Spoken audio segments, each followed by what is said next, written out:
Creator, may your spirit and guidance be in us as we work for the benefit of all our people, for peace and justice in our land, and for the constant recognition of the dignity and aspirations of those whom we serve. Amen.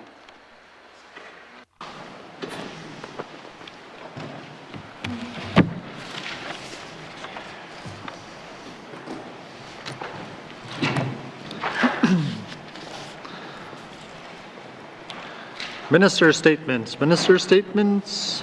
Minister responsible for the status of women. Speaker, today is International Women's Day, designated by the United Nations as an opportunity to celebrate the achievements of women. It is a day to raise awareness of gender inequality and reflect on the journeys we have all taken to get here. It is an opportunity for us to come together and to commit to continue the fight for gender equality. This year's theme is Break the Bias. This is about breaking from the beliefs we have about what women are capable of. We must work together to break the bias in our workplaces, in our communities, and in our own homes so that all genders have the opportunity to flourish. Together we can create a world that is diverse, equitable, and inclusive. A world where difference is valued and celebrated. This morning I had the pleasure of participating in a fireside chat along the Honourable Marie-Claude Bibeau, Minister of Agriculture and Agri-Food Canada, as well as the Honourable Lisa Thompson, Honourable Margaret Johnson, and Honourable Lana Popham, Ministers of Agriculture from Ontario, New Brunswick, and British Columbia. During this event, we discussed the women and girls who inspire us through their leadership and contribution to the social, economic, cultural, and political spheres across Canada. Mr. Speaker, as I look around this room, I see courageous, intelligent, and powerful women, sons of mothers and fathers of daughters. It is an honour to be part of the first gender-balanced Legislative Assembly of the Northwest Territories. Across the Northwest Territories, voters have also elected women in unprecedented numbers at all levels of government, including chiefs, mayors, and councillors. Mr. Speaker, these great achievements are cause for celebration because it is a sign that in the Northwest Territories, we are breaking biases. While I feel great pride for the progress we have made, I am also saddened by the discrimination that women and gender-diverse people continue to experience daily. From unequal salaries and low representation in leadership roles, to being victims of gender-based violence and domestic abuse, many women continue to face challenges that stem directly from gender bias and inequality. This is not the world I want to leave our children. Mr. Speaker, although the last 2 years have been a struggle for everyone, they have been particularly challenging for women. During this time, women have suffered through what has been called a shadow pandemic. Data shows that all types of gender-based violence, particularly domestic violence, has greatly intensified since the start of COVID-19. At this very moment, there are women across this territory who are stuck in cycles of poverty and violence and forced to make difficult choices every day that put their safety at risk. This is not the world I want to leave our children. Mr. Speaker, Indigenous women are 3.5 times more likely to experience violence, and we continue to hear reports of missing and murdered Indigenous women and girls. And I repeat, this is not the world I want to leave our children.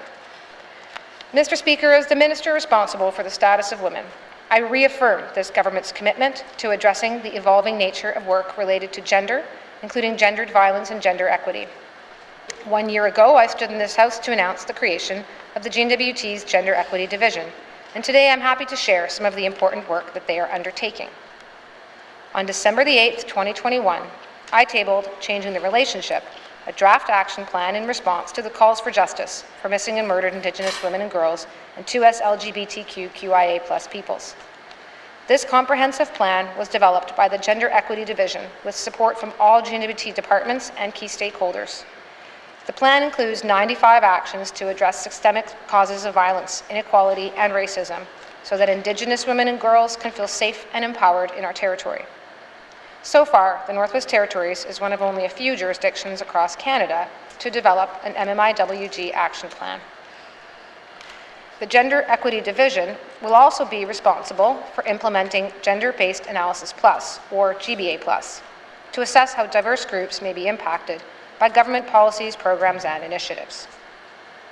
The Gender Equity Division continues to support women in leadership initiatives, including the Campaign School for Women, which encourages the participation of women in political leadership and equips them with tools and supports to run for elected office. If we want to measure success and importance of this program, we can simply look at all the women elected in this room and beyond, holding office across the Northwest Territories. Mr. Speaker, on this International Women's Day, we do have much to celebrate. It's important to acknowledge the work that's been done and to honor and recognize those women who have gotten us here today. However, if we want a gender-equal world, one that is free of bias, stereotypes, or discrimination, we do still have a lot of work to do. The time for gender equality was yesterday. It was last month, last year, decades and centuries ago. The time for gender equity is long overdue, Mr. Speaker, but today we'll have to do. Today, we can forge women's equality, and together, we can break the bias. Thank you, Mr. Speaker. Thank you, Minister. Minister statements. Minister statements. Minister responsible for the Northwest Territories Housing Corporation. Thank you, Mr. Speaker. Mr. Speaker, the Northwest Territories Housing Corporation is delivering an exceptional large capital program to cost share the delivery of 60 new single public housing units. 46 of those units are projected to be completed in 22-23, and 14 are projected to be completed the following year. The majority of this funding is coming from Canada Mortgage and Housing Corporation under the Co-Investment Fund. In addition, Crown Indigenous Relations and Northern Affairs Canada is also contributing funding towards the delivery of 30 new public housing units. 7 are expected to be completed this year, 21 are expected to be completed in 22-23, 2 are expected to be completed in 23-24. This will be the largest expansion of public housing units in the Northwest Territories in over 20 years. The annual capital delivery plan, approximately $94 million, involves the construction and renovation of more than 364 housing units in the Northwest Territories. This represents almost 100% increase in capital investment compared to the previous year's $47 million capital plan. This plan includes new and replacement public housing units, major retrofits, and a large biomass district heating project, market housing, and the remaining units for the RCMP housing initiative. Mr. Speaker, majority of this delivery is now either already completed or in the construction phase.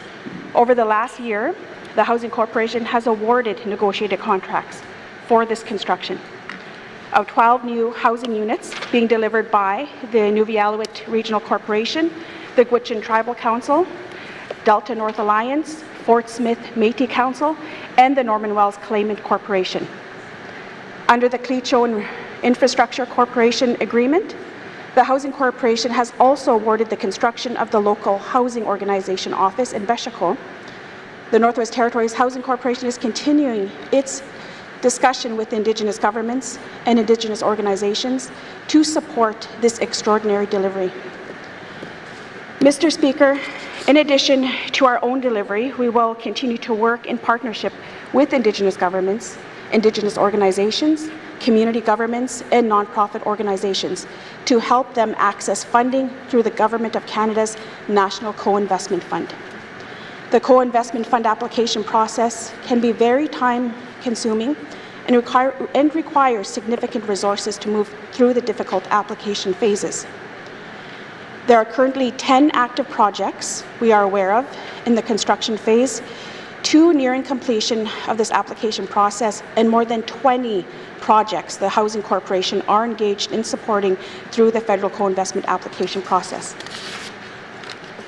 The Housing Corporation will continue to support applications from across the Northwest Territories as they move through this complex process. Mr. Speaker, beyond the benefits of adding housing options in communities where new units are built, the economy benefits of the construction delivery can provide meaningful employment opportunities. The Northwest Territories Housing Corporation is committed to working with northern contractors as much as possible to maximize the benefit of these projects. To support these outcomes, on April 1st, 2020, the Housing Corporation amended its construction contracts to require general contractors to support at least one Northern apprentice on work assignments for the duration of the construction project.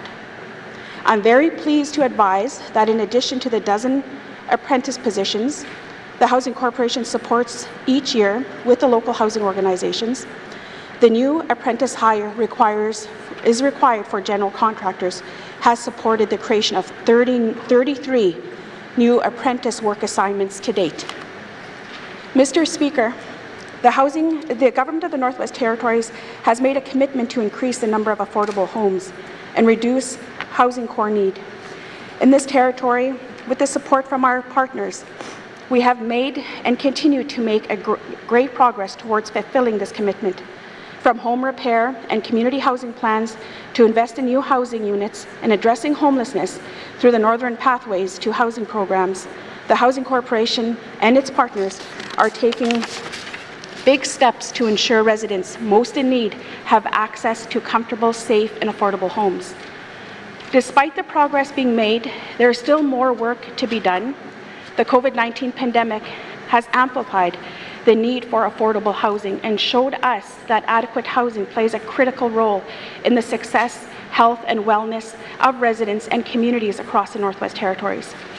The Housing Corporation will continue to engage with the Government of Canada, Indigenous governments, and the stakeholders to help make housing in communities across the Northwest Territories more affordable and more accessible for the residents who need it the most. I'd also like to thank the staff of the Northwest Territories Housing Corporation and our Indigenous partnership and our partners throughout the Northwest Territories for this collaboration and this work being done to date. Must seat, Mr. Speaker. Thank you, Minister. Minister statements, member statements, member statements, member for Haver South. Thank you, Mr. Speaker. Mr. Speaker, with the rising cost of fuel and gas prices throughout the NWT, Canada, and internationally, we must consider alternate forms of transportation. Mr. Speaker, Arctic Energy Alliance provides rebates for electric vehicles and charging devices.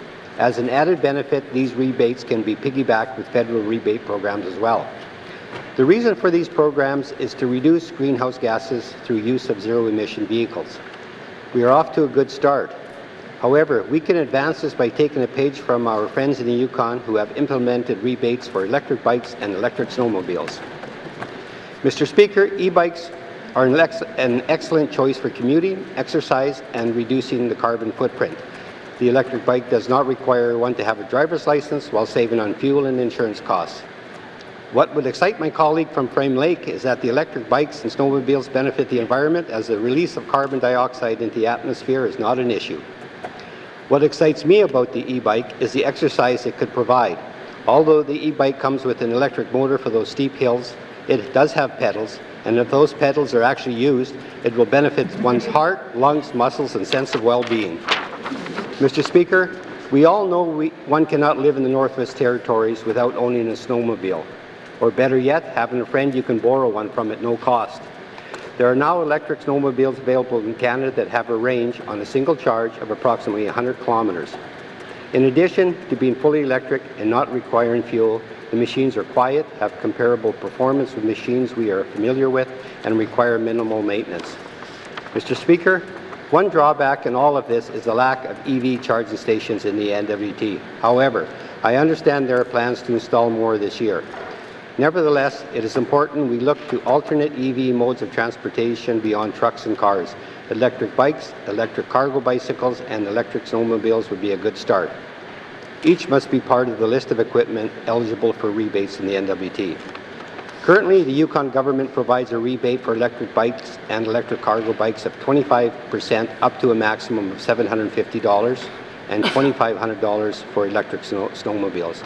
Let's not be left behind. I will have questions for the Minister responsible for infrastructure. Thank you, Mr. Speaker. Thank you, member for Haver South. Member statements, member for Decho. Merci, Mr. Speaker. Mr. Speaker, today I would like to recognize International Women's Day, which is held on this date, March 8th, every year. International Women's Day is celebrated globally to recognize the social, economic, cultural, and political achievements of women. The day is also a call to action for accelerating gender parity, which is working towards achieving equality with men and not to be discriminated against because of their gender. Mr. Speaker, great strides and progress have been made since the days of just being a housewife or someone to send to the store to do the shopping. We have to recognize achievements made by women, including in trades, management, business, and politically. We can look at the 19th Legislative Assembly, which is the first to have 9 female members of an assembly. I believe this is the first for any assembly anywhere. Mr. Speaker, I have to note that a by-election held in the Montfrey riding, and with the election of a woman, this has now given the 19th Legislative Assembly a majority of women. I also recognize the many achievements of women in leadership who have broken the glass ceiling. I congratulate and applaud all women who serve on local councils and the many other organizations for which they volunteer. Mr. Speaker, I would like to close with a quote from someone who states, "There's no evidence whatsoever that men are more rational than women. Both sexes seem to be equally irrational." Masi.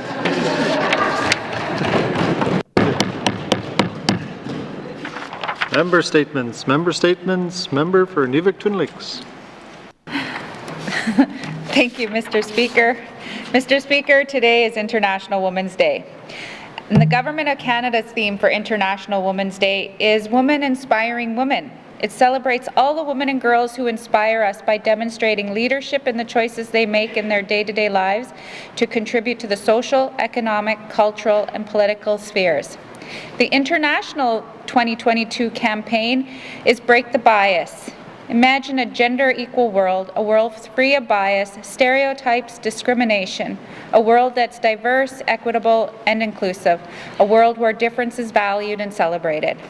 Mr. Speaker, I'd like to point out that I stand in this House with a gender balance, actually majority of women representing this territory. We have a female premier and a majority female cabinet, with most of our special and standing committees are chaired by females. As I stand here, I'd also recognize we have our clerks today that are both female sitting in the House today. However, I want to express my thanks to our male colleagues who have treated me as an equal throughout my time as a sitting MLA. Never once have I heard a bias against any issue or idea that I have brought forward, unless they're scared to approach me. Mr. Speaker, there are so many women who have inspired me throughout my life. Each one of them has made me who I am. There are women in my life who have led the way long before women had a place at any table. Thank you for breaking this trail. There have been women who inspired me to strive to be the mother and wife I am today. Thank you. There are women and girls who continue to inspire me every day, and this gives me the energy and the courage to continue to do the work that they put me here to do. I hope this inspires them to follow in the footsteps, in many of the female footsteps before them. We need to ensure that days like today are not celebrations, but are the norm in our world. So I would like to wish everybody a happy International Women's Day. Thank you, Mr. Speaker. Thank you, Member for Nivik-Twin Lakes. Member statements. Member statements. Member for Great Slave. Thank you, Mr. Speaker. You always catch me a little off guard, and my computer never loves me. Okay, sorry. I'm also going to speak about about International Women's Day. Mr. Speaker, the Oxford Dictionary defines bias as, quote, a strong feeling in favor of or against one group of people or one side in an argument, often not based on fair judgment, end quote. Since time immemorial, women have faced bias, labeled as the weaker sex, hysterical, emotional, and my personal favorite, Mr. Speaker, angry. All words used to discredit opinions and lived experiences so that justice for women and girls remains difficult and we are taught to blame ourselves. Mr. Speaker, this is the greatest example of gaslighting we can see in human history. and it has hurt all people across the gender spectrum, as we now have generations of people, men, who struggle with expressing their emotions and showing vulnerability, as society says those attributes are weak and belong only to the fairer sex. As we've heard, this year's International Women's Day theme is Break the Bias, something that I've attempted to do most of my life before I even knew what that word meant. In 1991, I was the only girl in my high school's industrial education, or IE class. This after my antiquated school district finally stopped putting the girls automatically into home economics and the boys in IE. As a child, I was a tomboy. Another one of those biased words used to make women feel lesser than, implying if you don't fit into the traditional gender role, you will be labeled as different and held out as an example. If I had $1 for the number of times that I've been told that it would be hard for me to find a man, I'd be able to build housing for the entire territory, Mr. Speaker. And as I stand before you, a single, never married woman, I guess they were right. As sad as I am that I haven't fulfilled what society tells me is my purpose in life, to get married and have children, I have managed to fill my empty life with other matters, including my career as an engineer, my role as an MLA, and of course, being a cool auntie. Mr. Speaker, I may joke about this situation, but as I've said before, humor is how I cope, and cope I have, as women have coped for millennia. Never in my life have I been so keenly aware of being a woman, and I am proud to be part of the change that began for this nation when the legislature became the first with a majority of women. And I know the focus of this Assembly reflects our voices. Thank you, Mr. Speaker. Thank you, member for Great Slave. Member statements. Member for Kamloops. Thank you, Mr. Speaker. A powerful Indigenous woman, a woman who persisted to overcome and then thrive, once demanded to see my fire. We all have fire. Sometimes it's hidden deep with a whisper of a flame, and sometimes it roars.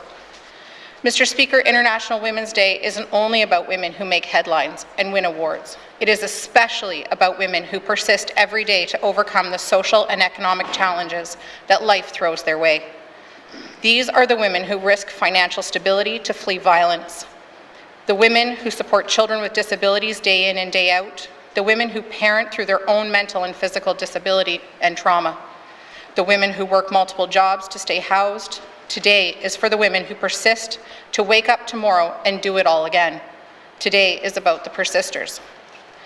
Mr. Speaker, to say the word equality is not enough. Action is needed on the heels of this public health and shadow pandemic. We need to call out bias, douse stereotypes, squash systemic barriers, and reject that which doesn't serve our persisters. Whether deliberate or unconscious bias makes it difficult for women to move ahead. So as residents, we must recognize our bias and build up the women around us. And as legislators, we must recognize the bias in legislation, policies, and how the government serves Northerners. Mr. Speaker, supporting women is good economics. Increasing women's participation in the workforce to that of men is set to generate an extra $13 billion to Canada's GDP. So how can income assistance policies evolve to help persisters thrive? How can government get out of the way of entrepreneurs? And how can policies that drive housing support women? Meeting residents with the support they need to overcome and thrive furthers our $700 million investment on social programs. So how can integrated service delivery break down department silos this year? To me, International Women's Day is about looking at what I am thankful for as a woman and ensuring that all women have access to the same. But today is not only about women, as true change doesn't happen in gendered silos either. Today needs all voices, because being a champion of women is being a champion of social change, economic strength, and prosperity for this territory. Mr. Speaker, here is to strong women. May we know them, may we be them, may we raise them. And here is to supportive men. May we know them, may we hear them, and may we raise them. And to today's true heroes, the persisters, speak your truth, demand your worth, and continue to call for our fires. Thank you. Thank you, member for Kamloops. Member statements. Member for Sabacha. Thank you, Mr. Speaker. I just want to wish everybody a happy International Women's Day. And with that, Mr. Speaker, I have a different topic. Mr. Speaker, the affirmative action policy has existed in the government of the Northwest Territories for 33 years now. The purpose of the policy is to hire more Indigenous people in the public service, which sounds simple enough, but has not been so easy in practice. Since affirmative action was created, the number of Indigenous employees across the Northwest Territories has remained stagnant at about 30% every year. Mr. Speaker, the affirmative action policy is not fulfilling its stated purpose. It simply is not working for many Indigenous people. I hear stories all the time from Indigenous people in my community about folks being screened out of jobs or trying to appeal hiring decisions or trying to move up to higher level management positions, but they run into roadblocks every step of the way. It is not easy for Indigenous people to move up to higher level jobs within our government.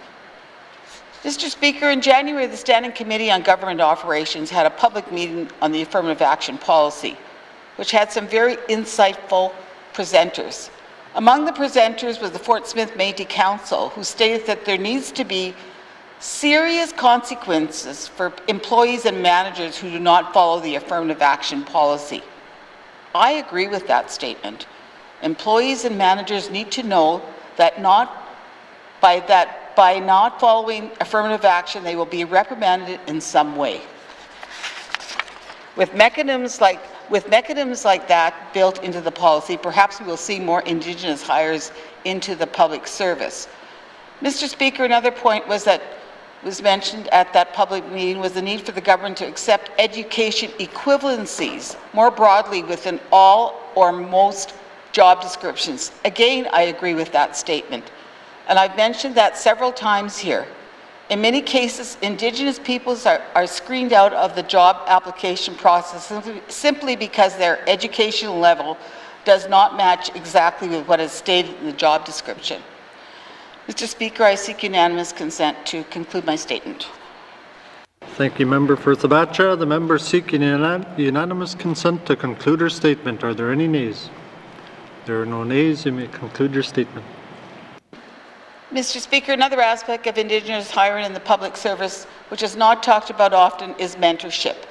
It is extremely important for managers in every department to mentor and provide every opportunity for professional development with all Indigenous employees. Indigenous employees need to be supported and treated as valuable members of the team.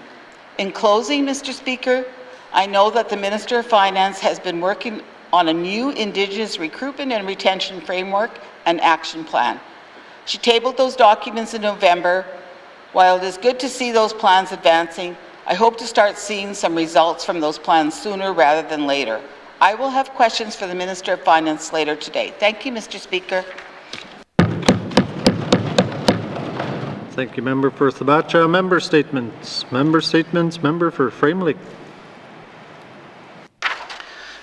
Merci, Monsieur le Président. I raised the issue of the federal wage top-up program offered through GNWT in June last year. The federal funding appears to have ended on August 31st, 2021. At that point, GNWT workers receiving $18 an hour reverted back to their previous wages as low as our miserly minimum wage of $15.20 an hour. No matter how the Minister of Finance tried to pitch the wage top-up program and who was supposed to benefit from it, the program definitely helped a lot of people impacted by our totally inadequate minimum wage. I was surprised to see that the Department of Finance still has a web page on the now defunct wage top-up program. As of July 19th, 2021, total cost of the program was $4,607,888, including employee wage top-up, employer EI and CPP, and $50 per employee compensation fees. 102 businesses participated, and 3,053 individuals benefited from the program, or about 12.5% of the labor force. I recently had a small business person who lives in the Frame Lake riding contact me about government assistance as they were hoping for a reinstatement of the wage top-up program. That business understands the need to retain employees and wants to pay their employees a living wage. When I contacted the finance minister, all I got was a brush off that the program had ended and a link to where federal assistance programs could be found. The response from the minister did not deal with the fundamental problems outlined by this small business person. There's no shortage of labor, but a wage benefit shortage, where people are no longer looking for work that pays less than a living wage. There should be a general wage top-up program that is focused on increasing the wages for lower income workers. GNWT could provide a wage top-up program to applicants to get low-income workers up to a living wage and then a staggered withdrawal over time. This would bring up wages for low-income workers and would mitigate the risks for small business. Do we want to support a more vibrant economy and attract employees with better services to the public? Or do we want to continue to have workers living in poverty? I'll have questions later today for the Premier. Merci, Mr. Speaker. Thank you, member for Frame Lake. Member statements. Member for Yellowknife North. Thank you, Mr. Speaker. If you search through Hansard, there's no shortage of questions about audiology wait times, both in this assembly and the last. And I know the department has made some progress both for wait times for hearing and those in certain priority candidates, but I'm still hearing from many constituents that the time to get proper audiology services is too long. Mr. Speaker, hearing loss in adults over 50 years of age is currently one of the top contributors to the burden of disability. Hearing loss increases social isolation and worsens the symptoms and onset of disorders such as Alzheimer's and dementia. Mr. Speaker, I've been told by multiple constituents that they have waited well over a year to have their audiology needs addressed. And in the interim, some have gone out of territory to get those services. Mr. Speaker, we have to recognize that when we have massive wait times for services, some people are going to go out of territory and get those services so that they can get the service they need. In doing this, though, I have helped constituents try to get reimbursements. I've had constituents tell me conflicting information about whether they can be reimbursed from services, both from one aspect of whether it's their doctor or it's the office in Nuvik that ultimately deals with this. I think there's some silos occurring and an overall comprehensive reimbursement policy is needed so clear direction can happen when to someone who is stuck without being able to get a service here, goes down and tries to get their hearing needs addressed. I'll have questions for the Minister of Health and Social Services about what we are doing to end the audiology wait times. Thank you, Mr. Speaker. Thank you, member for Yellowknife North. Member statements. Member for Mumfui. Yeah. Okay. I'll do it in my language. Okay.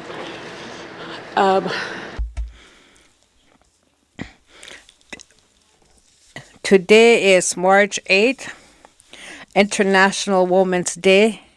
They say this is our day. And it is all over the world. As women exist, this is our day. And that's the day that we do have. So when we look at this, the way it is, our four parents, our ancestors, we have to remember them. And this is a day that we would also have a day for them to remember who they were. And without them, we wouldn't be where we are today.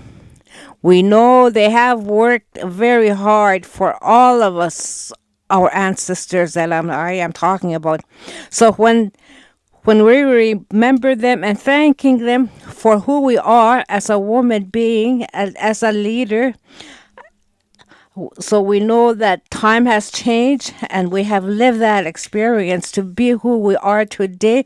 But it's not only us that we are who we are today, but as a lot of change happens under Indian Act, and for the Indigenous women, a lot has changed for the election as well as women in leadership under Native women made some changes so that we would have women in power. So in that sense that we have gone forward. So for that reason, as women, so we are very important and very precious of who we are and what we do for our people today. And I see some women are in the background, but we would like to also have the other women in leadership as well. As in Clinton region that I know we have 2 women in leadership in Clinton region. Chief Ingamitit, Doreen Anna Maker, and Wikwitit, Adeline Judas Football, and I, for myself as being a first woman, being a MLA, so it is like an opening an eye and go on the right way of who we are as a woman, what we can do for our people. But we know that a lot of women today, they have a lot of work to do as a leadership, as teachers as well. We know that we do have a lot of ladies as women in leadership in their own way, in their own role. So we have to say it's being woman is very important. Without them, we wouldn't be where we are today, because of our ancestors. Thank you very much. Thank you, Member for Mumfui. Member statements. Member for Tunade-Weldy.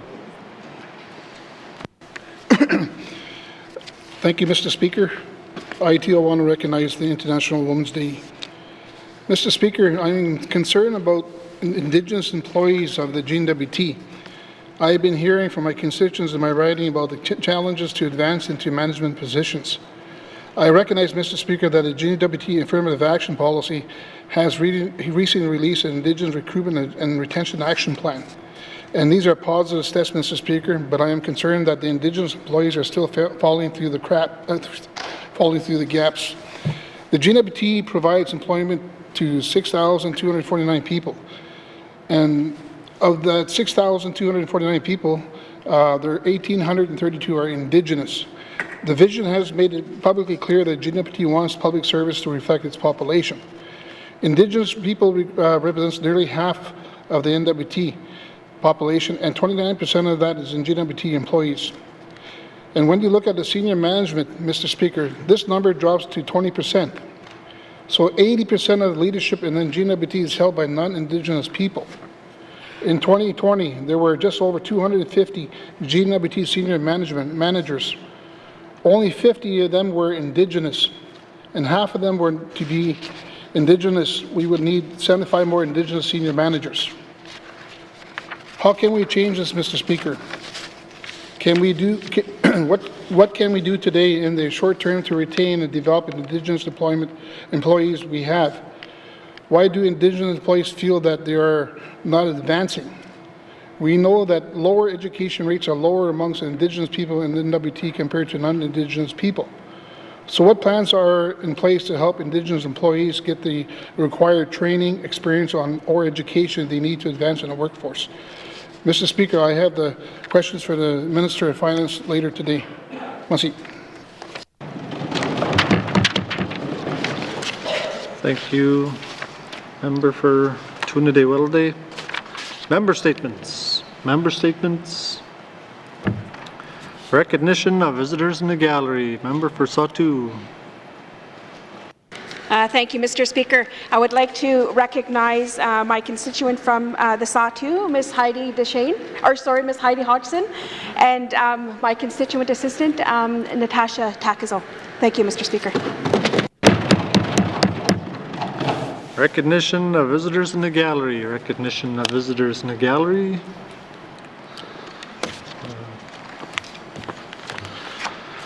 Welcome. If we have missed anyone in the gallery today, welcome to the chamber, and I hope you enjoy the proceedings. It's always nice to have an audience with us. Merci. Reports of committees on the review of bills. Reports of standing and special committees. Member for Decho.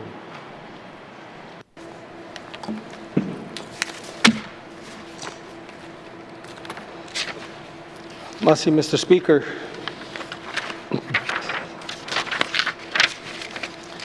Mr. Speaker, your Standing Committee on Economic Development and Environment is pleased to provide its report on the statutory reviews, the Species at Risk in WT Act and Wildlife Act, and commends it to the House.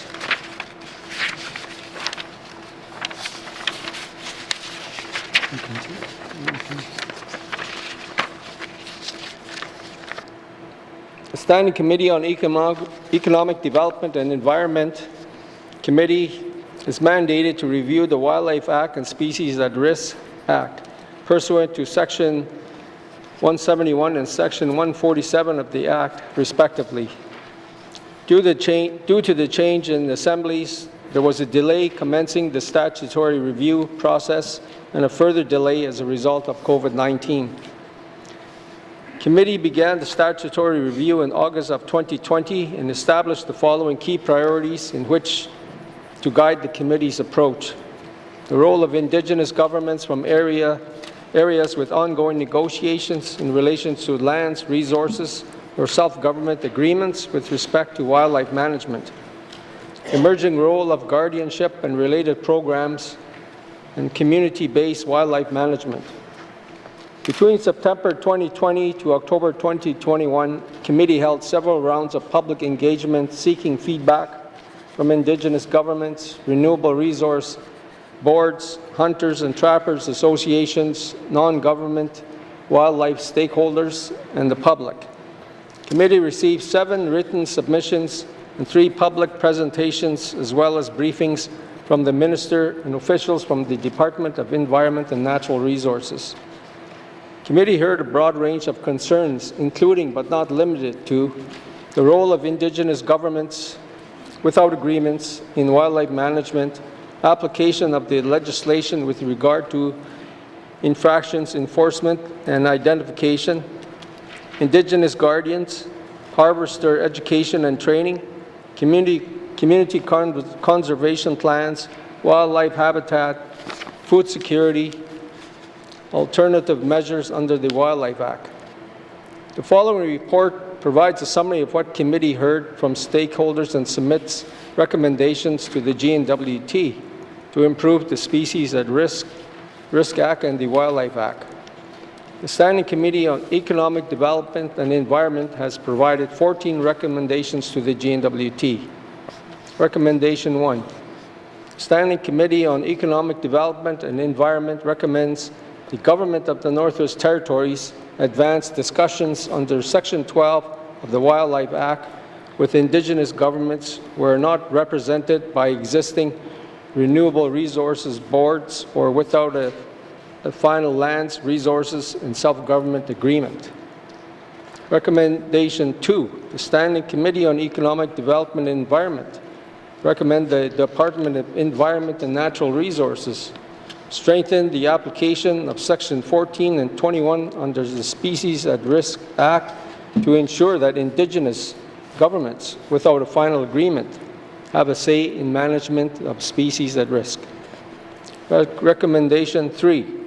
Standing Committee on Economic Development and Environment recommends the Government of the Northwest Territories establish an expedited legal process for Indigenous hunters to regain access to hunting equipment when there is a risk of losing the hunting season without it. Recommendation number 4. The Standing Committee on Economic Development and Environment recommends the Government of the Northwest Territories increase funding support for the Community Harbor Assistance Program and related programs that develop hunting, trapping, and harvesting skills. Recommendation number 5. Standing Committee on Economic Development and Environment recommends the Government of the Northwest Territories make further hunter education a requirement of the kindergarten to grade 12 NWT education curriculum.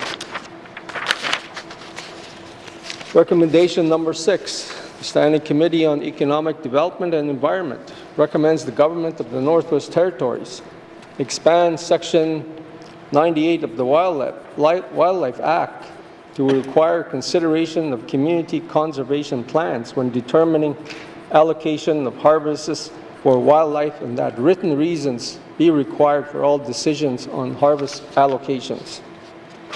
Recommendation number 7.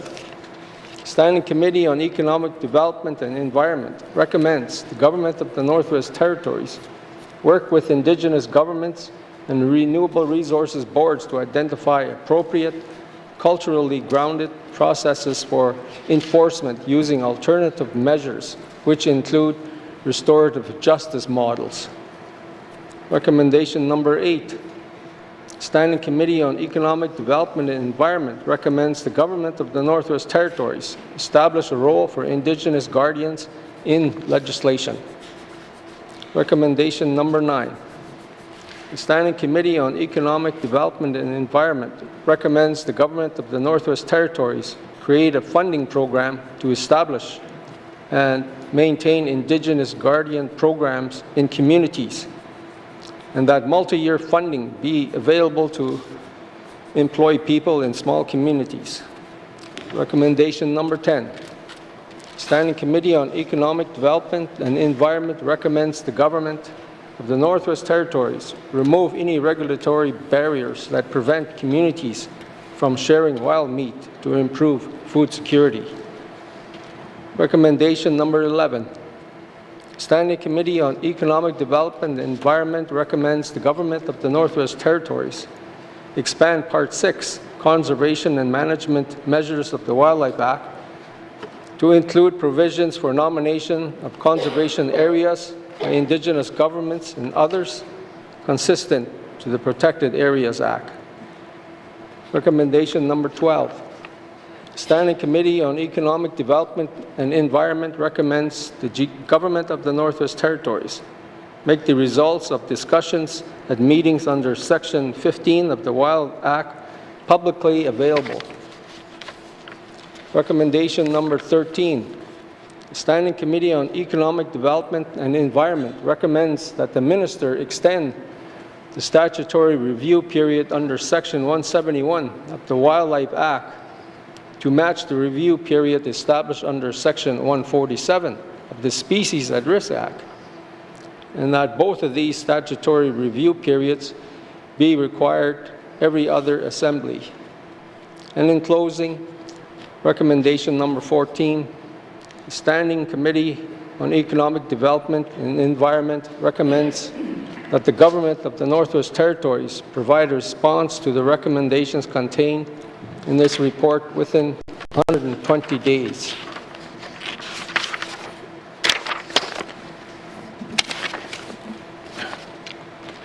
Mr. Speaker, I move, seconded by the Honourable Member for Great Slave, that Committee Report 24-19(2), Standing Committee on Economic Development and Environment, report on the statutory reviews of the Species at Risk Act and Wildlife Act be deemed read and printed in Hansard in its entirety.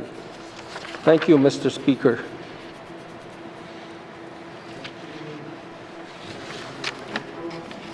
In order to the motion, question has been called. All those in favour? Those opposed? Any abstentions? Motion's carried. Reports of standing and special committees. Reports of standing and special committees. Oh, member for Techo. Merci, Mr. Speaker.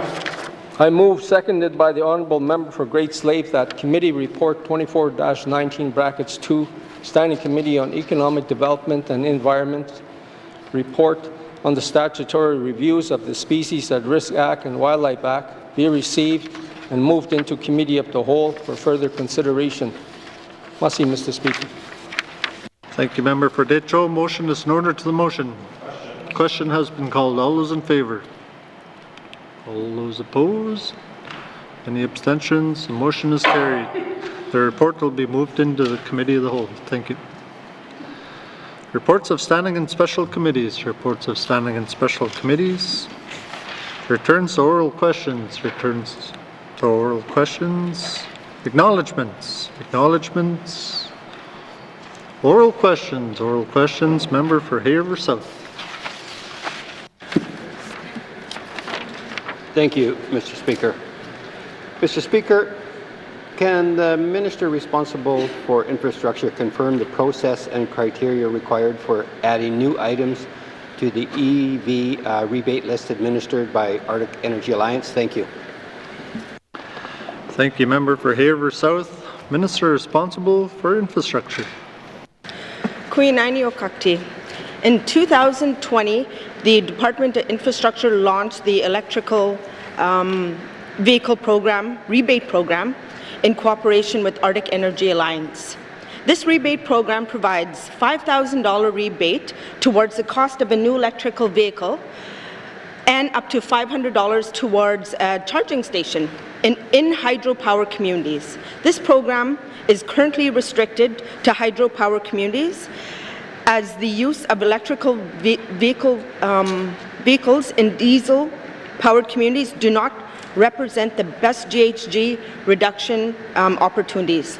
So the Department of Infrastructure works with the Arctic Energy Alliance to establish which EVs will be available for a rebate. The list of eligible vehicle changes as prices for EV changes over time as more EVs come into the market. This program has been successful, and there are currently 34 fully electrical charging vehicles registered here in the Northwest Territories. Queen Naini. Thank you, Minister. Oral questions. Oral questions. Member for Haver South. Thank you, Mr. Speaker. Mr. Speaker, you know, since Russia started its invasion of the Ukraine, we have seen crude oil prices jump from $96 a barrel up to $124 in less than 2 weeks. So, you know, considering this rising cost, can the minister confirm if any discussion has taken place around adding electric bikes and electric snowmobiles to the list of EV vehicles for rebates? If not, will she commit her to moving forward? Thank you. Thank you, Member for Haver South. Minister responsible for infrastructure. Akakti, everybody is wanting a yes here, so let's see how I do. Reducing our emissions for transportation sector by 10% on a per-person basis is the objective of the 2030 energy strategy. At this time, we are focusing our program dollars towards the promotion and increase of electrical vehicles, which represent the best opportunity to reduce GHGs in the transportation sector. Discussions have been occurring in the GNWT and working with Arctic Energy Alliance to see if we can get electrical snowmobiles to be able to test here in the Northwest Territories. Once we better understand the technology, if it's a good fit, and if there's potential public demand, we can be able to make a decision to support electrical bikes and snowmobiles. Thank you, Mr. Speaker. Thank you, Minister. Oral questions. Oral questions. Member for Haver South. Thank you, Mr. Speaker, and I thank the minister for that response. You know, as a starting point, I would suggest the minister, or I would suggest to the minister, she have her department review rebates provided by the Yukon government for electric bikes and electric snowmobiles. And I would look for a commitment from her that she will have her department make this a priority. Thank you. Thank you, Member for Haver South. Minister responsible for infrastructure. Queen Okakti, here in the Northwest Territories, we need to make our own decisions about what's right for us and what will work here in the Northwest Territories. We have significantly different energy and road systems here in the Territories. As a big factor for us, if a rebate would actually encourage public uptake of electrical snowmobiles or e-bikes, and if the amount of GHG emissions reduced through such a program warrants government investment versus investment in other programs that might result in more GHG emissions. We need to ensure our limited funds are spent in a way that maximizing our ability to reach our current targets. As new technologies emerge in the area of electrical snowmobiles and bikes, we expect there to be more public interest in these projects. There's something we are interested in hearing from the public and our partners during our engagement process for the next 3-year action plan under this 2030 energy strategy. What we hear will be able to help us understand what we should do here in the territories next. Queen Aini. Sir. Final supplementary, member for Haver South. Thank you, Mr. Speaker. You know, I guess I listened to the answers, and it sounds like I was hoping for yeses. I'm sure that's what she promised me, but it sounds more like, yeah, we'll think about it. You know, when I look around Yellowknife, for instance, I see the number of people that ride bikes, and I think that, you know, in Hay River and throughout the territories. And, you know, we have to start somewhere, and we started with vehicles. There's not a lot of vehicles out there. And, you know, moving on to skidoos and e-bikes, I think, is a good move. So the next question is, one issue voiced by owners of e-vehicles that I've heard, whether it is cars, trucks, bicycles, or skidoos, is that there are a limited number of charging stations. Can the minister confirm for the NWT how many EV chargers are available to the public, and has there been a decision to add charging stations on our major highway system? Thank you. And where? Thank you, member for Haver South. Minister responsible for infrastructure. Thank you, Mr. Queen Aini Okakti. I heard 3 questions. I'll probably answer all of them just because. There are currently 6 public level 2 chargers here in the Northwest Territories. We have no level 3 chargers, but most electrical vehicle owners have their own chargers in their homes or businesses. The Arctic Energy Alliance provides a $500 rebate to residents or businesses for the installation of level 2 charging stations, which are the type you'd use at your home. We are looking for ways to be able to improve this rebate, such as leveraging federal funding opportunities. The department has also undertaken a study that's related to the development of electrical vehicle charging network in the Northwest Territories. While our more remote highways may not have the necessary infrastructure to be able to support the development of fast charging infrastructure in the near term, it is most definitely our longer-term vision as we work to reduce the reliance on fossil fuels. Okakti programs that exist could be able to help support this infrastructure. The GNWT program, GHG grant program, can provide funding towards level 3 fast chargers. These are the kinds of things that you find along the highways to be able to charge up in a half hour. The program could provide 25% grants to individuals and up to 75% to communities. And we had discussions with partners to be able to promote the use of these programs. Queen Aini. Thank you, Minister. Oral questions, member for Thabacha. Thank you, Mr. Speaker. Mr. Speaker, can the Minister of Finance tell us when the new Indigenous Recruitment and Retention Framework and Action Plan will start producing some positive results for Indigenous hires into the public service? Thank you, Mr. Speaker. Thank you, member for Thabacha. Minister responsible for Finance. Thank you, Mr. Speaker. Mr. Speaker, the work to implement the Indigenous Recruitment and Retention Framework has already begun. That work was underway, as the House might recall, in the course of business plans. Departments were already going through the motions of setting targets for themselves, and that, of course, being tied now to the performance evaluations of senior management.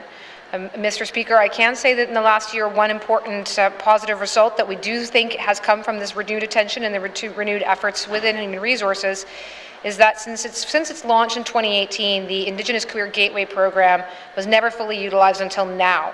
It is now fully utilized, on top of which, Mr. Speaker, an additional 12 Indigenous people were hired through the processes that are established without there even being the additional funding. So it's not only oversubscribed, it's actually seeing even greater benefits. And Mr. Speaker, I do think that's because of the kind of attention that is being seen on this issue by this Assembly, by this government. Thank you, Mr. Speaker.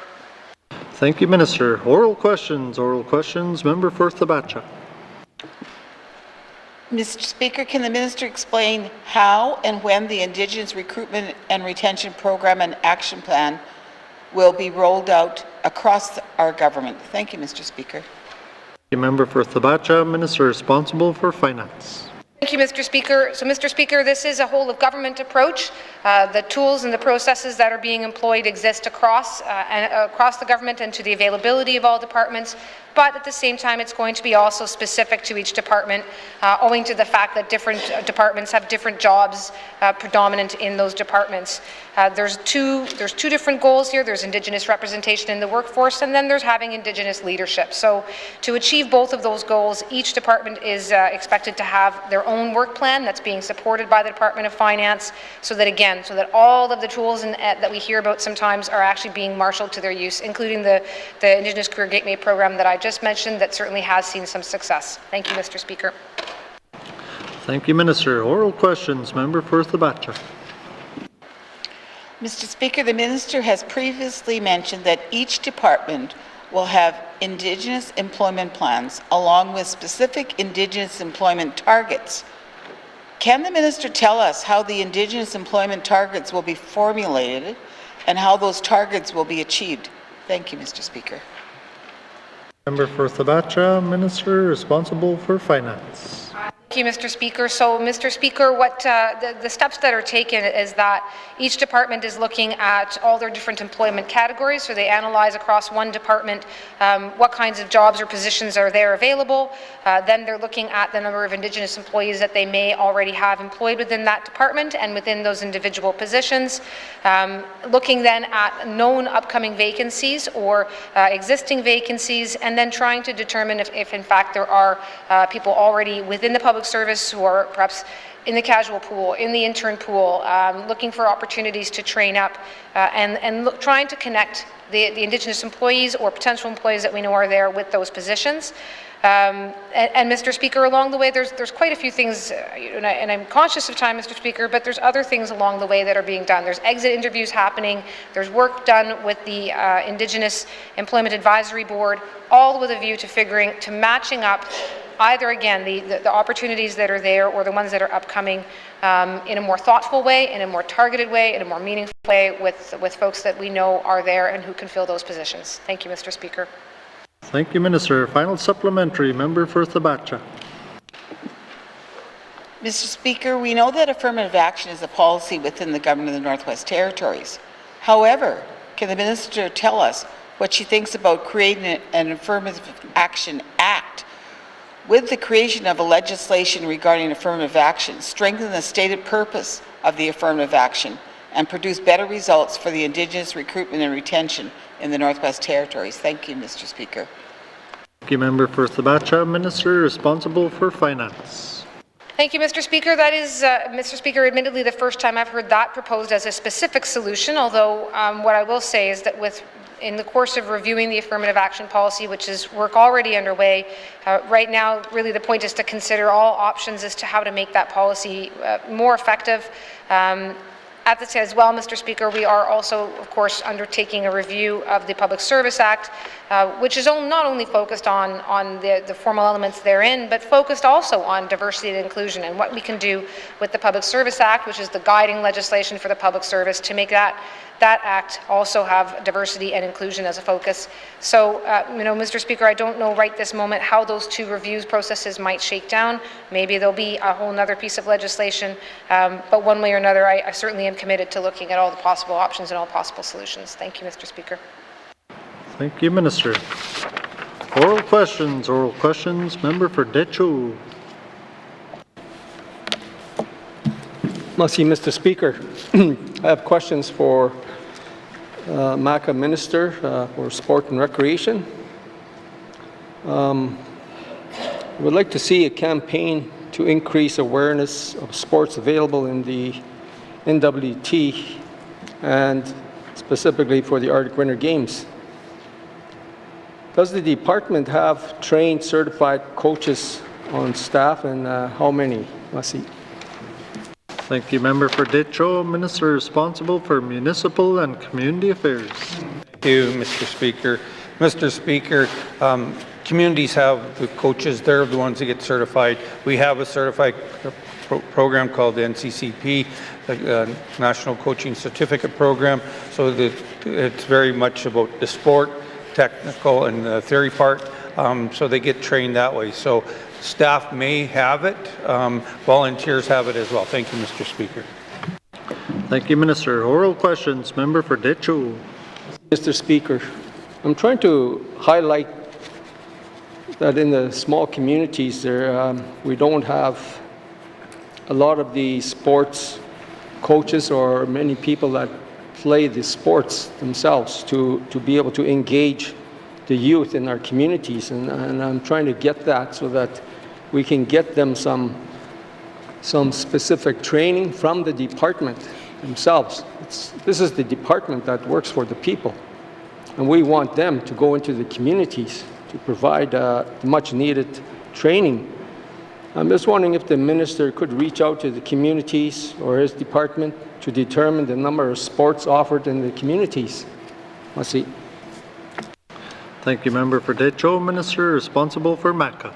Thank you, Mr. Speaker. Mr. Speaker, we do have regional staff. There is rec coordinators in a majority of the communities. We have volunteers that offer programs. Each community has different sports programs in their recreation programs. So for the details and try to get that information, I'm not going to ask the department to get out there and do that right now. Thank you, Mr. Speaker.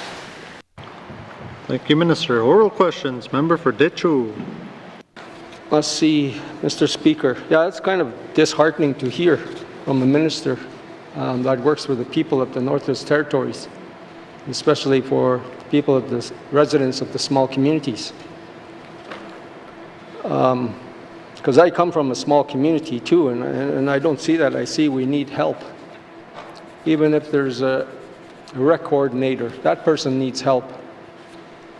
And I really, would recommend that the minister get his staff, his trained staff, out into the communities, every community, to meet with the hamlet and the recreation staff and see how we can, progress the sports in the small communities, especially the training that's probably required and the coaching required, the certification that's required, so that we can encourage the next batch of youth coming up, especially the times when you're training for Arctic Winter Games. There's many sports in the Arctic Winter Games, and you need to make people aware of those things, those opportunities.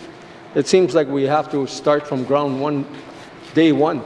I used to be involved in recreation way back in the early days, before it was even a paid program, and we were advocating for a paid position at that time. There was a few of us around that time, and here I am, back to square one, putting that out there. And I really want the minister to consider sport and recreation as a priority for the communities in his department, to get out and help the communities. That's more or less a comment that I would just make there, Mr. Speaker. Mussy. Thank you, Member for Decho, taking his comment. Member for Minister responsible for MACA. Thank you, Mr. Speaker. I guess we should clear something up. The department, Sport North, Aboriginal Sports Circle, NWTRPA, the Mackenzie Recreation Association, the BDSARA, we all work with the communities. We have regional staff that go into the communities. Communities have the opportunity to meet at the Sport and Recreation, the Mackenzie Rec meetings and the BDSARA meetings. So the two different regions, one in the north, one in the south, have the opportunity to meet with the communities. The communities have that opportunity to bring forth their concerns, what they would like to do. There is programs out there through our youth ambassadors program, or not youth ambassador, our youth tours. So we do have those things. We have those things right now. Communities just need to ask the departments or the Sport North or the Aboriginal Sports Circle if they can do it. We are able to do those things, Mr. Speaker. Thank you. Thank you, Minister. Oral questions. Oral questions. Member for Yellowknife North. Thank you, Mr. Speaker. My questions are for the Minister of Health and Social Services. I was wondering if the Minister could provide this House about what an update on the current wait times for audiology services in the territory. Thank you, Mr. Speaker. Thank you, Member for Yellowknife North. Minister responsible for Health and Social Services. Thank you, Mr. Speaker. Mr. Speaker, I appreciate the question. I'm just going to provide a little bit of context to begin with. I am personally aware of the isolation that occurs as a result of hearing loss and the importance of being able to have some kind of intervention that will reduce that. We, as the GNWT, provide audiology services to all residents. And we are unusual in Canada in publicly funding this benefit rather than having asking people to have it covered through their insurance or out of their own pockets. So we have been challenged to maintain service levels in the NWT because the audiology profession is in high demand. So with that preamble, we have 2 audiologists in the NWT at this time. There's one in the Beaufort Delta, and there's one at Stanton Territorial Hospital. The wait time for adults is 19 months in the Beaufort Delta and 26 months in Stanton Territorial Hospital. Now, having said that, we do have a triage system so that if someone experiences sudden hearing loss for no particular reason, they can be seen within a matter of days. Thank you. Thank you, Minister. Oral questions. Member for Yellowknife North. Thank you, Mr. Speaker, and I thank the Minister for providing those figures. I think there was recognition that we need to do more to get those numbers down. I know I heard the Minister say there's one position in Yellowknife at Stanton and there's one in the Beaufort Delta.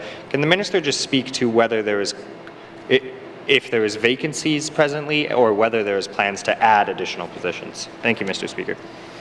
Thank you, Member for Yellowknife North. Minister responsible for Health and Social Services. Thank you, Mr. Speaker. Mr. Speaker, there are in fact 2 positions in Yellowknife, and that position, the second position in Yellowknife, has been vacant since August of 2021. Recruiting has been going on for this position, but unfortunately we have yet to find a successful candidate. Thank you. Thank you, Minister. Oral questions. Member for Yellowknife North. Thank you, Mr. Speaker. And given those long wait times, I've heard from a number of constituents they are just simply going out of territory to get their tests and to get their services, and they find that a much more efficient system.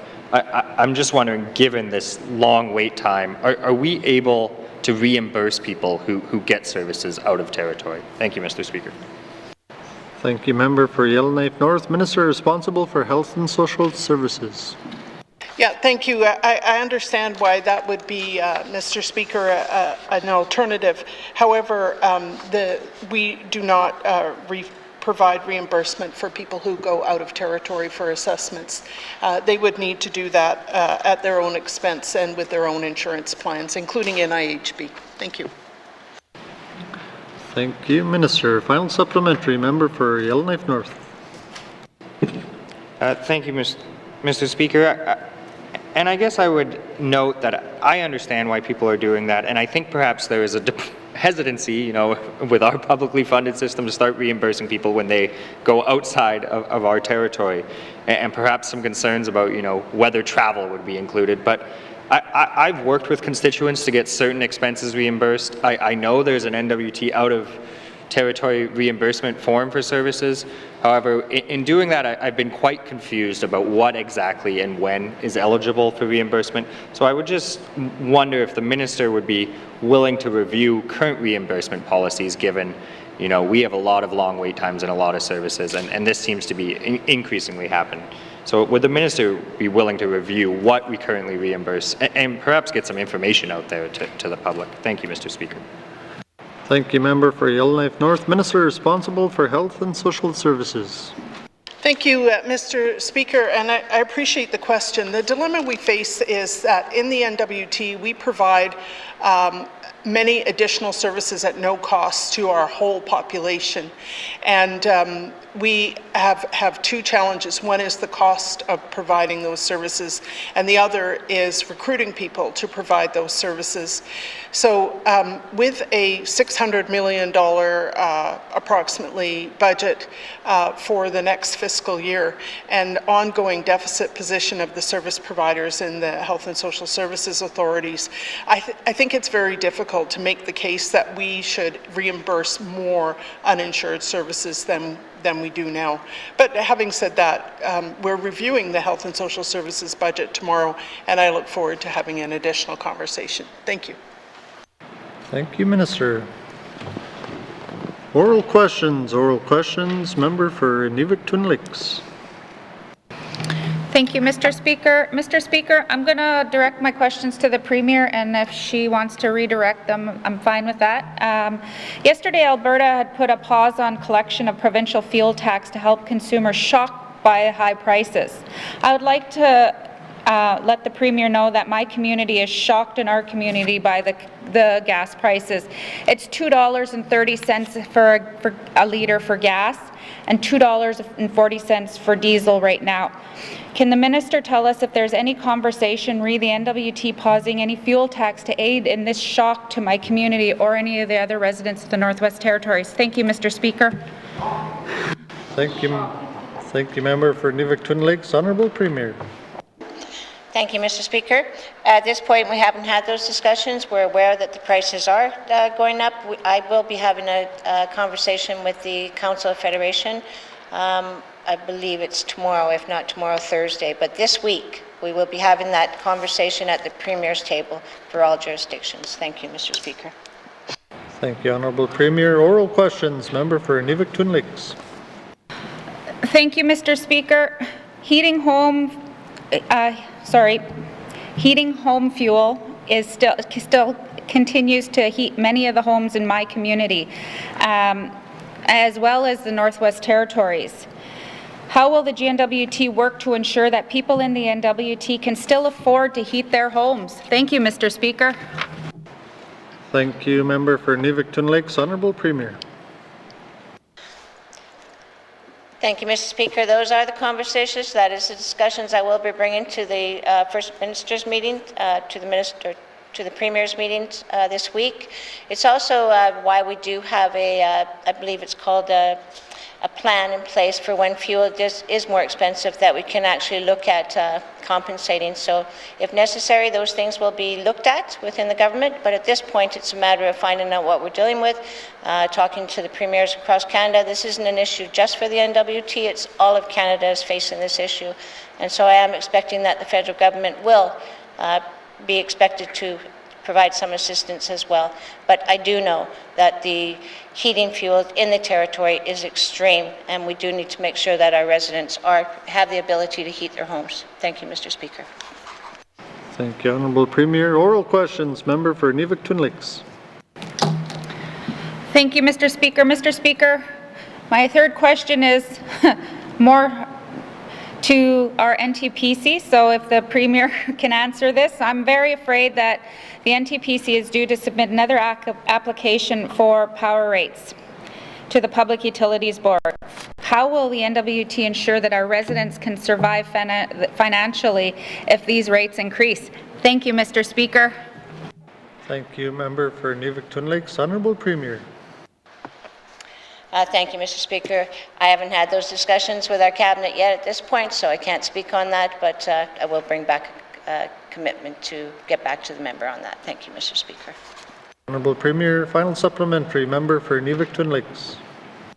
Thank you, Mr. Speaker. I know when we sat down as 19 regular members before we were Cabinet and before we were ministers and before the rest of us sat on this side of the House, one of the things that we did bring to the table was the cost of living in the Northwest Territories.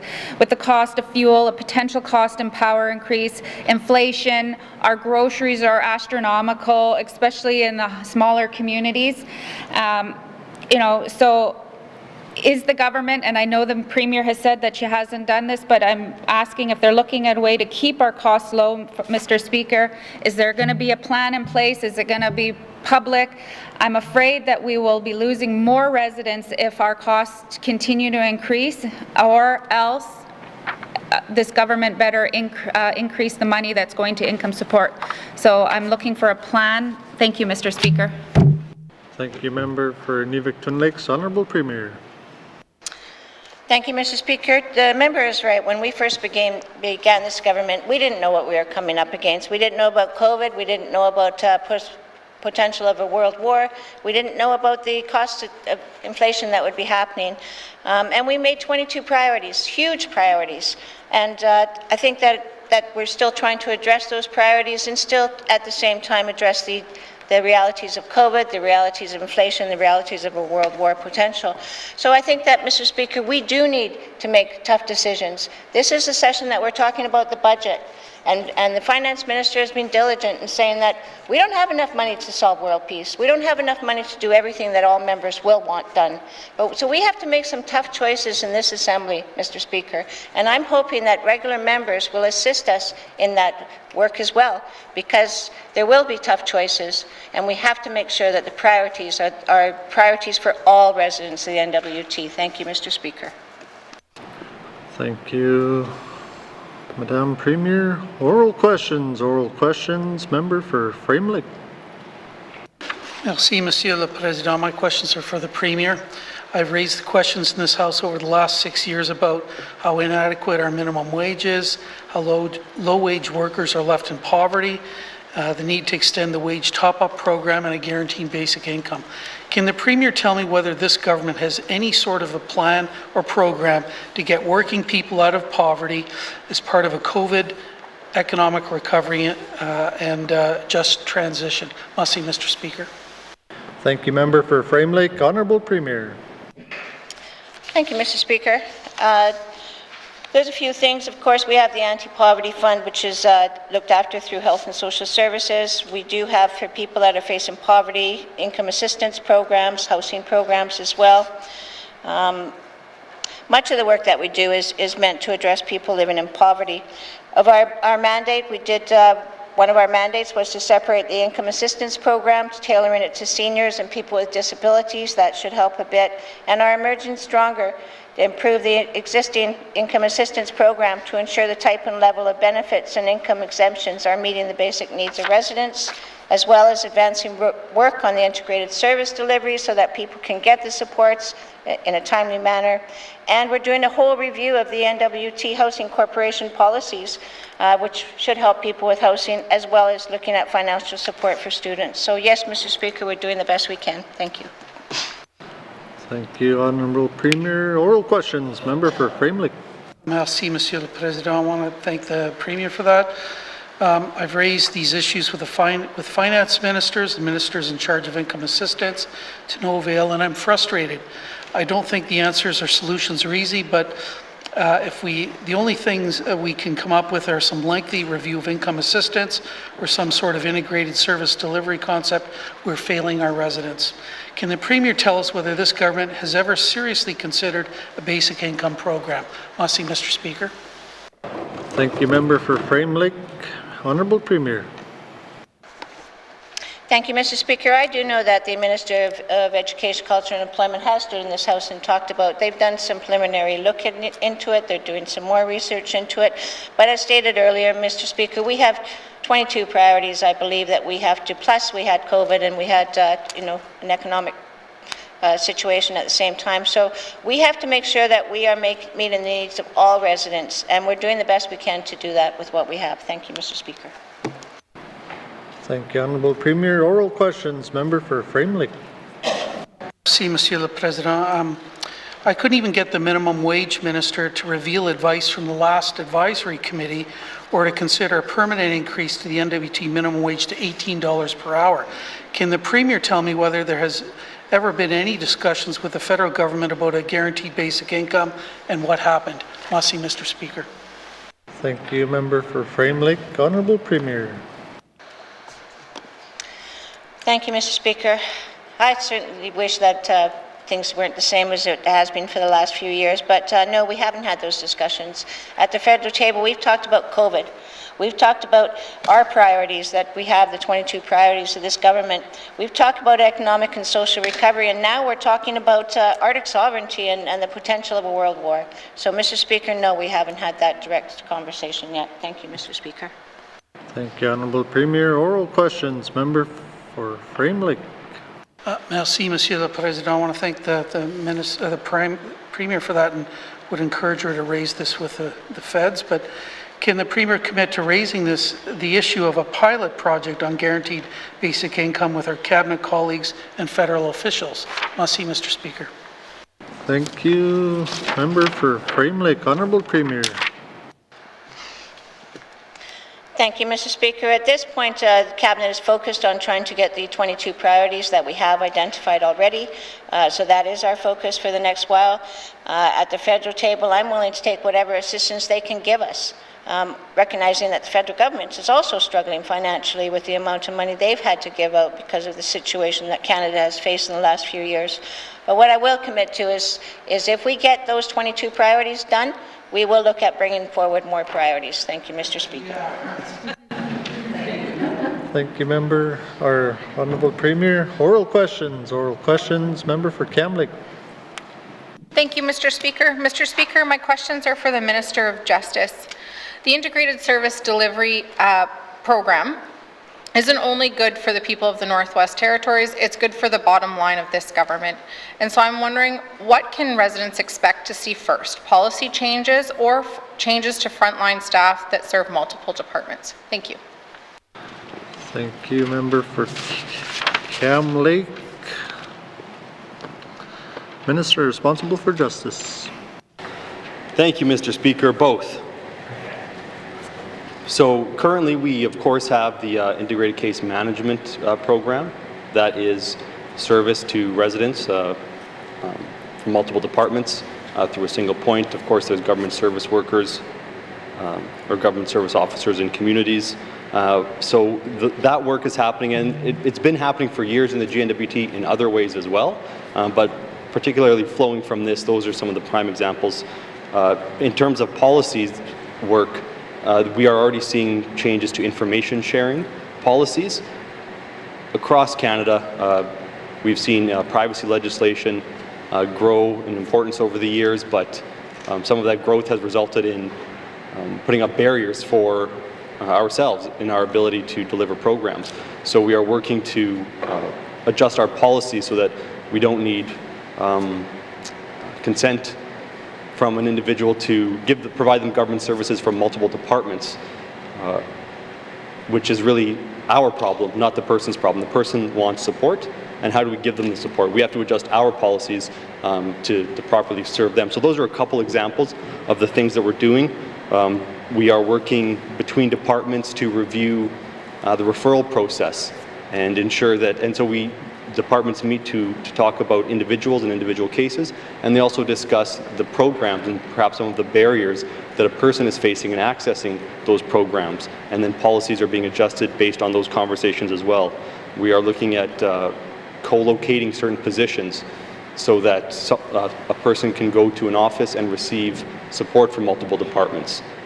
And perhaps it's not a full-time co-location, perhaps it's on a rotational basis. So these are the types of things that are happening. They're operational and they're policy. Thank you.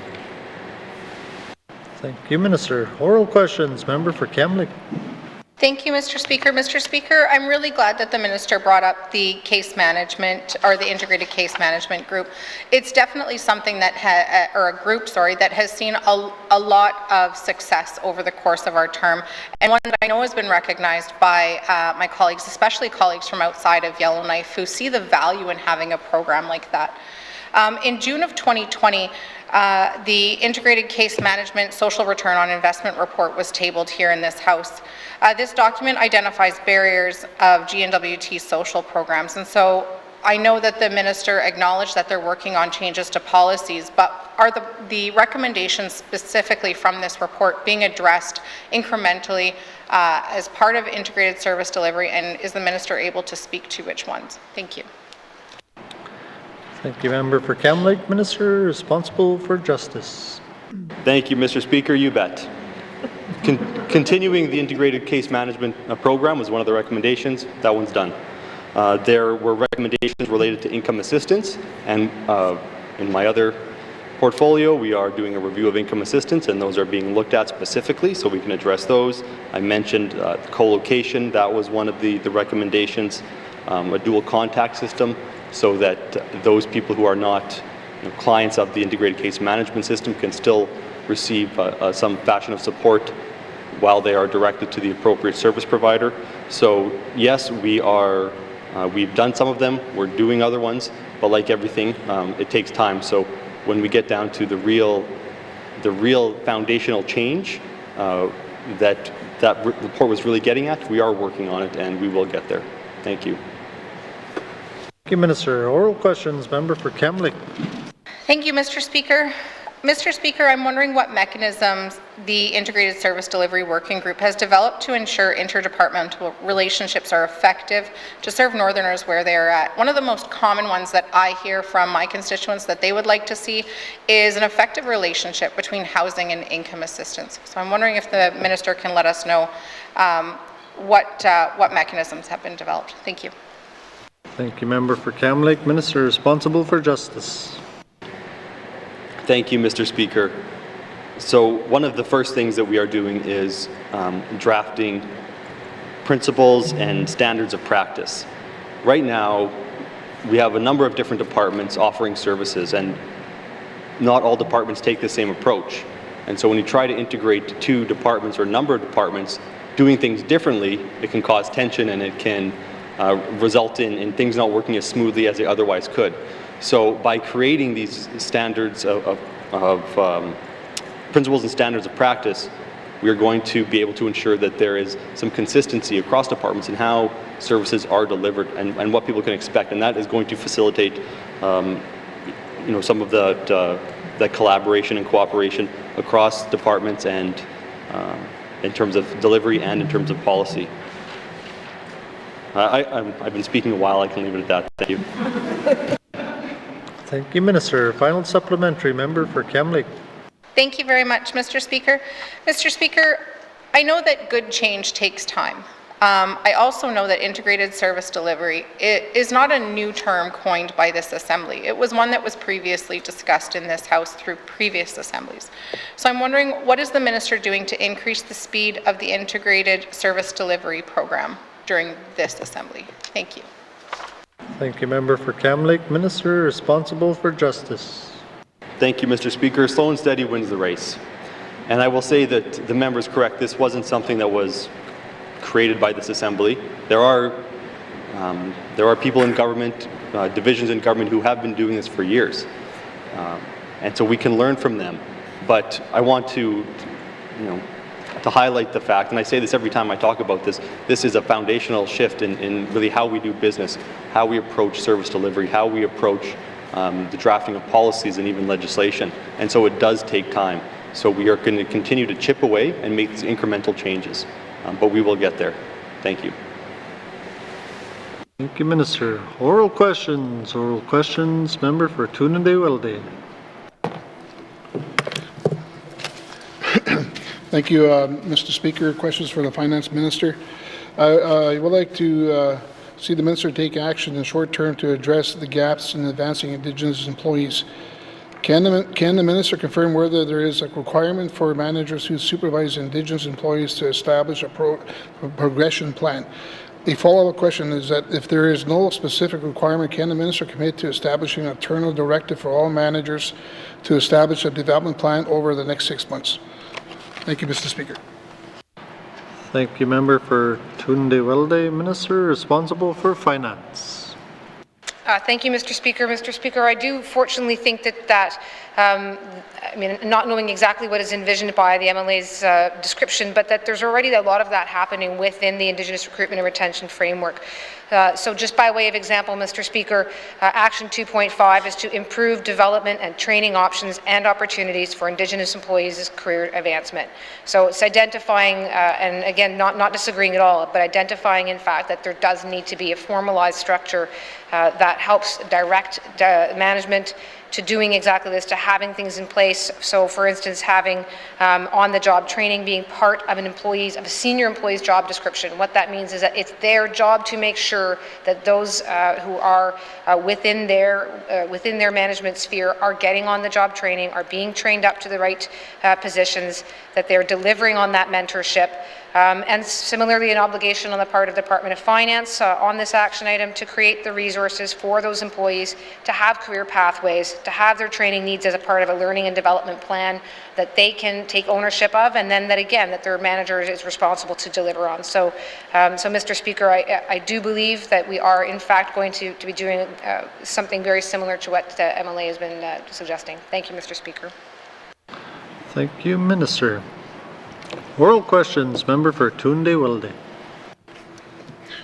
Thank you, Mr. Speaker, and thank you, Minister of Finance, for your response. Just make a reference to the affirmative action policy. The Indigenous Manager Development and Training Program was launched to advance Indigenous employees within the GNWT. This program provides partial funding for employees to obtain skills, training, or work experience where necessary for career advancement. Can the Minister provide details on the uptake of this program? Thank you, Mr. Speaker.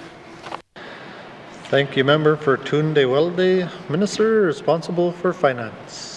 Speaker, I most certainly can provide those details. I don't have them. I don't have those numbers in front of me here today, but would be more than happy to get them and to provide them. Thank you. Thank you, Minister. Oral questions, member for Tunde Weldy. Thank you, Mr. Speaker. The Indigenous Management Development Training Program can take up to 40 employees per year, but in 2020, only 9 employees participated in this program. Can the Minister explain why the uptake is so low? Mr. Speaker.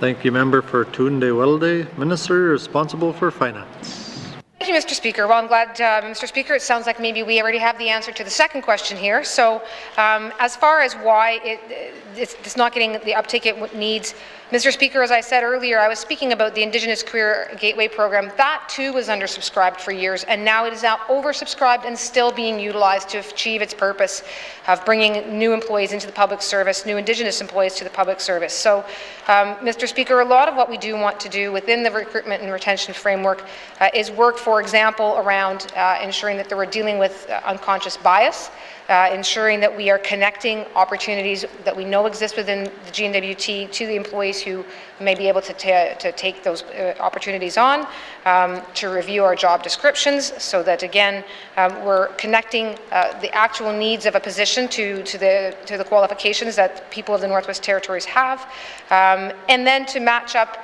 when there are other opportunities that we know there's succession planning opportunities, that we know there's openings, to match those up to potential candidates through exactly, as the member has mentioned, the Indigenous Management and Development Training Program. So, Mr. Speaker, and I should also mention, Mr. Speaker, there's very good work happening within the Indigenous Employee Advisory Committee, and they're going to be relied on significantly in this program as well.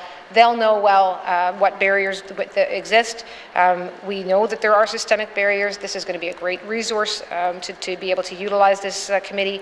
And, Mr. Speaker, also exit interviews, something I know has been called on before, now wanting to use that. So all of these things together, Mr. Speaker, will root out why this hasn't been had more uptake and ensure that that is not the way that this continues going forward. Thank you. Thank you, Minister. Oral questions, member for Tunde Weldy. Thank you, Mr. Speaker, and thank you, Finance Minister. Can the Minister explain when we can expect the 40 Indigenous employees to go through the program each year? Merci. Thank you, member for Tunde Weldy. Minister responsible for Finance. Speaker, so again, Mr. Speaker, the Indigenous Recruitment and Retention Framework has rolled out last year. Targets were set for departments in the last round of business plans.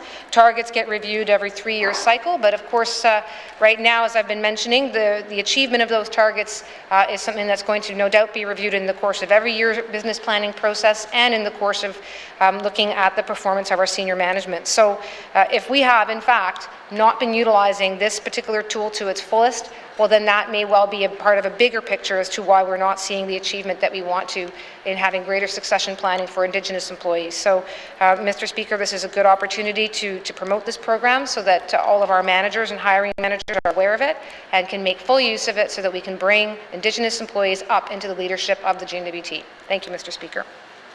Thank you, Minister. Oral questions, member for Frame Lake.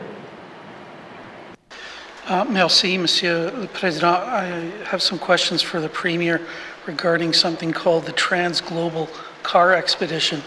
There's a lot of, I've had a lot of curious Yellowknifers contact me about this expedition. So can the Premier tell us what is going on with this expedition and whether our government was consulted? Merci, Mr. Speaker. Thank you, member for Frame Lake. Honourable Premier. Thank you, Mr. Speaker. Our government was not consulted on this expedition. My understanding is that they did, perhaps they filed social isolation plans previously, but those isolation plans are also not shared with government, ministers, the Premier. They're confidential documents. So the first time we got notice was when the public did, when Minister Archie found out that they were at our airport. It was the first time we got notice that they were in the NWT. Thank you, Mr. Speaker.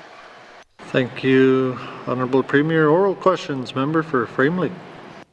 Merci, Monsieur le Président. I want to thank the Premier for that. It appears this group has a bunch of vehicles that are being assembled somewhere in Yellowknife and that they're going to try to drive overland into Nunavut somehow. It's not clear whether they have a scientific research license, whether a land use permit is required under the Mackenzie Valley Resource Management Act or other kinds of authorizations. So I'd like to ask the Premier whether this group has obtained any licenses or permits for this expedition. Merci, Mr. Speaker. Thank you, member for Frame Lake. Honourable Premier. Thank you, Mr. Speaker. So again, once we found out that they were here, we of course got a hold of the federal government to try to find out why they're here, and then just out of basic courtesy tried to figure out what exactly their plans were, because the North is a harsh environment. So we did look into some of the things that they were doing and some of the requirements. So right now there's no permitting requirements under the MVRMA for the type of equipment that's being used. However, the Department of Infrastructure did inspect the vehicles, and they don't pass the Highway 4 regulations to be able to travel. So they are going to need to be hauled on a trailer to Tibbet Lake, so they can't be on our highways, the type of vehicle they're doing. Again, this expedition is not conducting scientific research, as we know, so they didn't need to get a scientific research license as well for this. Our biggest concern, Mr. Speaker, we have reached out to them. We are trying to figure out what their plans are. It's not, we're not worried about what they're here to do as much as we're worried about their safety. We live in a harsh environment, so we want to make sure that they have plans, that they have the proper equipment, that they have the proper vehicles, clothing, etc., to be able to do this expedition. And again, it's not a requirement, it's a courtesy that we're doing that for. Thank you, Mr. Speaker. Thank you, Honourable Premier. Oral questions, member for Frame Lake.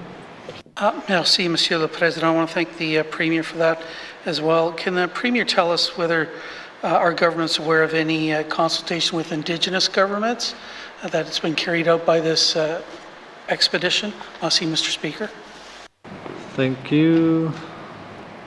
Member for Frame Lake. Honourable Premier. Thank you, Mr. Speaker. No, we're not aware of that. I'm not aware of any consultation with Indigenous governments. Again, those are discussions that we had with them. It's important that people know when they're coming to the North, we welcome visitors to the North. But it's also important that people know that it's very harsh here in the winter and in the summer as well. So we do recommend that all people that are going on expeditions into our far north, into our Arctic, consult with the Indigenous governments and get a guide, someone that knows the territory. It's not safe. You can't just drive and expect to see a gas station in the middle of nowhere. So our terrain is rugged and our services are limited. So anyone that's coming to the Northwest Territories, please make sure that they contact Indigenous governments and get yourself some qualified guides to be able to take you through your journey. Thank you, Mr. Speaker. Thank you, Honourable Premier. Oral questions, member for Frame Lake. Merci, Monsieur le Président. I want to thank the Premier again for that response.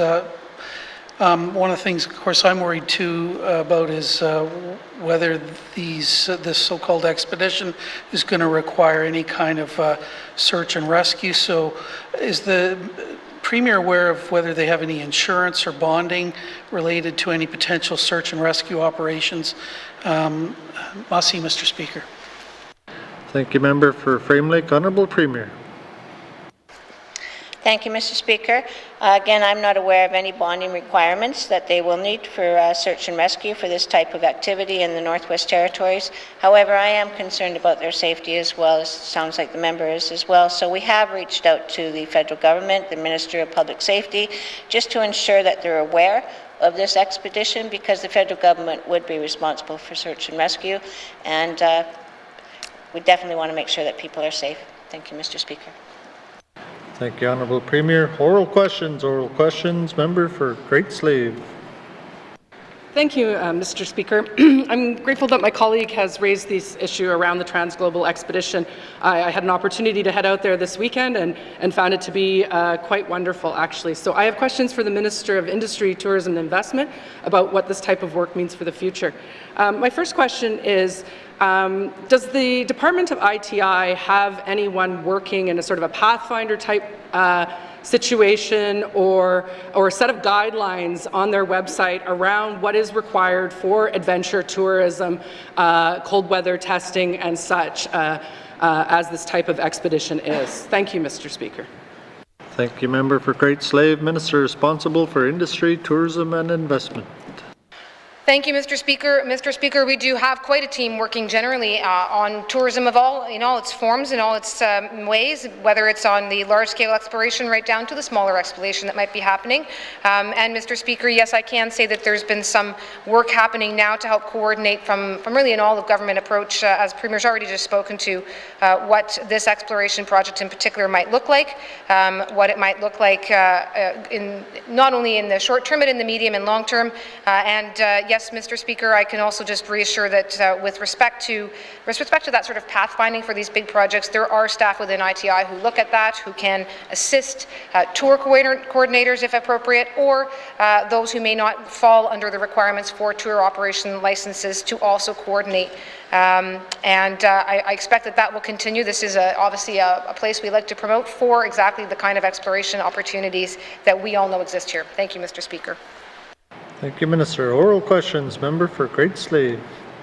Thank you, Mr. Speaker. Mr. Speaker, I think one thing that people are not aware of is that this is the pre-planning stage for the actual event, which will be held next year and encompasses a trans-global voyage driving completely across land from Antarctica all the way up to the North Pole. And this is just a small section of this overall expedition. And I will want to reassure the Premier that these are Antarctic explorers, so they are very familiar with the remoteness and cold weather that we would be experiencing in the north. I understand topography, etc., would be different, but they are looking into that.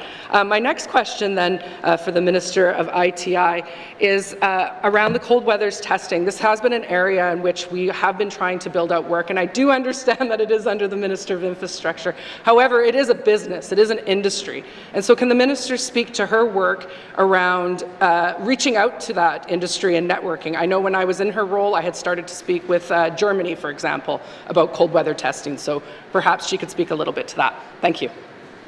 Thank you, Member for Great Slave. Minister responsible for ITI. Thank you, Mr. Speaker. Mr. Speaker, I share the enthusiasm for all of these opportunities. And Mr. Speaker, as much as fast as the ideas might be coming from my colleague across the floor, the ideas and responses are coming to me from the department right here. Everyone is quickly reminding me of the innovation action plans and knowledge economy that we're looking to build, talking about opportunities that we know will exist at PDAC to meet with entities who'd be looking at projects such as cold weather testing for a variety of different possible ways, not only tires and cars, but other technologies as well. And the Korean aircraft being another example of that recently. So there has been an interesting buzz, Mr. Speaker, in the Northwest Territories of late, even with COVID, even with the challenges of that. Some of these emerging technologies are starting to look here as being a place where they can come and reach out, test their projects, do their exploration, and find a good landing pad, because we are looking to promote ourselves, to diversify our economy, and have folks within our departments who can take a whole of government pathfinding approach. Thank you, Mr. Speaker. Thank you, Minister. Oral questions. Member for Great Slave. Thank you, Mr. Speaker. Another concern I've heard around this expedition is around wildlife and sort of joyriding around the pristine Arctic. I do want to reassure everyone that these tires have 3 pounds per square inch of pressure. You have about 5 or 6, Mr. Speaker. So the trucks are actually lighter than people walking on the snow, so that is a moot point, and basically this is just a large skidoo excavation with lesser emissions. My next question for the minister is to do around, it's my understanding that National Geographic is involved with this expedition and has been there filming and will be taking part with it all. To me, this seems like a great opportunity for us to liaise between our NWT Film Commission with National Geographic and only sort of expand that area of our resources and revenue sources. Could the minister speak a little bit to whether or not we're going to see more nature-based filmographers here in the future? Thank you. Thank you, member for Great Slave. Minister responsible for ITI. Mr. Speaker, I can have the pleasure of saying that, in fact, the Northwest Territories Film Commission is involved. They have been engaged. They were meeting with folks today and are going to be, I hope, working with this tour so that they can exactly, as the member has said, bring greater attention not only to our film industry, not only to the great folks that we have in the Northwest Territories in this sector, but then the other opportunities that come with it of being able to promote the Northwest Territories as a place where we can achieve diversity of economy and new opportunities and innovation.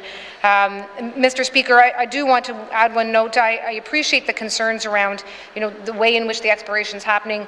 In addition to the scientific notes from my colleague, I would say that it's my understanding that this group is looking at using LiDAR and drones so that when they're mapping out their route and mapping out how they're going to go, they're doing it in the least intrusive way possible. Thank you, Mr. Speaker. Thank you, Minister. Final supplementary, member for Great Slave. Thank you, Mr. Speaker. I think this was just very much a perfect storm of bad events that led to this situation happening, and I don't think anything was ill-intended, but rather just maybe ignorance of what was needing to be done. And that being said, I think it speaks to a bit of a gap in our information accessibility as a territory. I think we've heard lots the last 2 years about comms around COVID. So I would say that this is perhaps an opportunity now for us to realize that we need to make our websites and our information more accessible to investors so that it's one stop, one quick Google, and they can find the information that they need to find to do business with the Northwest Territories. Can the minister speak to any of that if there's any of that sort of work happening in her department now? Thank you. Thank you, member for Great Slave. Minister responsible for industry, tourism and investment. Thank you, Mr. Speaker. Mr. Speaker, as I've said earlier, there's already very senior members of the department prepared to act as pathfinders for an organization like this, for an opportunity like this, to ensure that if there are regulations that need to be followed, that folks that are coming up know about them and can go through those proper processes appropriately, provide information as needed, and that if there are benefits, whether it's scientific, research, film, or otherwise, that of course we are taking a whole of government approach. So, Mr. Speaker, I'm going to certainly commit to looking over at our Invest NWT website, make sure that it is up to date, and similarly look out on the tourism side and make sure that our information there is up to date, so that we can take advantage of these opportunities and not create a situation where there's concern about the opportunities. These are just that. It's opportunities, and I certainly agree that we need to find a way to make ourselves more available. Thank you, Mr. Speaker. Thank you, Minister. Colleagues, our time for oral questions has expired. Written questions, member for Great Slave. Thank you, Mr. Speaker. You threw me off there. I've never done a written question before. So my written question is about mental health supports for residents.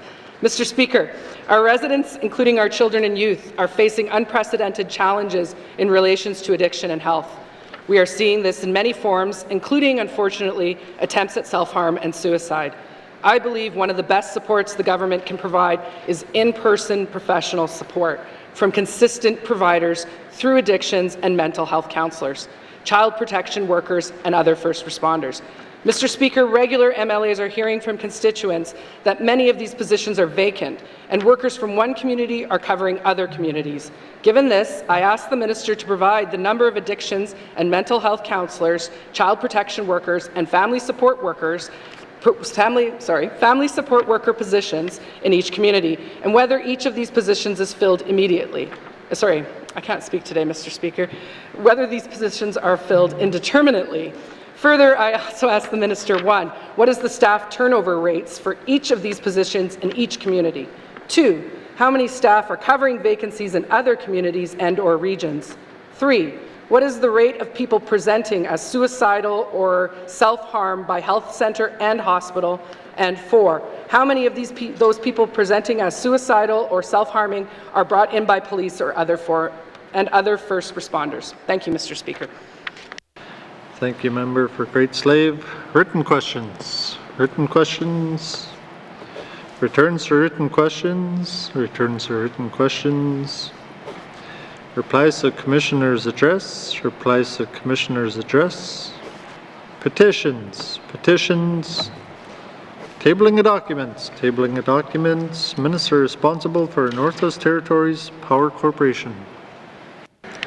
Kuinaini Okakti, I wish to table the following document, 2021-2022 amended capital budgets, Northwest Territories Power Corporation and Northwest Territories Hydro Corporation. Kuinaini. Thank you, Minister. Tabling of documents. Tabling of documents. Notices of motion. Notices of motion. Motions. Motions. Notices of motion for the first reading of bills. Notices of motion for the first reading of bills.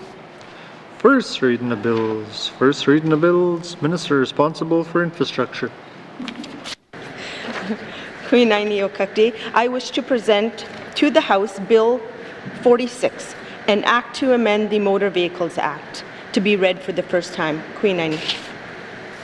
Thank you, Minister. Pursuant to Rule 8.2 brackets 3, Bill 46, an act to amend the Motor Vehicles Act is deemed read for the first time and is now ready for second reading. First reading of bills. First reading of bills. Second reading of bills. Second reading of bills. Consideration in Committee of the Whole of bills and other matters. Bill 23, Bill 29, Bill 38. Minister Statement 202-19 brackets. -19 brackets 2. Table document 561, 567, 578, 579-19 brackets 2. One second. By the authority given to me as Speaker, by motion 1-19 brackets 2, I hereby authorize the House to sit beyond the daily hour of adjournment to consider the business before the House with member for Inuvik Lake signature.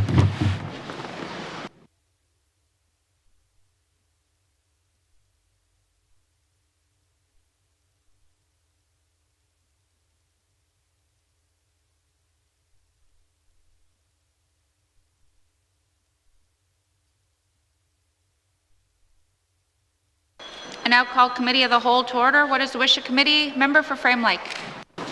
Merci, Madame la Présidente. Committee wishes to consider table document 561-19 brackets 2, main estimates 2022-2023 with Municipal and Community Affairs, Executive and Indigenous Affairs, Legislative Assembly, and Lands. Merci, Madam Chair. Thank you. Does committee agree? Thank you, committee. We'll take a short recess.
I now call Committee of the Whole to order.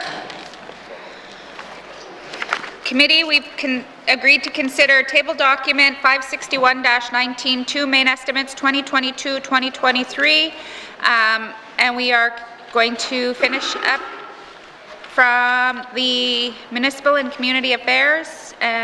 Minister, do you have a witness? Yes, I do. Thank you. Sergeant at Arms, please escort the witness into the chamber.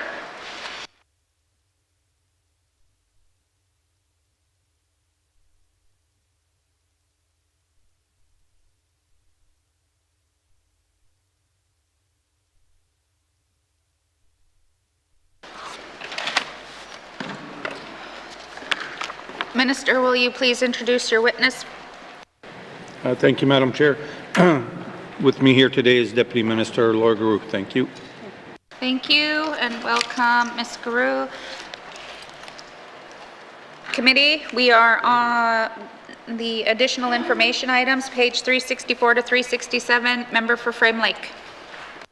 Thanks, Madam Chair. Yeah, on page 364, the Western Canada Lottery revenue. Looks like it's going down, but do we actually know what the revised amount is for 21-22 by now? Thanks, Madam Chair. Thank you, Minister of Maca. Deputy Minister, thank you. Thank you. Please wait for your light.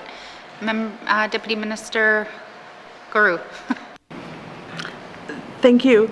No, we don't yet for 21-22, and we will know that probably in the next 3 or 4 weeks. The figure that's on page 364 represents our best estimate of what the year-end figures for revenue is going to look like. Thank you. Thank you. Member for Frame Lake. Yeah, okay, thanks, Madam Chair. Yeah, I was wondering whether it was just kind of some kind of placeholder.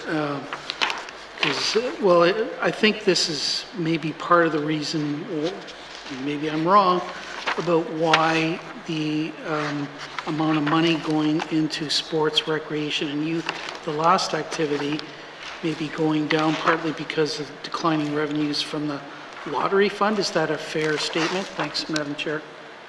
Thank you. Minister Maca. No, it isn't. Thank you. Thank you. Member for Frame Lake. Oh, I thought it was going to be easier than that. Thanks, Madam Chair. So what are we doing to try to, dare I say, get people to buy more lottery tickets? Thanks, Madam Chair. Thank you, Member. Minister Maca. So we are trying to get additional retailers out there. We were working on that presently. Thank you. Thank you. Member for Frame Lake. Madam Chair, no further questions. Thank you. Are there any further questions on the information items for Maca? Thank you. Seeing none, thank you, members. Please return now to the departmental summary found on page 331. And revenue summary for information items on page 332. Mr. O'Reilly? Thanks, Madam Chair. I move that this committee defer further consideration of the estimates for the Department of Municipal and Community Affairs at this time. I'll see, Madam Chair. Thank you. The motion is in order. To the motion. Question has been called. All those in favor? All those opposed? Abstentions? Motion's carried. Consideration of the Department of Municipal and Community Affairs 2022-2023 main estimates, operating expenditures total department is deferred. Thank you, Minister, and thank you to the witness who appear before us. Sergeant at Arms, please escort the witness from the chamber.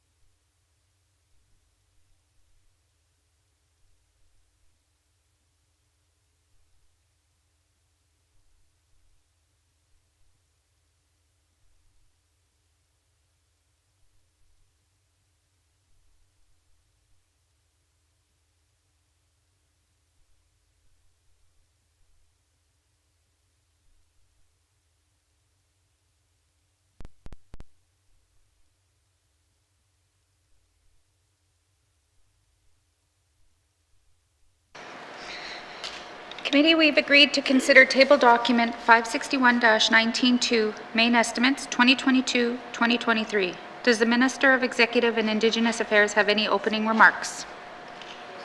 The 2022-2023 main estimates for the Department of Executive and Indigenous Affairs. Overall, the department's estimates propose a decrease of $314,000 or 1.4% over the 2021-2022 main estimates. These estimates support the mandate objectives for the Department of Executive and Indigenous Affairs while continuing to meet the GNWT's fiscal objectives to prioritize responsible and strategic spending. Highlights of these proposed estimates include the sunset of $250,000 of funding appropriated for the hiring of external facilitators, as well as staff travel costs to assist with the implementation of self-government, resource, and land claim agreements, a $554,000 reduction to the departmental travel budget as part of a GNWT-wide reduction to appropriations for travel in order to reflect the requirement for duty travel during the COVID-19 pandemic, and increased compensation and benefits funding of $499,000 to reflect the salary increases laid out in the new collective agreement with the Union of Northern Workers. These estimates continue to support the priorities of the 19th Legislative Assembly and support the vision of Budget 2022 by funding the GNWT's negotiation and implementation efforts with respect to the conclusion of self-government, resource, and land claim agreements with Indigenous governments, and providing support to the departmental activities related to the implementation of the United Nations Declaration on the Rights of Indigenous People. That includes my opening remarks. Thank you, Madam Chair. Thank you. Do you wish to bring in witnesses into the House? Thank you, Madam Chair. Sergeant at Arms, please escort the witnesses into the chamber.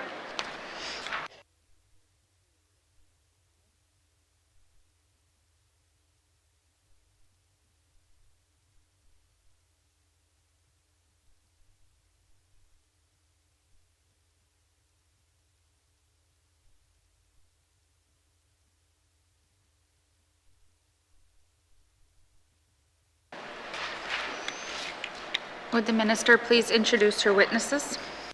Thank you, Madam Chair. On my left is, Martin Goldney, the Deputy Minister of Executive Indigenous Affairs, and on the right is Ms. Lauren Alexandra, the Director of Shared Corporate Services with Executive Indigenous Affairs. Thank you, Madam Chair. Thank you and welcome. Committee has agreed to forego general comments. Does committee agree to proceed to the detail contained in the table document? Thank you, committee. Committee, we will defer the departmental summary and review the estimates by activity, beginning with cabinet support, starting on page 112 with information on page 114. Questions?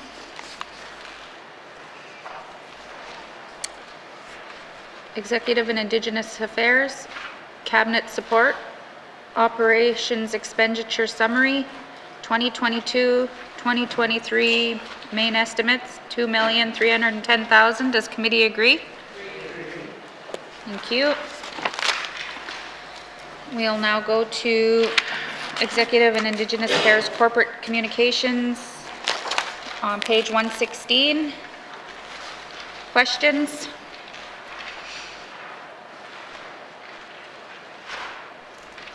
Seeing no questions, Executive and Indigenous Affairs Corporate Communications Operation Expenditure Summary 2022-2023 main estimates $1,512,000. Does committee agree? Thank you. Please turn to page 119, Executive and Indigenous Affairs Directorate. Any questions under the Directorate? Member for Yellowknife North. Thank you, Madam Chair. I believe this $2.7 million under regional operations is where we find our government service officers. I have heard great things about the government service officers, and I believe they are now in most communities who desire them. I understand there was a bit of a review to be done on the staffing of those positions, and I'll note that, you know, some places, I think Betchko was an example, where they are overworked, and then some are half-time and perhaps, you know, not as much Remand, can I just get an update on the review of government service officers? Thank you. Thank you. Honorable Premier. Thank you, Madam Chair. For that one, I'll turn it to Martin Goldney. Thank you, Madam Chair. Thank you. Deputy Minister Goldney. Thank you, Madam Chair. So that work and review is ongoing, and we constantly monitor the workloads for GSOs. And with reference to Betchico, we are filling an extra position there, recognizing for the time being the workload, and we will continue to monitor that arrangement. Thank you, Madam Chair. Thank you. Member for Yellowknife North. Thank you, Madam Chair. I'm glad to hear about that extra position. I guess the giant question always here is whether there is any plans to expand government service officers into Yellowknife, or given the few years that this has been running and the success of it, whether there's some lessons learned and a transition to perhaps a service GNWT model. Is any of that work planned? Thank you, Madam Chair. Thank you. Minister. Madam Chair, no, not during this term of this government. In Yellowknife, we have a lot more services. We have the integrated service delivery model, which provides people that are struggling to be able to get things. We're moving that into all departments. The government service officers are really to help people, mostly our elders in smaller communities, to be able to access services. Thank you, Madam Chair. Thank you. Member for Great Slave. Thank you, Madam Chair. This is a very fitting day to have this group in front of us, as it's International Women's Day, and this is where a lot of our funding for women is. I'm looking at the line for the Wise Women Awards, and I know that at one point, and it's a very small amount, however, it has been dropped off in the last couple of years, and my understanding was that during COVID it was obviously difficult to have. It's a luncheon and it's usually in a small venue. I note that it has not been picked back up again for the upcoming year, and I noticed that Nunavut just either had nominations or just announced their winners. So I guess could the Premier or the Department speak about, are there plans to bring that back and perhaps expand that given the ever-increasing role of women in our territory? Thank you. Thank you, Member. Honourable Premier. Thank you, Madam Chair. That Wise Women Award was a good program. It was the funding came through EIA, but it was through the Status of Women. It was done through COVID. They decided they didn't want to do it because of COVID. I haven't heard them wanting to do that. It's only $25,000, Madam Chair. If the Status of Women does come forward, then I would look to see if I could fund that internally. Thank you, Madam Chair. Thank you. Member for Great Slave. So does the Premier commit to looking to find the money, or does the Premier commit to finding the money if they come and ask for it? Thank you. Thank you. Honourable Premier. Thank you, Madam Chair. Thank you, Madam Chair.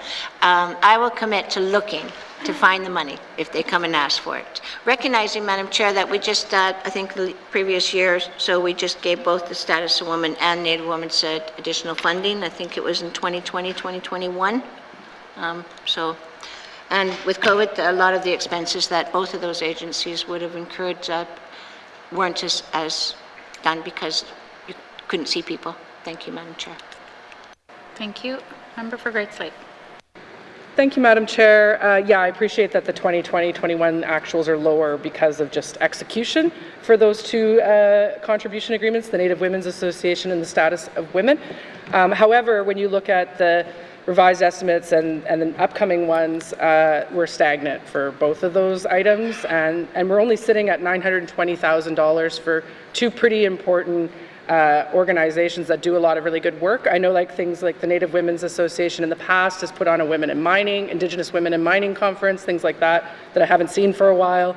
I fear that while they maybe haven't asked for more money, that there are things that are not happening because they're using their money elsewhere. So can the Premier speak to whether or not we think there'll be an increase in funding coming after this year? I would obviously like to see an increase in funding this year, but I'm guessing we're kind of past that point. Thank you. Thank you. Honourable Premier. Thank you, Madam Chair. Actually, it was 2021-2022. There was $50,000 to both organizations additionally. At this point, Madam Chair, no. I also believe that both organizations are doing wonderful work. However, there's lots of organizations that do wonderful work, and we have huge priorities to the GNWT, and everyone's aware that we don't have the money to meet all of our priorities as we have currently. So at this point, no, I'm not planning on giving any increases. Thank you, Madam Chair. Thank you. Member for Great Slave. Thank you, Madam Chair. Disappointing, but not surprising. I'm looking at the Women's Initiatives funding, again, kind of a low amount. I mean, I think overall, this just, as a woman, makes me kind of, I just wish there was a lot more funding for these types of initiatives. And I note that the Women's Initiatives is for nonprofit organizations to do special events. Is this fund generally fully subscribed?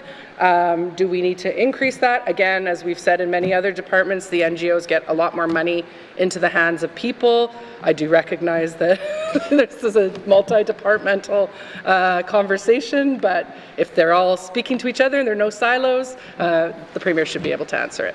Thank you. Thank you. Honourable Premier. Madam Chair, I'll start and then I'll pass it over to Lauren. So the Women's Initiative, again, that was, yes, I used to be the Minister of Status of Women, and I did know it was oversubscribed, and there was like $5,000 here and there, and lots of people, organizations applied for it. So again, in 2021, 2022, we also gave them a $55,000 increase to bring it up to $100,000. So as for is it oversubscribed at this point, that turn it back to Lauren, if I can, Madam Chair. Thank you. Ms. Alexandra. Hi, thank you. Yes, generally this program is fully subscribed.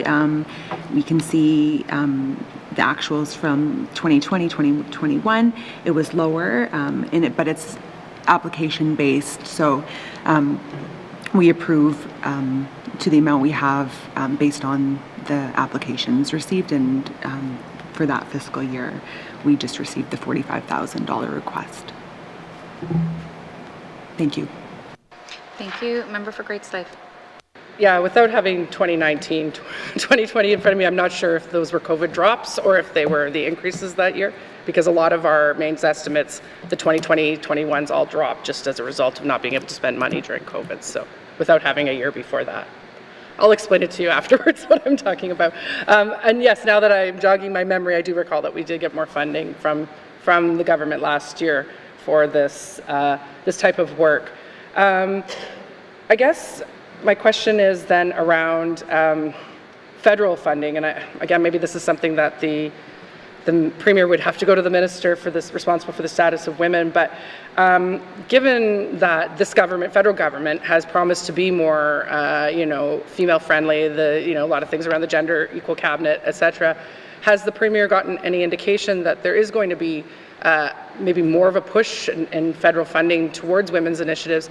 You know, we have things coming up around the missing and murdered women, an area that I need to be more familiar with, but I feel that this might be an area where, as its importance grows, we aren't going to see the funding growing with it, and for us to find that internally is going to be difficult. So if the Minister or Premier could speak to that. Thank you. Thank you. Honourable Premier. Madam Chair, at this point, in talking to the Minister of Status of Women, she hasn't heard anything. We haven't heard anything yet. Their budget hasn't been released. We brought forward our asks, but our asks are based on the priorities of this government, and we have huge priorities, so like housing, etc. So the Women's Initiative was not amongst those asks. Thank you, Madam Chair. Thank you. Member for Great Slave. Thank you. I'll just have to hope that the Prime Minister does some initiatives on his own. And I guess just a comment that if I could go back in time, I would be doing those priorities a whole lot differently. Thank you. Thank you. Any further comments? No? Okay. Member for Cam Lake, did you have questions? Thank you, Madam Chair. One of my questions, I believe, was just kind of but that's good. So back on page 119 in the gender equity unit, the $1.7 million, I see that there's a slight increase, and my question was going to be around the implementation of the MMIWG action plan. And so does any of this money go toward the actual implementation of the action plan. Thank you. Thank you. Honorable Premier. Madam Chair, glasses on. So there is an increase from the last year. It's $11,000. 20,000 of that is actually for compensation and benefits, and then 9,000 is a decrease for computers that have sunsetted because of we had to set up the previous year and not.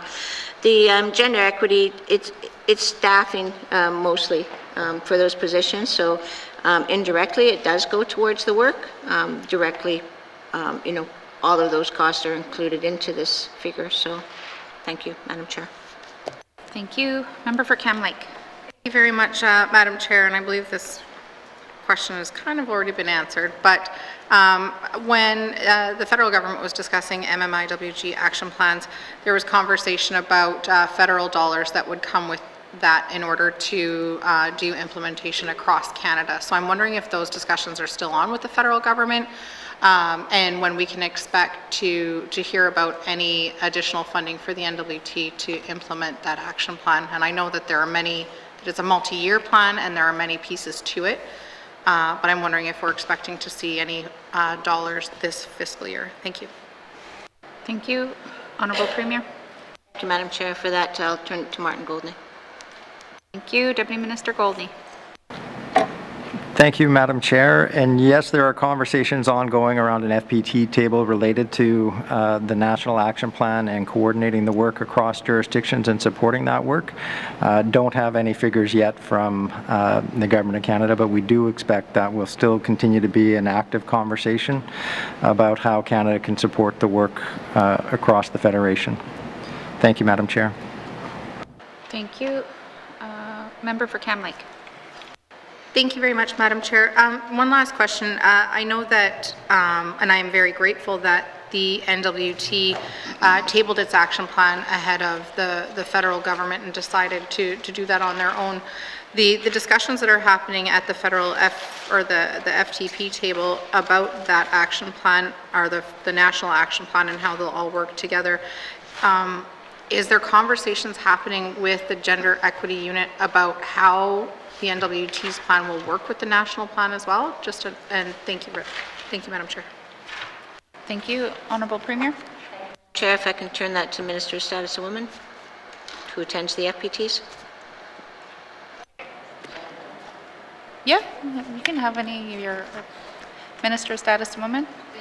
Thank you, Premier. So right now, just to assure members with respect to the engagement at the FPT level, Sabet Biscay, who is the director of the Gender Equity Unit, actually sits as a co-chair on some of those tables at the officials level. So we are actually extremely well linked in, are arguably better than some of our sister provinces and territories, given the role that she's playing, a leadership role she's playing at that level. Thank you, Madam Chair. Thank you. Are there any further questions under the Directorate? Member for Frame Lake. Yeah, thanks, Madam Chair. The Office of Devolution Initiatives was sunsetted in 2021, and I'm just wondering where that work was picked up. I believe there was some work being done on negotiation of an offshore resource management agreement of some sort, and under the devolution agreement, after 5 years, there was supposed to be a review of the delegated authority to GNWT, and just wondering where that work was picked up. Thanks, Madam Chair. Thank you. Honourable Premier. Thank you, Madam Chair. For that, I'll turn it to Martin Goldney, Deputy Minister. Thank you. Deputy Minister Goldney. Thank you, Madam Chair. So with respect to the offshore negotiations, I think when we first saw this sunset, we were anticipating a conclusion on those negotiations a little sooner than it has turned out to be, but nevertheless, we've been able to manage that file with existing resources and are still hopeful that we're very close to the finish line on those negotiations. For the MVRMA related work, we did recognize that this also needs to be supported across government and include other departments. So we have been relying on shared working groups to inform those discussions moving forward, but the initial priority and focus was on working with our Indigenous government partners. So we think we've done that work and signaled to Canada that we're ready to proceed with conversations related to that commitment in the devolution agreement, and hope to see that pick up steam very soon. Thank you, Madam Chair. Thank you. Member for Frame Lake. Thanks, Madam Chair. Appreciate that answer. Is it fair to say this work has been delayed then as a result of COVID? Thanks, Madam Chair. And by how much? Thanks, Madam Chair. Thank you. Honourable Premier. Chair, I think lots of things were delayed by COVID, as Martin said, or the Deputy Minister said, that it's still going forward. We have partners at the table for the offshore accord. And with the MVRMA work, we were working with the Intergovernmental Council to develop the terms of reference. So whenever you're working with a large amount of Indigenous governments, it takes time, but it's better to take time to do it right. So we do have a terms of reference for the review. We've submitted that to Canada, and we're looking forward to continuing the work on that. Thank you, Madam Chair. Thank you. Member for Frame Lake. Thanks, Madam Chair. Yeah, I'm very interested in this review of the MVRMA delegated authority and whatever else is going to get looked at. If the terms of reference has been finished, can it be shared with this side of the House? Because that came as news to me. Thanks, Madam Chair. Thank you. Honourable Premier. Sorry, maybe I need clarification. The Intergovernmental Council partners are ready to begin developing the terms of reference for the review. So sorry about that. And we've been discussing the approach of the review through the Secretariat, the Intergovernmental Council Secretariat, and also with federal officials. I don't know if I can commit to sharing that with committee. I'd sure like to, but I think out of respect, I would have to bring it back to the Intergovernmental Council. And with their permission, once that's done, then I could perhaps give an update to committee in confidence. I have no problem with that, but out of respect, I'd like to work with our Indigenous partners because we're doing this together at that table. Thank you, Madam Chair. Thank you. Member for Frame Lake. Thanks, Madam Chair. Yeah, I do respect the Intergovernmental Council, but I thought we were partners here somehow and within the government of the Northwest Territories, the lowly regular MLAs with cabinet. So I would hope that the Premier would find a way to share this terms of reference, even in draft form, with our side of the House before it's finalized with the Indigenous governments. I thought we were kind of partners, but I guess I'd like to hear from the Premier about how she intends to engage regular MLAs in this work. Thanks, Madam Chair. Thank you, Member. Honourable Premier. Thank you, Madam Chair. I do believe that we regularly, at every meeting, we invite the, I believe it's the Chair of AOC, to come to the Intergovernmental Council meetings. We'll continue to do that, and as we learn more from officials, like I said, I'm willing to ask them. It's not a matter that I'm not willing to. It's a matter that I respect that relationship, and we see ourselves as one member at that table, and so I'll bring it forward to them and bring back the reply. Thank you, Madam Chair. Thank you. Member for Frame Lake. Yeah, thanks, Madam Chair. I think we may be passing ships here somehow. You know, yes, I got to go to the Intergovernmental Council meeting. It's held once a year, but there's lots of work that happens in between those council meetings by working groups and whatever, and I'm sure there's probably even a special working group looking at this MVRMA issue. I don't see how our government has to go to the Intergovernmental Council to say that you want to consult and work with regular MLAs in developing what the GNWT position is and in sharing a draft so that you can get input from the regular MLAs. That should not require Indigenous government support. That's Cabinet working with regular MLAs, the way consensus government is supposed to work. So I'd like to get a response from the government or from the Premier on if that's her view of how things should work within GNWT as a consensus government. Thanks, Madam Chair. Thank you. Honourable Premier. Thank you, Madam Chair. I guess we'll agree to disagree. Within devolution, we did form the Intergovernmental Council. We signed protocol on legislation protocol around land and resources and water. I think that I have said that we are one member at that table, and Madam Chair, out of respect for the Indigenous governments that take the time and put officials at that table, I will continue to say that we are one member. I respect the procedure at this House. I respect that no act shall get passed without regular members, but I also respect the relationship at that table.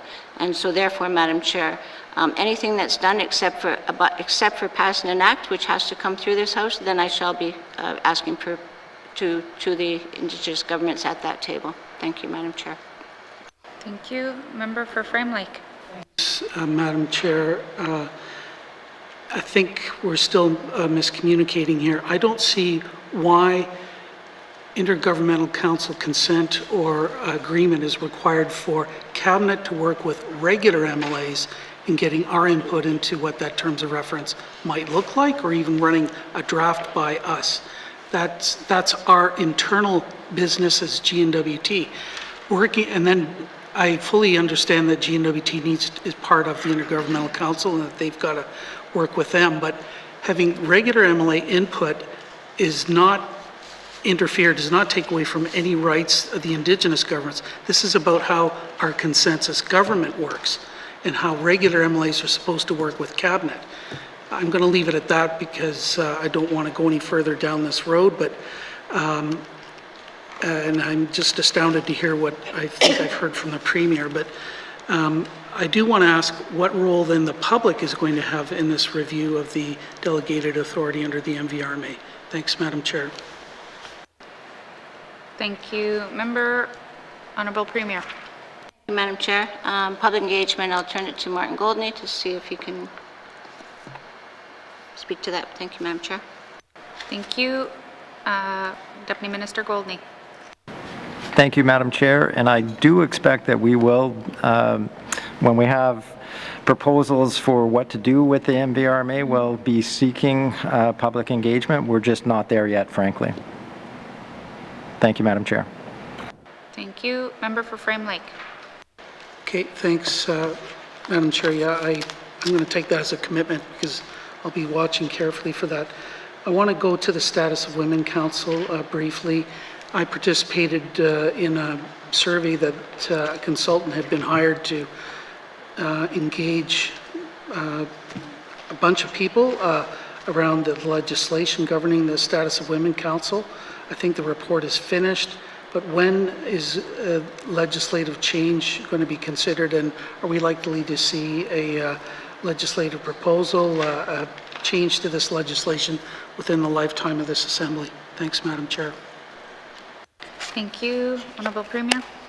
Madam Chair, I do know that we are working on that. I'll pass it to the Minister of Status of Women to give an update on where we are exactly with that legislation. Thank you, Madam Chair. Thank you.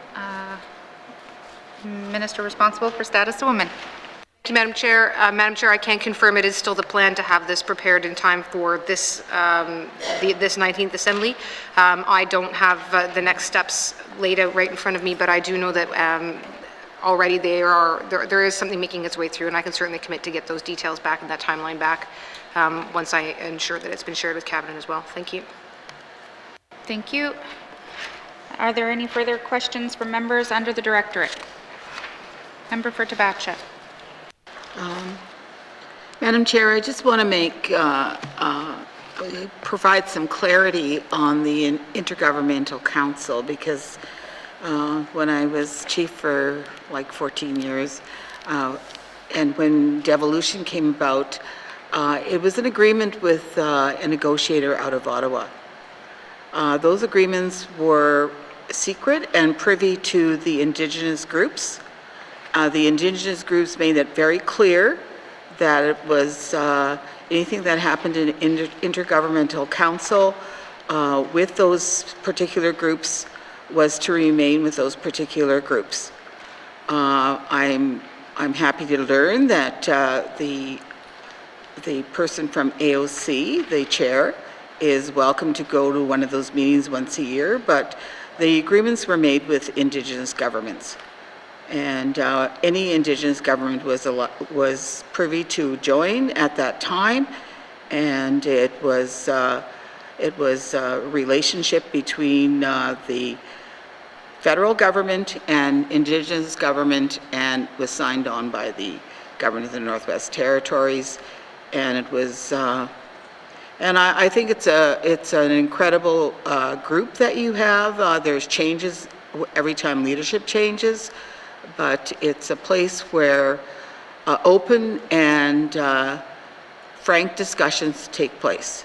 And that's all I want to say, Madam Chair. I just want to make it very clear that it is very sacred to the Indigenous groups. Thank you, Madam Chair. Thank you. Are there any further questions under the Directorate? Member for Tunade-Willowday. Thank you, Madam Chair. I am just glancing through the documents here, and I went through the budgets and the summary and the Finance Minister's speech on day 2 of the session, and then I went through the 2019 and 23 mandate of the Government of the Northwest Territories, outlining the 22 principles mentioned by the Premier. And looking at the budgets, what stands out for me is that we get about 18 months left in this government, and COVID has taken front and center stage of where we're at today. And what I don't see, though, in the budget is that a line item there to implement the United Nations Declaration of Indigenous People. I'm not sure, maybe if the Premier could maybe direct me where to look in here, because one, I don't see it in our budget. I don't see it in the line items here I'm looking at under the Directorate. I went through it already, so that's the question I have. Thank you, Madam Chair. Thank you. Member for Tunade-Willowday, Honourable Premier. Chair, I'll start and then I'll pass it on to Martin Goldney. I do know that the work of the United Nations Declaration of Indigenous People is being done at the Council of Leaders table. So you don't see any money directly in this budget that says United Nations Declaration of Indigenous People. However, every Indigenous government that attends that table is provided funding to be able to be at that table. And so most of the work, like I said, if there's a legislative initiative that needs to happen, that would be done internally by EIA. And a lot of that work will be looking at the principles right across and looking at how government provides services, which would be all internal work as we go forward. The Indigenous governments are saying it's not only about the legislation, we can do that internally, it's also about how we provide services, and that's the work that will continue on past this government. It should not be something that just happens to this government. It should be something that goes on for the rest of time. Thank you, Madam Chair. Thank you.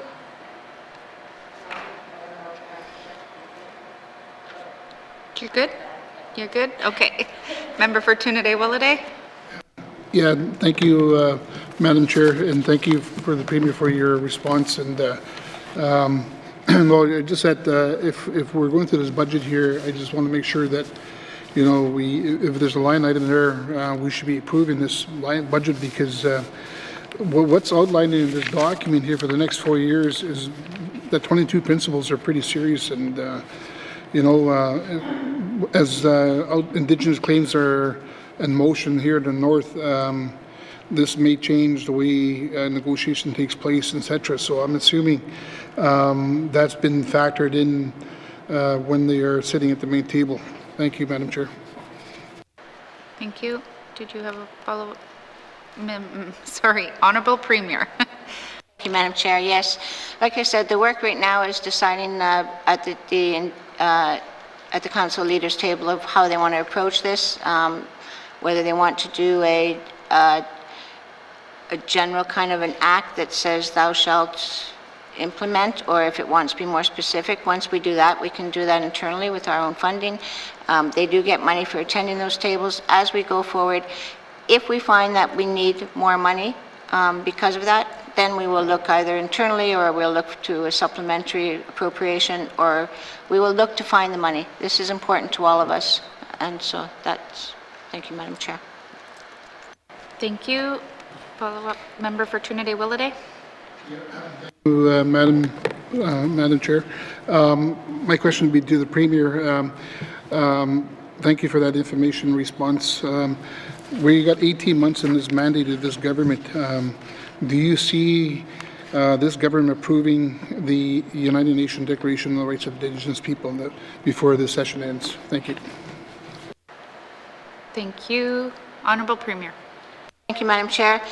Our officials have been working with the working group from the Council of Leaders table. We've let them know of the timeline that we need, the maximum that time, or the minimum time that they can actually give us an answer to be able to pass legislation in this setting.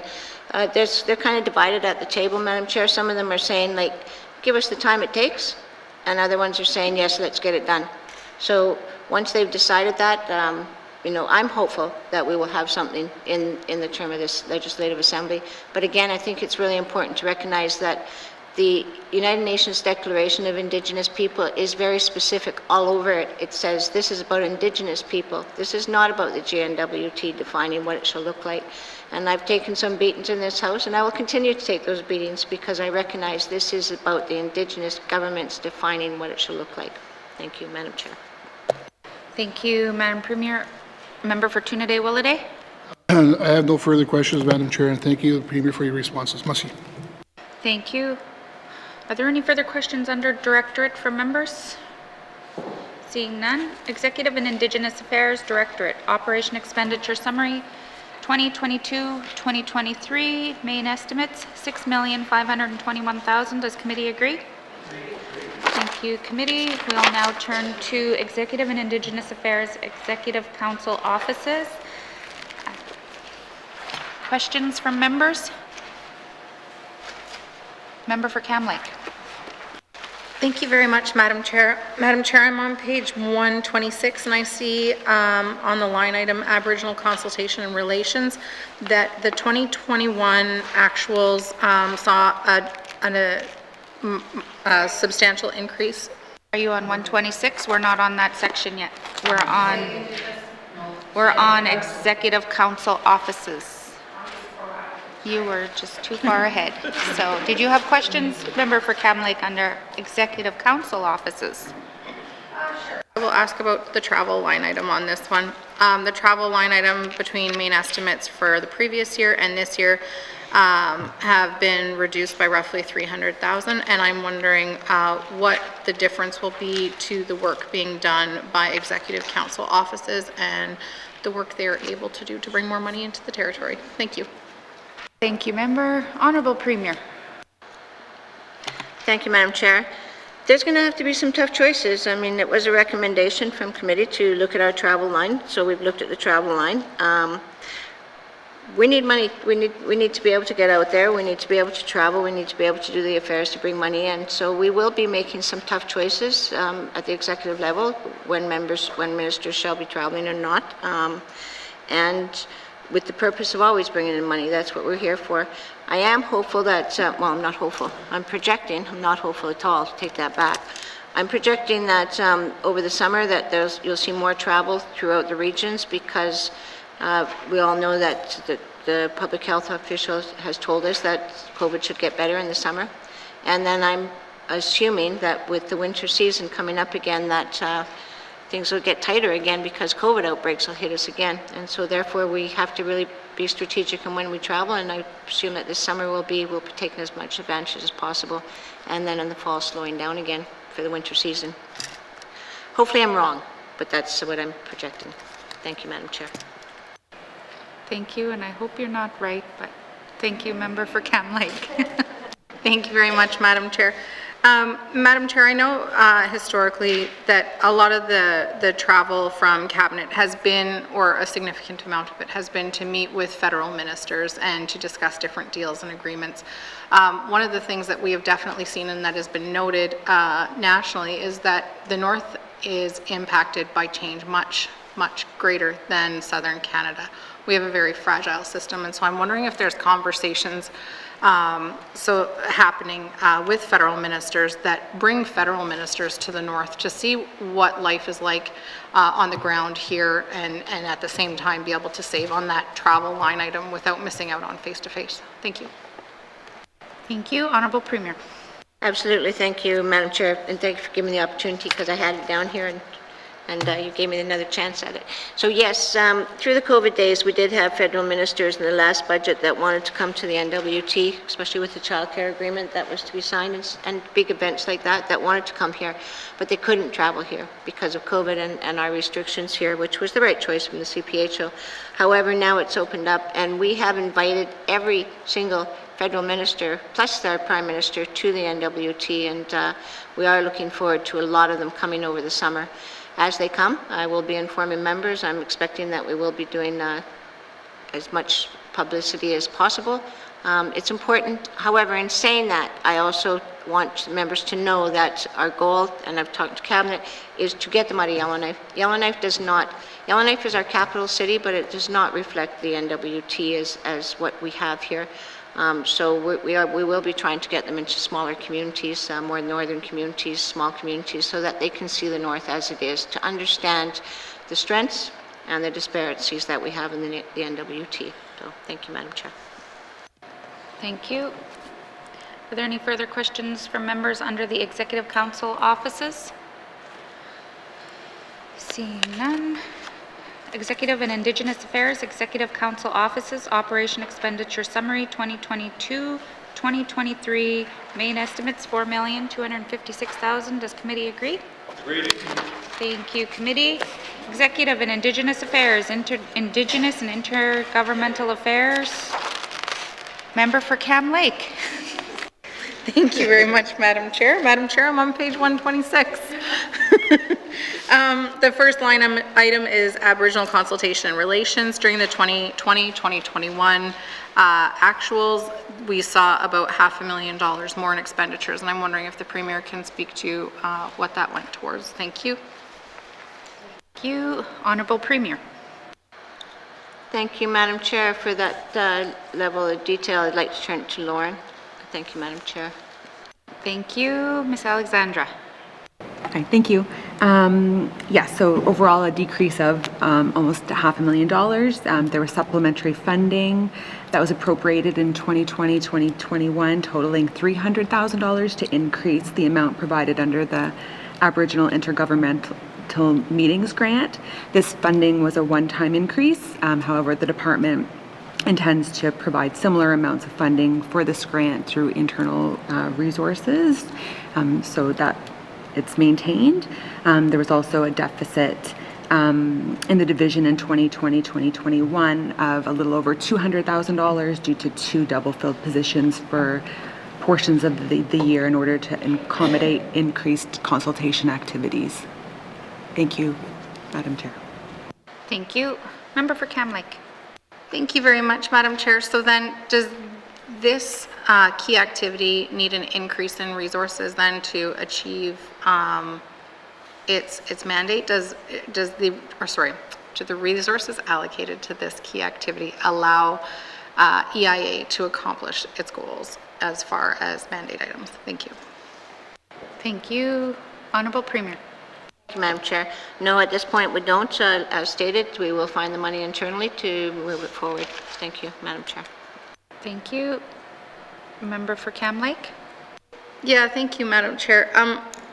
One of the mandate items obviously is to settle, I think we had said 2 land claims over the course of this assembly, and if we're not giving one of our most important, or I guess they're all very important to us, but one of our strongest mandate items, the resources that it needs, is EIA, being a smaller department, able to fulfill that mandate item by pulling those funds internally without them being allocated at this stage in the game. Thank you. Thank you. Honorable Premier. Thank you, Madam Chair. At this point, we do project that we shall be fine. We'll be able to continue with things. Well, it's important to note, I think, that the monies that we spend on consultations with Indigenous governments changes every year, and it's based on, some of that is based on negotiations and the travel that we do with them. Some of it is based on what we call bilaterals, which is the groups the meetings that we have regularly with, annually or biannually with Indigenous governments. Some years it all happens in Yellowknife and then we have to pay for them all to come here, which is very expensive, and other years, like this year coming up, it happens in their communities, and so we go there, which is actually more affordable for us. So this year we should be fine. Next year, I'm not sure. Thank you, Madam Chair. Thank you. Member for Cam Lake. Thank you very much, Madam Chair. I'm wondering if the Premier can speak to whether or not this mandate item, or this mandate commitment rather, is on track. Thank you. Thank you. Honorable Premier. By that mandate, I'm assuming that have 2 negotiated agreements by the end of this term. We are very hopeful they are on track. We are presuming that we will still have 2 at a minimum, and we're hoping for more. But like has been said, things change day to day. Leaders change, negotiation mandates change. We are doing the work currently right now. It's part of our mandate as well to look at the core principles and objectives. And I'm really hopeful that once we release that work, that we will have more movement. It'll hopefully address some of the trust issues, I think, that are at those tables. Thank you, Madam Chair. Thank you, Honorable Premier. Member for Cam Lake. Thank you very much, Madam Chair. I believe that committee was expecting to see the core principles in 2021. I'm wondering if the Premier rather, can speak to the new expected timeline on that piece. Thank you. Thank you, Member. Honorable Premier. Thank you, Madam Chair. I always say promise it. I can't even remember it right now, but don't promise too much and hope you can deliver better is basically the philosophy. So what I can say is we've just met with Cabinet on looking at them, on our core principles and objectives. We're finalizing that work. That should be done fairly soon after session. I would presume that within, and of course we would provide a briefing to members on that, and then I would presume, Martin might shoot me, but within the next 6 months that we should be able to have those release, the core principles, objectives, the negotiating core principles and objectives for Indigenous governments. Thank you, Madam Chair. Thank you. Good to hear. Honorable Premier. Member for Cam Lake. Thank you very much, Madam Chair. Under promise, over deliver, and no further questions. Thank you. Are there further questions under the Indigenous Intergovernmental Affairs? Member for Tabacha. Madam Chair, I just have one concern, and that's under the implementation. There seems to be a $350,000 drop. So I just want to know how serious the government of the Northwest Territories and the Premier's office is in making sure that implementation of claims take place. Thank you, Madam Chair. Thank you. Honorable Premier. Thank you, Madam Chair. There is a decrease of $236,000 in that implementation phase. That's funding total. We're taking out $250,000 for external facilitator services, and also there's a $14,000 increase for compensation and benefits for Northern Union. We are very serious. We will still use facilitators as necessary. COVID slowed down some of them, but the facilitators, we have facilitators that are needed, negotiators. There's a couple of groups that we promised that could use facilitators. At this point, the groups are not willing to, at least one of them, not willing to use facilitators. So until the groups can say, we want those facilitators at the table, both groups, then there's no sense putting it in our budget. So if we need more in the next year, then we'll look at implementing more. But at this point, I don't see that we need them. I think we can do the work without. Thank you, Madam Chair. Thank you. Member for Tabacha. Madam Chair, I guess I just have a concern because I know that there's an anniversary of one of the claims in my area that was signed in 2002, and it is now going to be 2022. It is 20 years, and they still don't have the implementation of the claim, and that's why it's a concern. Thank you, Madam Chair. Thank you. Honorable Premier. Thank you, Madam Chair. Yes, there are concerns with a lot of Indigenous governments. I'm not sure which one you're talking about, so I'm not going to guess which one. There are some ones that are moving forward slow. There's some that are moving quicker. And at one moment, you think you're ready to sign an agreement with one group, and then it takes a step back. Madam Chair, you can attest to that one. And another time, you think that you're at a standstill, and then they're ready to get at the table. So it's really a matter of working where the Indigenous governments are. But I am hopeful that as many as possible will get signed within this government. Thank you, Madam Chair. Thank you, Madam Premier. Member for Tabacha? No other. Thank you, Madam Chair. Thank you. Are there any further questions? Member for Frame Lake. Yeah, thanks, Madam Chair. I fully understand that COVID has delayed some of the negotiations, but I'm very worried that we're going to end up in the same boat that the last Assembly was in, where the Premier of the day promised that all the outstanding negotiations would be settled, and at the end, all we got was one agreement in principle on self-government in Norman Wells in 4 years. And that was from, when we didn't have a pandemic, whatever. I just never understood what was happening. Nothing was happening. And I continue to hear from negotiators that the real problem was no longer the federal government, it was GNWT was their problem. The negotiators didn't have any authority, they didn't have a clear mandate, they have to go back to cabinet every time they had to move outside of anything. It was just not good news, and nothing really got done, quite frankly, in the last Assembly on that file in particular. So I'm really hoping we're going to get a different outcome, but everything I've seen so far is that it's not going to be much different. Can the Premier tell us whether any of the negotiating mandates for any of the tables have been adjusted in any way since the beginning of this Assembly? Thanks, Madam Chair. Thank you. Honorable Premier. Thank you, Madam Chair. Okay, well, I was going to let it, but good news is always good news. So we were going to release the core principles and objectives. That work was coming out. We're looking at actually moving that forward. The federal government does have their negotiating mandates out. We're actually just finished the work with Cabinet, finalizing it, changing it, and Cabinet is of the view that we should also be releasing our core mandates, principles, mandates out there. So again, that's, I was hoping to do a bigger announcement, but this is the announcement. And you will see that coming out forward. I do think that once it's on the table, there's nothing, we talked in Cabinet, there's nothing in those negotiating mandates. I mean, it's not one mandate. I remember being asked in the House, there's lots on every different area, every different program, every different health, the infrastructure, all kinds of things. Well, maybe not infrastructure. So there is nothing in those that is a big top secret that any Cabinet minister could see.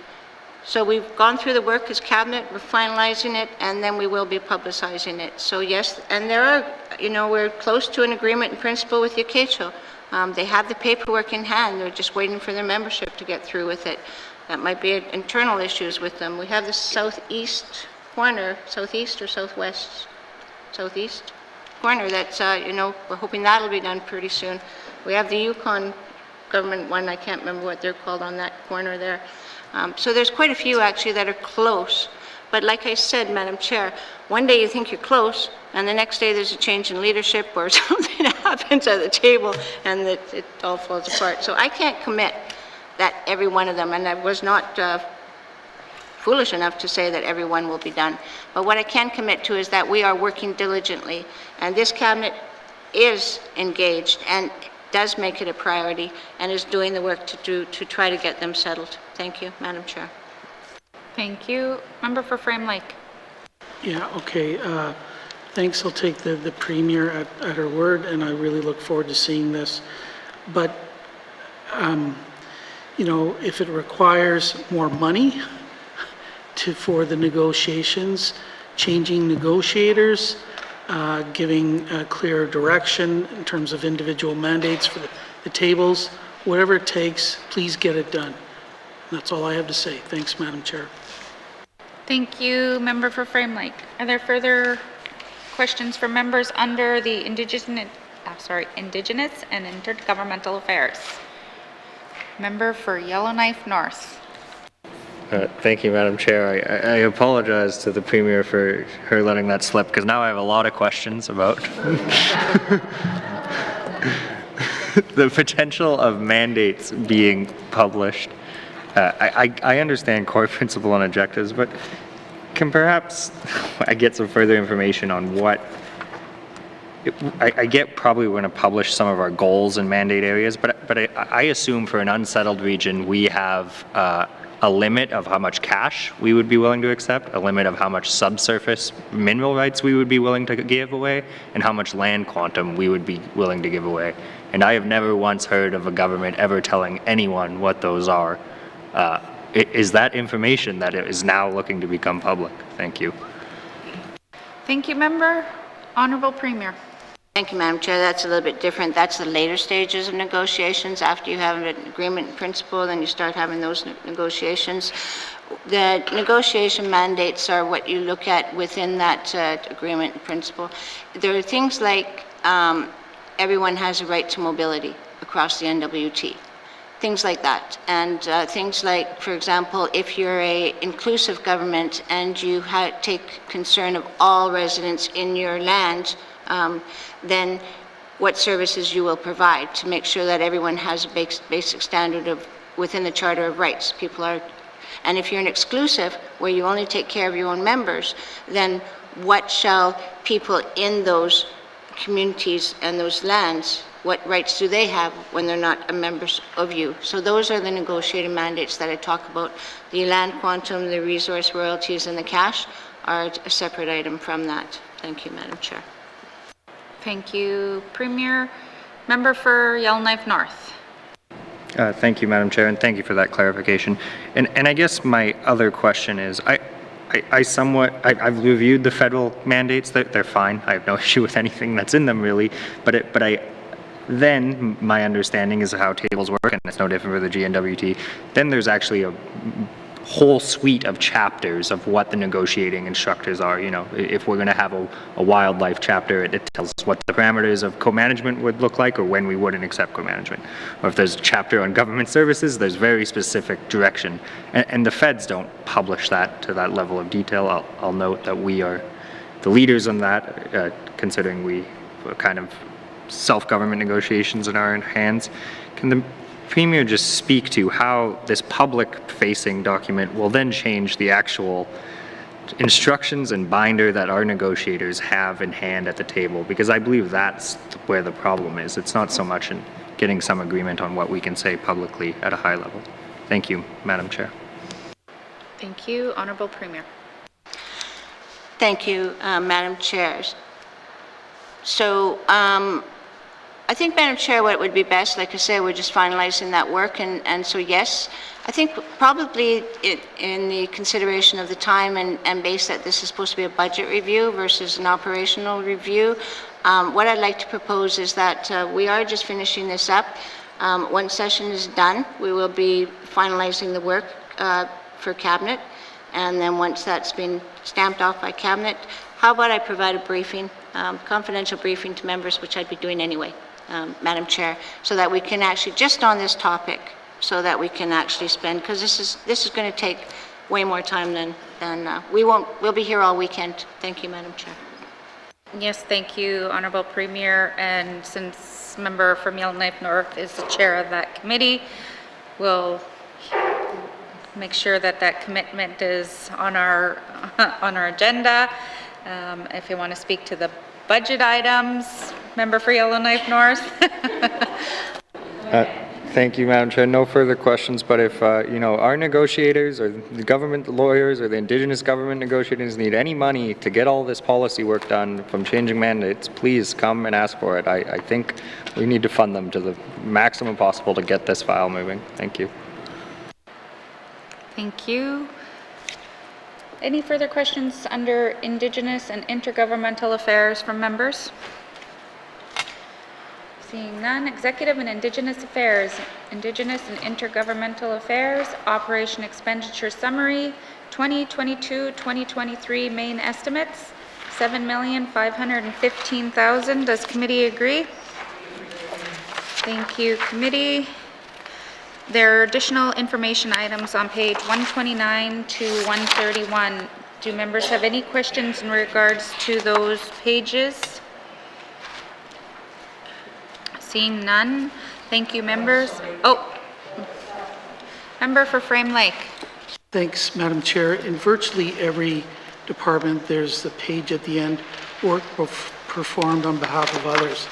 Now that we've got this Deputy Minister before us, I'm hoping, or the Premier, someone can actually explain where this money comes from, whether it comes from the federal government or not, and does it just flow through us, and what is actually being done by this department, but other departments to help implement these various agreements? So I've never really understood this or think that I've got clear answers before. Thanks, Madam Chair. Thank you. Honorable Premier. Thank you, Madam Chair. Yes, this money is the work that we do on behalf of the federal government and in the areas identified, the Gwich'in land claim, the Inuvialuit implementation funding, SAW2, and the Clecho. The money does come through EIA, and then the money is actually carried forward. Right now, it's not there, but you'll see, like in 2021-2022 revised estimates, it's larger than the actual main estimates, and that's because the money doesn't disappear. It's for those tables. And then as the end of the year, we do an assessment and then we carry it forward so it changes every year. The money is from the federal government to the Indigenous governments to be able to do the work that they need to do. So, thank you, Madam Chair. Thank you. Member for Frame Lake. Thanks. I think I have a slightly better understanding. So this money is actually used to fund the negotiations related to the implementation of each of these agreements. And presumably, we have to look at how we offer programs and services and our role in that and adjusting those in relation to each of these agreements. Is that what this is all about? Thanks, Madam Chair. Thank you. Honorable Premier. Thank you, Madam Chair. Yes, this money is definitely just for the implementation of the agreements that are already signed agreements. And one thing I will say as well is it's kind of been kind of fluid, but we're actually looking at a framework and evaluation tool that will be worked on with them that we can actually evaluate how the implementation is going. So, and I did take it from negotiator, I think, but and talk to the department, they're already on it anyway, probably through the Secretariat work at one of the tables. But basically be looking at what are the federal government obligations, what's the GNWT obligations, and what's the Indigenous government obligations, and are we meeting those obligations? So that's what the money's for, and it doesn't disappear. It just keeps going forward, hasn't it? Thank you, Premier. Any further questions under the information items? Member for Great Slave. Thank you, Madam Chair. Another reason for Cabinet to keep things short is that their comments sometimes spur more questions in us. So I'm curious about this evaluation tool that the Premier has mentioned. Within that, would there be timelines and KPIs, key performance indicators, that then, should they not be met, would that then spark another level of action? Or is it just sort of going to be okay, great, we know it's not going well, but there's not really anything with it or any teeth, I get. And I am not familiar with how this stuff works, so I really don't know what would happen in the event of an implementation sort of going sideways. So if the Premier could speak to that, that would be great. Thank you. Honorable Premier. It's not the budget line, but I won't. What I will do is get Martin to speak a little bit about it.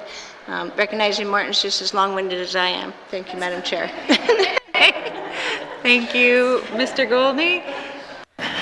Thank you, Madam Chair. So we do expect some of that ongoing work to improve our implementation by having more evaluation, but this funding really does support the implementation of the GNWT, so we have the resources to participate in implementation committees with the other implementation partners to the agreement and identify the obligations and needs and inputs from other departments as well, so we can make sure that where there are those obligations that they are being met. So it is an area of continuous focus and one that we're very sensitive to concerns that we're not doing it well enough, hence the conversations happening around the evaluation framework and improving that work moving forward.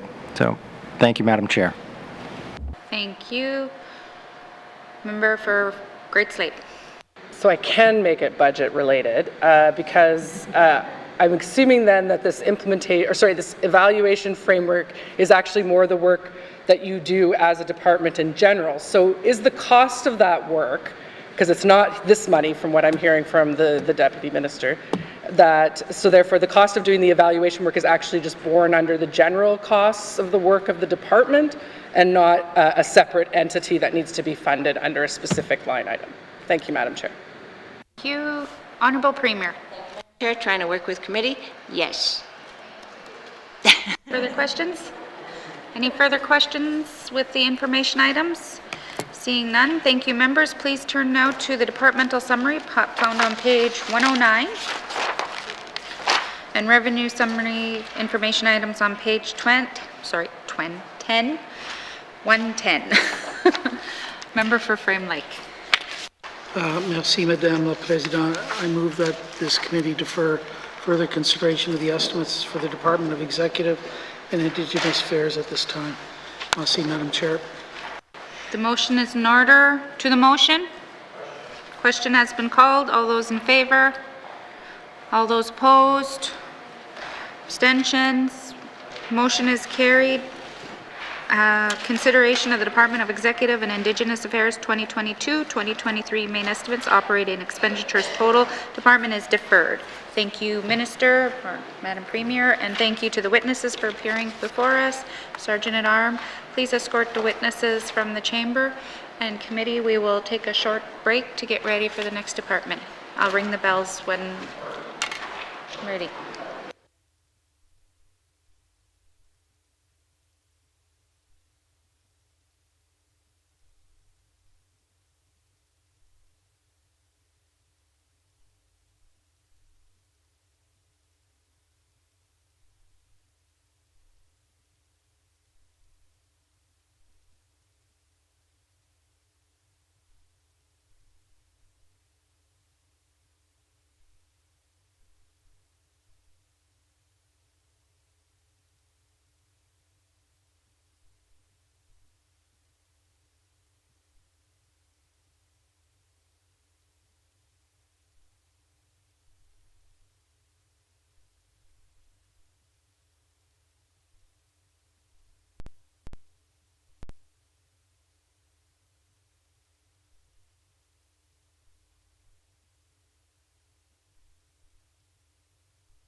I now call Committee of the Whole back to order.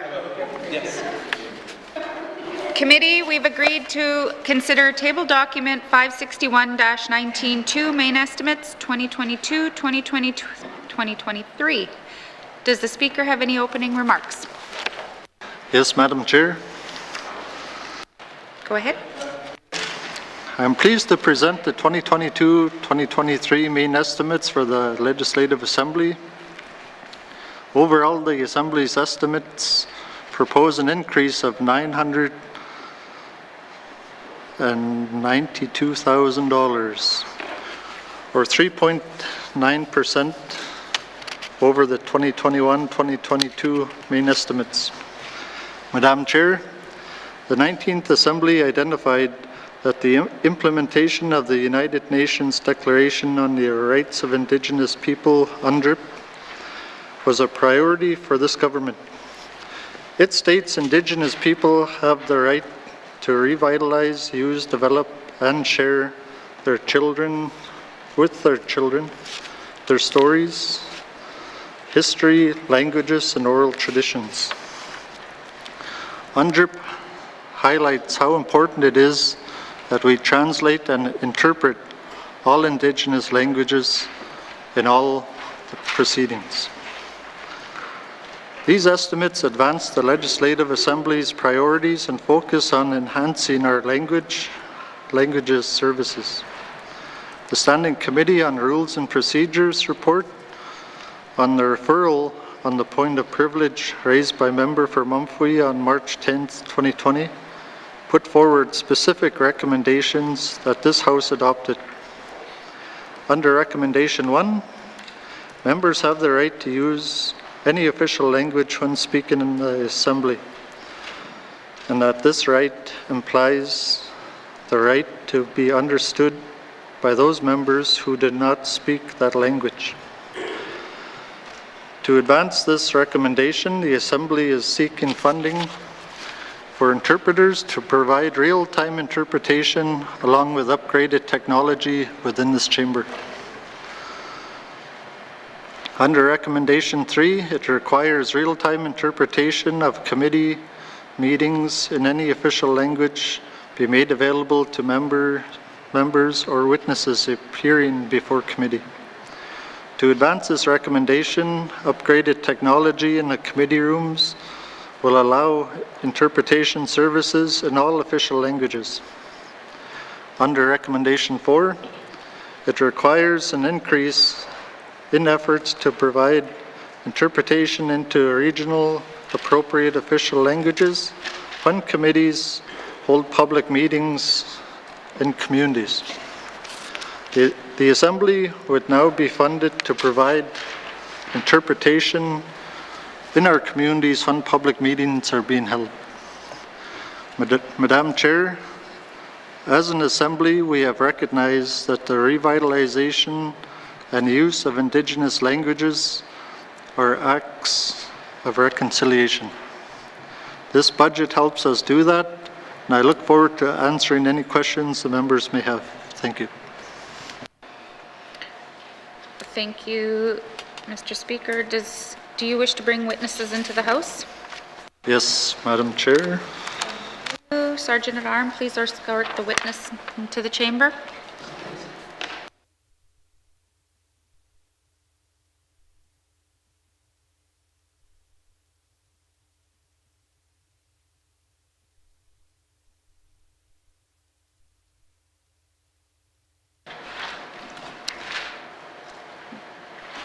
Mr. Speaker, would you please introduce your witnesses? Thank you, Madam Chair. With us today, we have our Deputy Clerk, Ms. Kim Wickens, and Clerk, Mr. Tim Mercer. Thank you. Welcome. Committee has agreed to forego general comments. Does committee agree to proceed to the detail in the table document? Thank you. Committee will defer the departmental summary and review the estimates by activity. Summary beginning with expenditures on behalf of members, starting on page 8. Questions?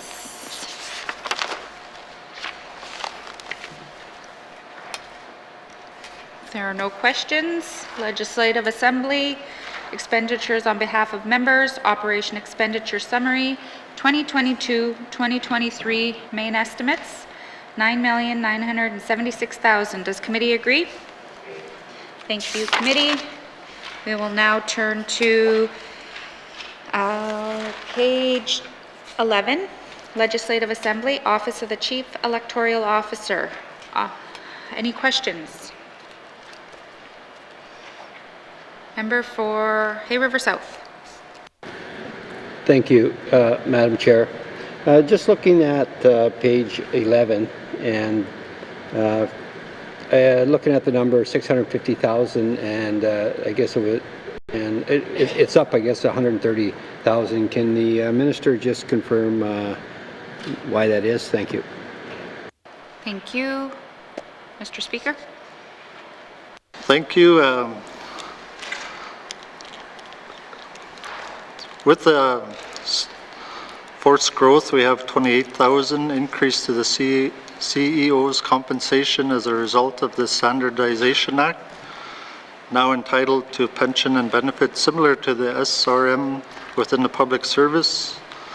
Also 8,000 for collective bargaining increase to staff for 2 members, 2 positions, and also initiative of 100,000 to advance initiatives based on historical figures, training, communications, and educational materials to prepare for the upcoming election. Thank you. Thank you, Mr. Speaker. Member for Hay River South. Thank you, Madam Chair. No further questions. Thank you. Member for Frame Lake. Thanks, Madam Chair. I realize that these figures were put together some time ago, but are we still expecting the revised estimates for the current financial year to come in on budget? And I guess the reason why I'm asking that is there's been 2 by-elections. So just if anybody can help me with that, that'd be great. Thanks, Madam Chair. Thank you, Member. Mr. Speaker. Thank you, Madam Chair. I believe the first by-election we had came within budget, but we may have a slight increase in the next, but maybe for further clarification, we could turn to Ms. Wickens. Thank you. Thank you. Ms. Wickens.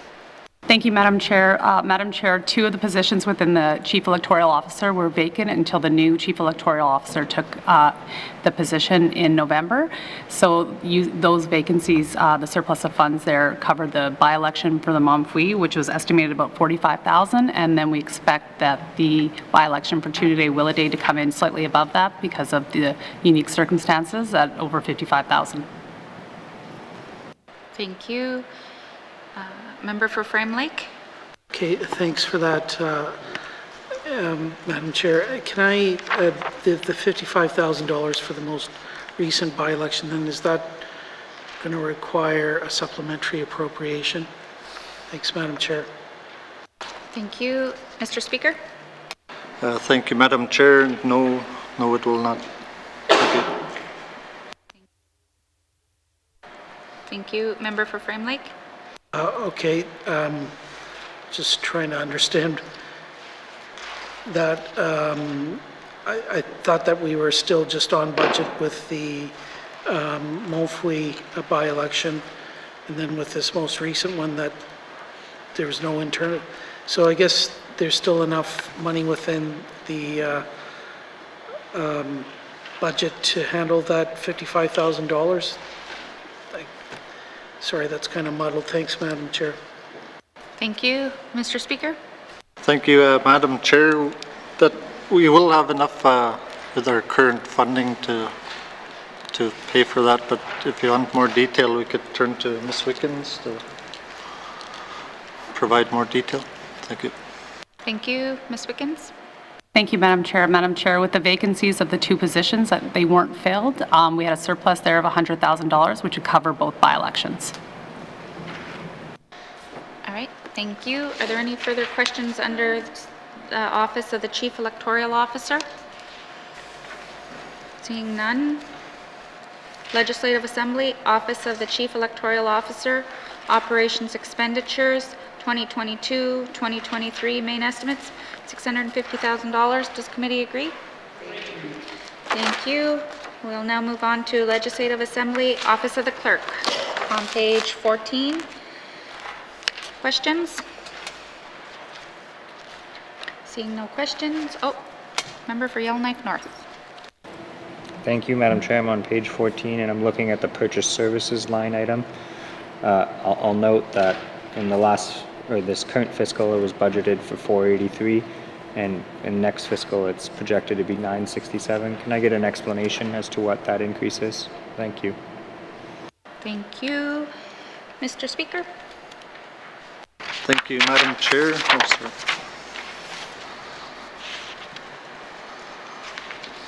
sorry. We have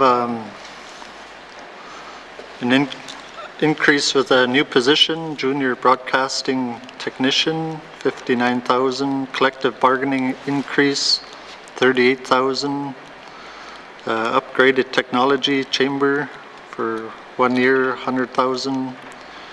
Upgraded Technology Caucus Room A and Committee Room A, 98,000.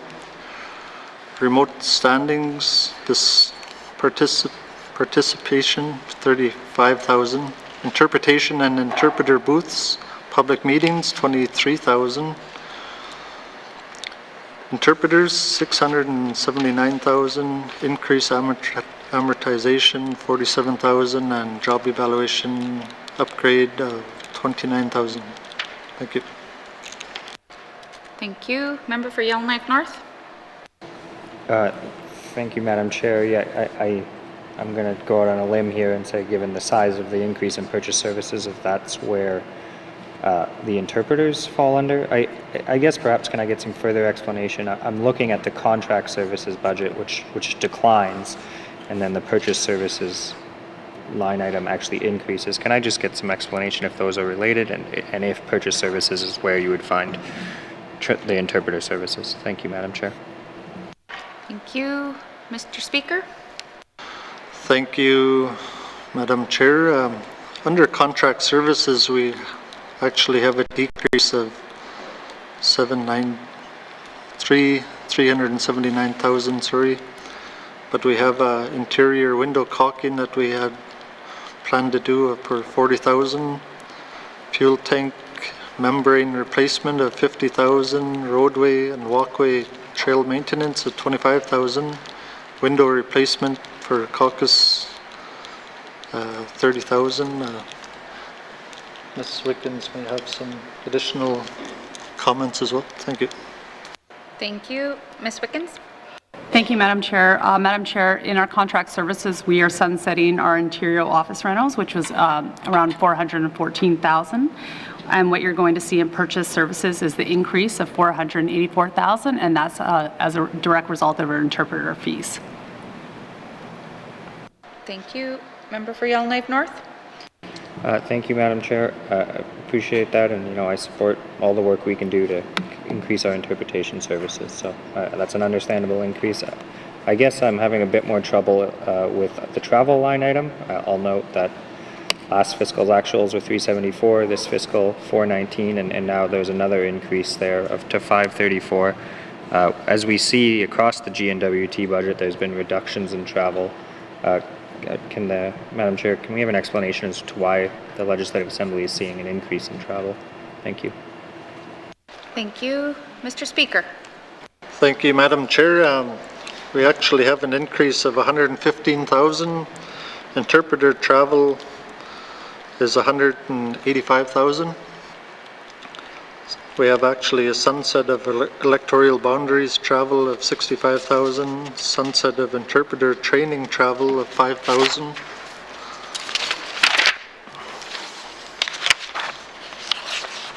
Thank you, Madam Chair. Thank you. Are there any other questions under the Office of the Clerk? Seeing none. Legislative Assembly, Office of the Clerk, Operation Expenditure Summary, 2022-2023 main estimates, $10,095,000. Does committee agree? Thank you, committee. We will now turn to the Office of the Speaker. On page 18. Questions, comments? Seeing none. Legislative Assembly, Office of the Speaker, Operation Expenditure Summary, 2022-2023 main estimates, $511,000. Does committee agree? Thank you, committee. We will we will now turn to page 21, Statutory Offices, Operation Expenditures. Any questions? Seeing none, Legislative Assembly, Statutory Offices, Operation Expenditure Summary, 2022-2023 main estimates, $4,203,000. Does committee agree? Thank you, committee. Let's see here.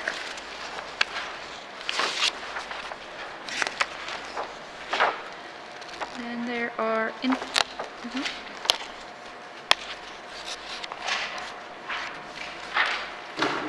There's an additional information item on page 24. Any questions? No? Thank you, members. Please return now to the departmental summary found on page 5 and revenue summary information on page 6.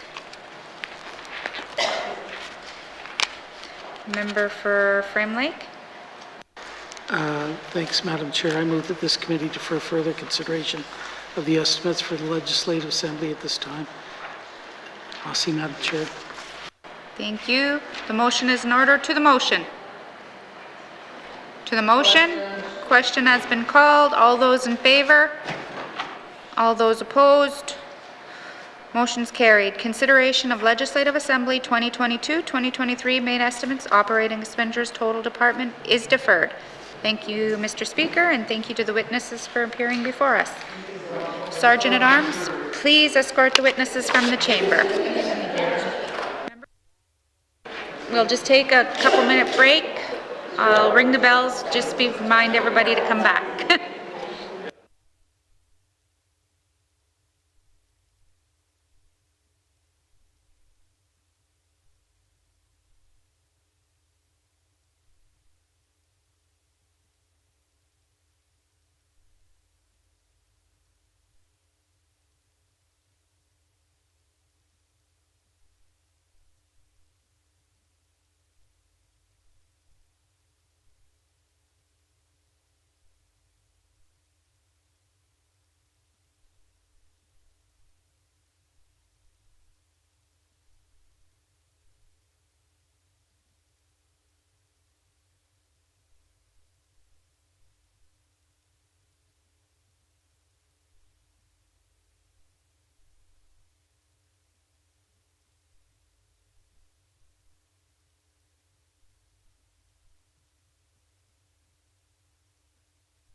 I now call Committee of the Whole back to order. Committee, oh, sorry, I gotta find my page here. Okay, so committee, we've agreed to consider table document 561-19, 2 main estimates 2022-2023. Does the Minister of Lands have any opening remarks? Yes, I do. I'm pleased to present the 22-23 main estimates for the Department of Lands. Overall, the department's estimated proposed increase of $490,000 or 2% over the 21-22 main estimates. These estimates support the mandate objectives for the Department of Lands while continuing to meet the GNWT's fiscal objective to prioritize responsible and strategic spending. Highlights of these proposed estimates include initiative funding of $328,000, which includes $304,000 to fund 2-term legislative advisory positions to continue the work of the Mackenzie Valley Resource Management Act regulatory improvement and engagement, which is offset by a sunset of $288,000 for this initiative, and $24,000 additional funding to support the implementation of unauthorized occupancy initiative.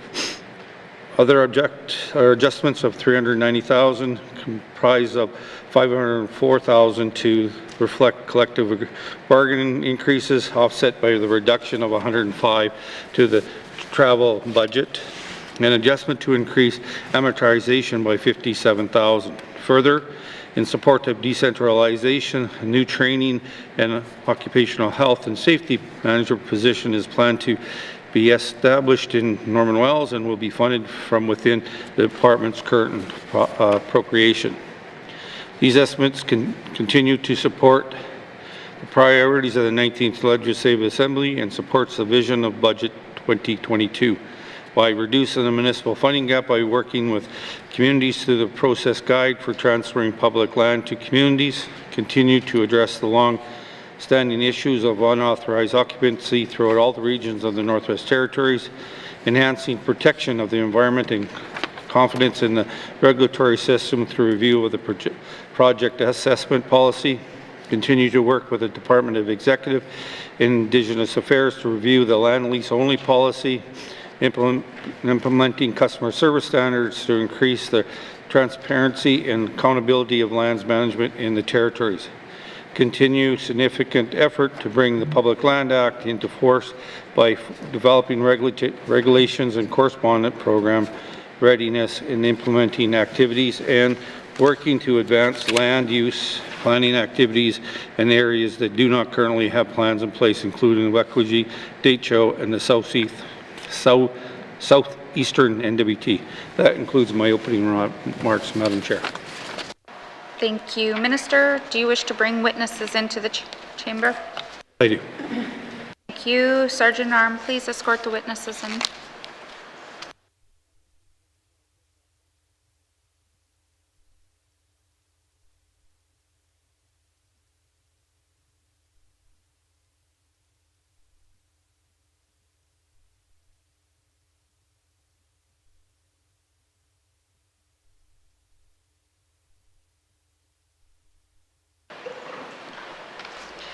Minister, would you please introduce your witnesses for the record? Thank you, Madam Chair. On the far right is Blair Chapman, Assistant Deputy Minister of Operations, and person closest to me is Catherine McDonald, Director of Finance and Administration. Thank you, Madam Chair. Thank you and welcome.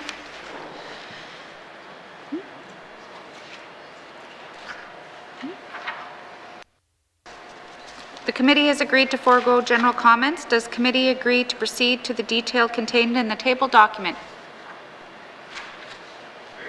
Thank you. Committee, we will defer the departmental summary and review the estimates by activity summary, beginning with corporate management, starting on page 314, with information items on page 317. Questions? Member for Frame Lake.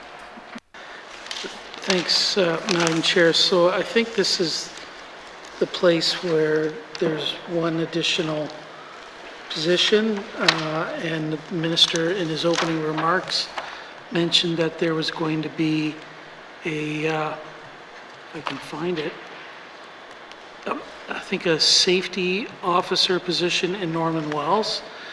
And I think we had another department before us earlier that was hiring a safety, I think it was Department of Infrastructure that was hiring a safety officer in Hay River. Can the minister tell me if there's safety officers in any of the other community where Department of Lands operates? Thanks, Madam Chair. Thank you. Minister of Lands. Yeah, no, it's the one position. Thank you.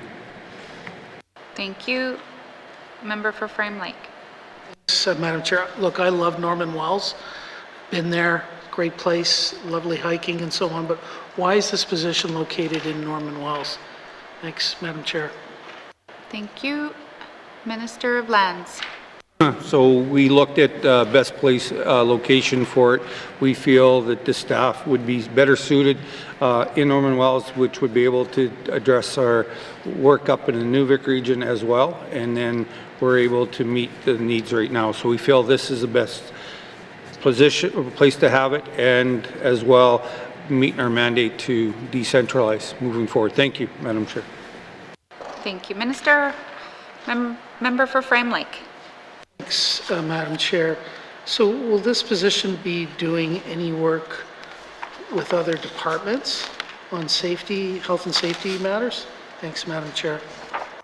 Thank you. Minister of Lands. With your permission, I'll turn to the Assistant Deputy Minister. Thank you. Thank you. Mr. Chapman. Thank you, Madam Chair. Yes, this position will actually have some responsibility. We do have cross appointments with some of our positions that are cross appointed with other departmental responsibilities. For example, under the Waters Act, we have Diamond Resource officers who facilitate water license inspections, and those are going to be part of the component of the overall training and responsibility that we need to manage and ensure we are facilitating with our employees. Thank you, Madam Chair. Thank you. Member for Frame Lake. Yeah, thanks, Madam Chair. I guess I'm just not clear on whether we actually have like some sort of government-wide approach or policy framework for health and safety across the whole GNWT. You know, we got one department hiring somebody in Hay River, got another department hiring somebody in Norman Wells. I guess the one position in Norman Wells might be working with some others, but I think what I'm getting at is the need for some kind of government-wide approach to make sure that all of our workers, wherever they're located, you know, have access to health and safety officers training and so on. And I'm just not getting I guess a clear sense that that's in place. I'd be happy to hear any views from the minister on that. Thanks, Madam Chair. Thank you. Minister of Lands. Thank you. So we work with finance. They have a policy in place. And my understanding is that the training that we be doing is very clear-cut on how it is used for departments, but we also have some specific training for lands and the positions that the Assistant Deputy Minister talked about. So we do work with the Department of Finance on get clear direction from them, and then we also have some stuff that we work that has to be very specific to lands and ENR. Thank you, Madam Chair. Thank you. Member for Frame Lake. Madam Chair, yeah, I'm going to have some questions then for the Minister of Finance about this government-wide approach when we get there. But I want to just move on to, I've observed this in the past with this department. There's only 3 activities. It's very, very unclear where almost anything kind of falls within this department, and it's not really, to at least my mind as an outside observer, really clear where different kinds of activities and things are necessarily done. And I think it's probably the fewest activities of any department I've ever seen. Can the minister commit to kind of look at how this is organized to maybe get something that's a little bit more functional or transparent in terms of how the Department of Lands operates and where different programs and activities are nested? If the minister could commit to look at that, I'd appreciate it. Thanks, Madam Chair. Thank you. Minister of Lands. Yes, we will look at it. Thank you. Thank you. Member for Frame Lake. Thanks, Madam Chair. Yeah, I'm hoping that he's going to come back to committee or with some thinking about that before the next main estimates are developed. Can he commit to do that? Thanks, Madam Chair. Thank you. Minister of Lands. So we'll look at it, and then once we've looked at it, we will come back to committee. Thank you. Member for Frame Lake. That's all I have for this activity. Thank you. Thank you. Member for Cam Lake. Thank you very much, Madam Chair. Madam Chair, I'm hoping that it's just a couple really short questions here. I'm on page 316 under the Northwest Territories Surface Rights Board, and we have an annual contribution of $303,000 that is flow through from the federal government to pay for this. I noticed that in 2020, 2021, the actuals were $313,000, and I'm confused as to how a surface rights board that has not yet had to resolve a dispute has overspent funds. Thank you. Thank you. Minister of Lands. Thank you. For that detail, I'll turn to Ms. McDonald. Thank you. Thank you. Ms. McDonald. Thank you, Madam Chair. The Surface Rights Board, we receive funding from the federal government annually, and each year there's a small annual increase. So the funding that was actually received to flow through to the Surface Rights Board in 2021 was $313,000. And why you haven't seen the budget increase is normally we don't submit increases for budget requests unless it exceeds $50,000. And because we haven't reached that threshold, the budget isn't matching what the actual funding is that we receive to flow through to the Surface Rights Board. Thank you, Madam Chair. Thank you. Member for Cam Lake. Thank you. So just so that I understand, because it is not more than $50,000, there's no increase in the budget, but the exact amount that is located in the budget is exactly what the government is receiving from the federal government, so there's no increase in cost to the GNWT. Is that correct? Thank you. Minister of Lands. Correct. Thank you. Claire, member for Cam Lake. Yeah, thank you very much. And then, so just to make sure, just so that hopefully I'll remember this for next year too. So the main estimates for this year are 303, but then when I see in the back, on page 325, when you actually get to the information items on surface right boards, or surface rights board, my goodness. It's listed as expected revenue through the government of Canada as 318, but because that does not meet that $50,000 threshold, just to confirm, that's why it says 303 for this year. Thank you. Thank you. Minister of Lands. Correct. Thank you. Member for Cam Lake. I'm happy. I just wanted to understand why the numbers were different in the two pages, so thank you, Madam Chair.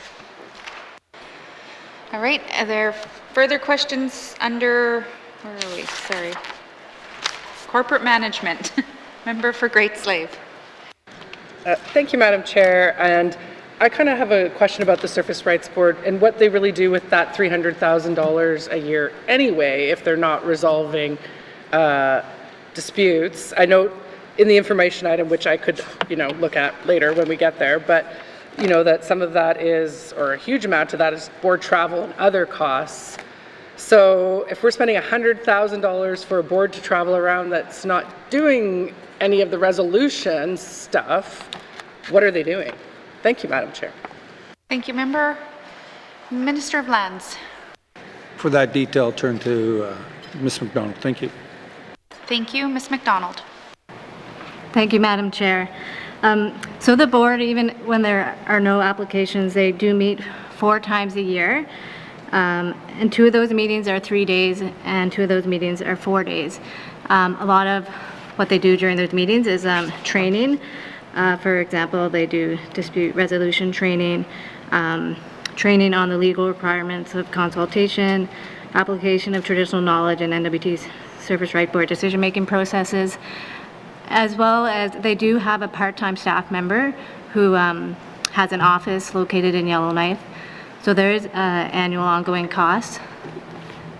Thank you, Madam Chair. Thank you. Member for Great Slave.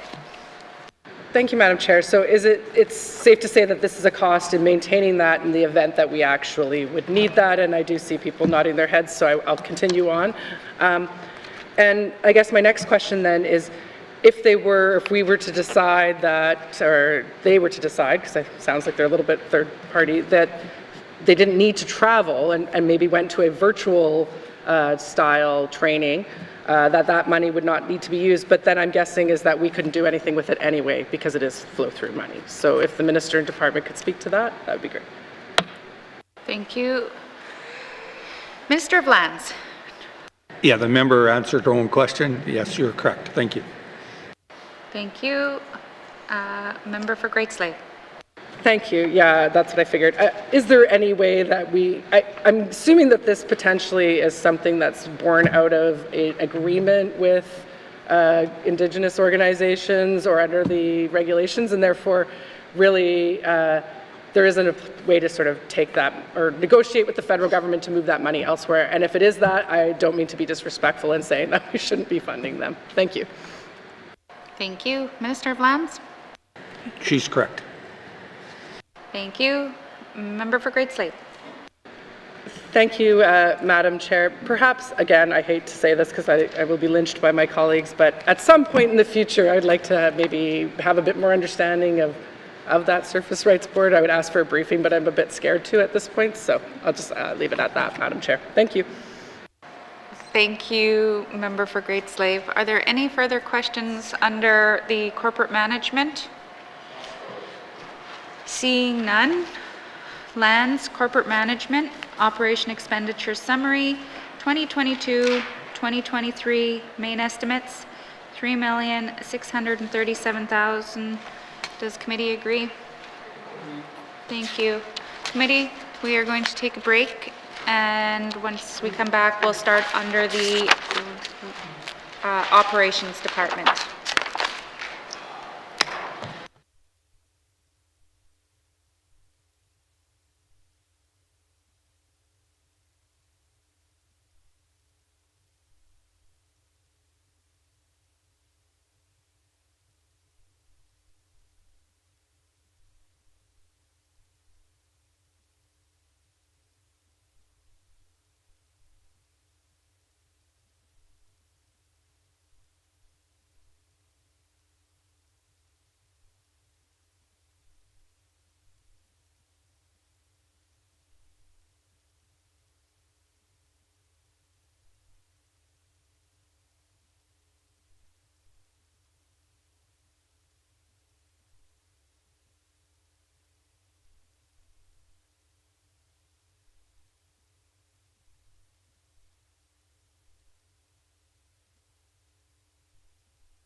I'll now call Committee of the Whole back to order. Committee, we are now on lands operations on page 319. And if there's questions from members on this section.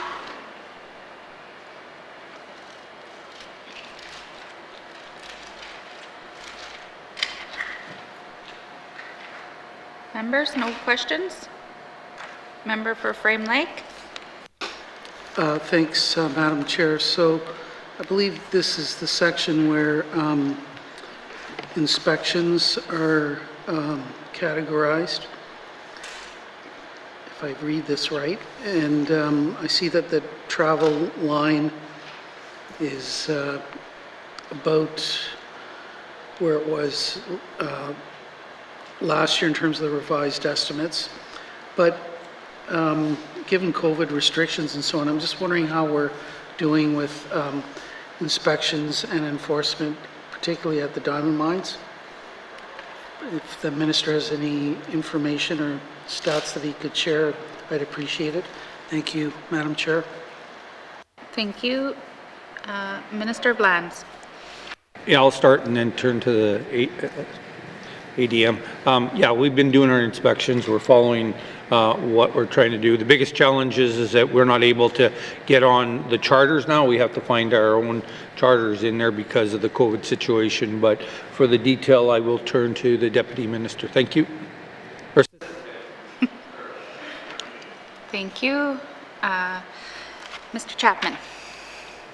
Madam Chair, yes, we have been continuing with our inspections. With COVID, there have been some impacts, as the Minister has pointed out. We continue to set our threshold at 95% of our high-risk inspections, of which our diamond mines would fit within that category.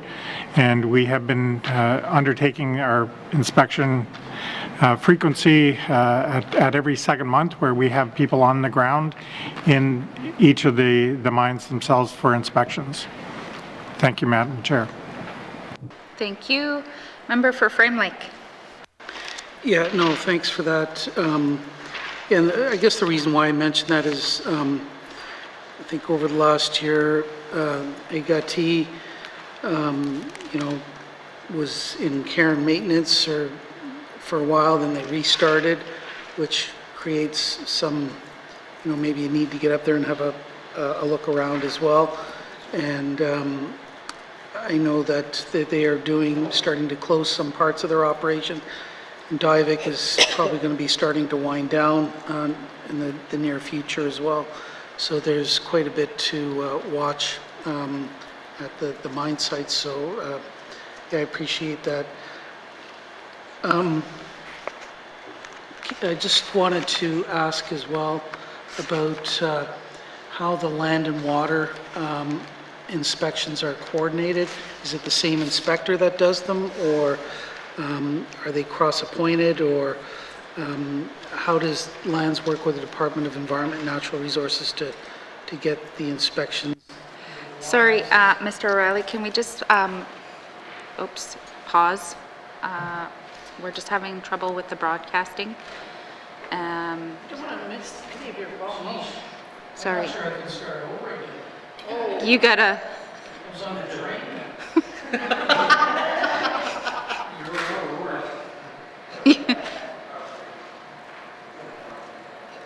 Just wait for. You're a great recycler. You can do it.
All right, nope, we're good now. It's being streamed, so we're good. We just had to make sure. And I'll go back to start over with member for Frame Lake. Thanks, Madam Chair. Yeah, I'm not sure where that train got stopped. So I'm not going to start over, but I'll try to keep it shorter. Can the minister and the staff tell me a little bit more about how lands and waters inspections are coordinated? Lands, of course, looks after land use permits, leases, and the ENR folks, as I understood, do the water inspections under, basically related to water licenses. So maybe someone can just explain to me a little bit better about how these two functions are coordinated. Thanks, Madam Chair. Thank you. Minister of Lands. So to be real quick, I'll just turn to the ADM for detail on that one. Thank you. Thank you. ADM Chapman. Thank you, Madam Chair. As the member has suggested, there is coordination between ourselves and ENR whenever water license inspections are needed to be done in locations with land use permit inspections as well. For example, we do have existing permits and licenses in locations like Norzink, where we would typically charter and share a charter down to the location so that they could conduct the inspections at that time. But we're also cross-appointed in some situations where we need to go into remote locations and somebody may not be available, and we would be able to conduct the appropriate inspection at that time as well to ensure that we're using the limited financial dollars to the best abilities. Thank you. Thank you. Member for Frame Lake. Thanks, Madam Chair. I think that's all I've got on this activity. Thank you. Thank you. Are there any questions from members under lands operations? Seeing none. Lands operations, operation expenditure summary, 2022, 2023, main estimates. 11,492,000. Does committee agree? Thank you, committee. We are now on lands, planning, and coordination on page 322 with information items on 323 and 324. Member for Yellowknife North. Thank you, Madam Chair. In the Minister's opening statements, he said there was work to advance land use planning in the southeastern NWT, and today the Premier said that this was one of the areas we were optimistic about making some progress on land claims in. Can someone just explain to me what is the southeastern NWT, and does that include Acacho? Thank you. Thank you. Minister of Lands. For that detail, turn to Assistant Deputy Minister. Thank you. Thank you. ADM Chapman. Thank you, Madam Chair. So in the southeastern NWT, we're conducting ongoing negotiations with the, I can't remember the name, the Athabasca Denisoulani, the name that I unfortunately I butcher every time, but fundamentally they are undertaking negotiations with Canada, with EIA, and that's the area that the Premier had spoken to earlier. Thank you, Madam Chair. Thank you. Member for Yellowknife North.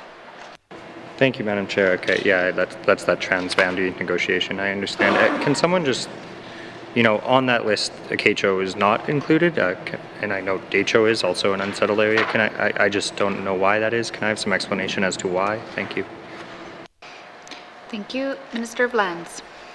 For that detail, turn to the Assistant Deputy Minister. Thank you. Thank you. ADM Chapman. Thank you, Madam Chair. For that level of detail, I'll have to get that information back for. Member for Yellowknife North. Yeah, thank you, Madam Chair. And I admittedly, there's probably a lot to be done in a briefing about land use planning and land withdrawals. I don't quite fully understand them. I guess in regards to policy work in this area, I grow more and more skeptical that land withdrawals are helping us.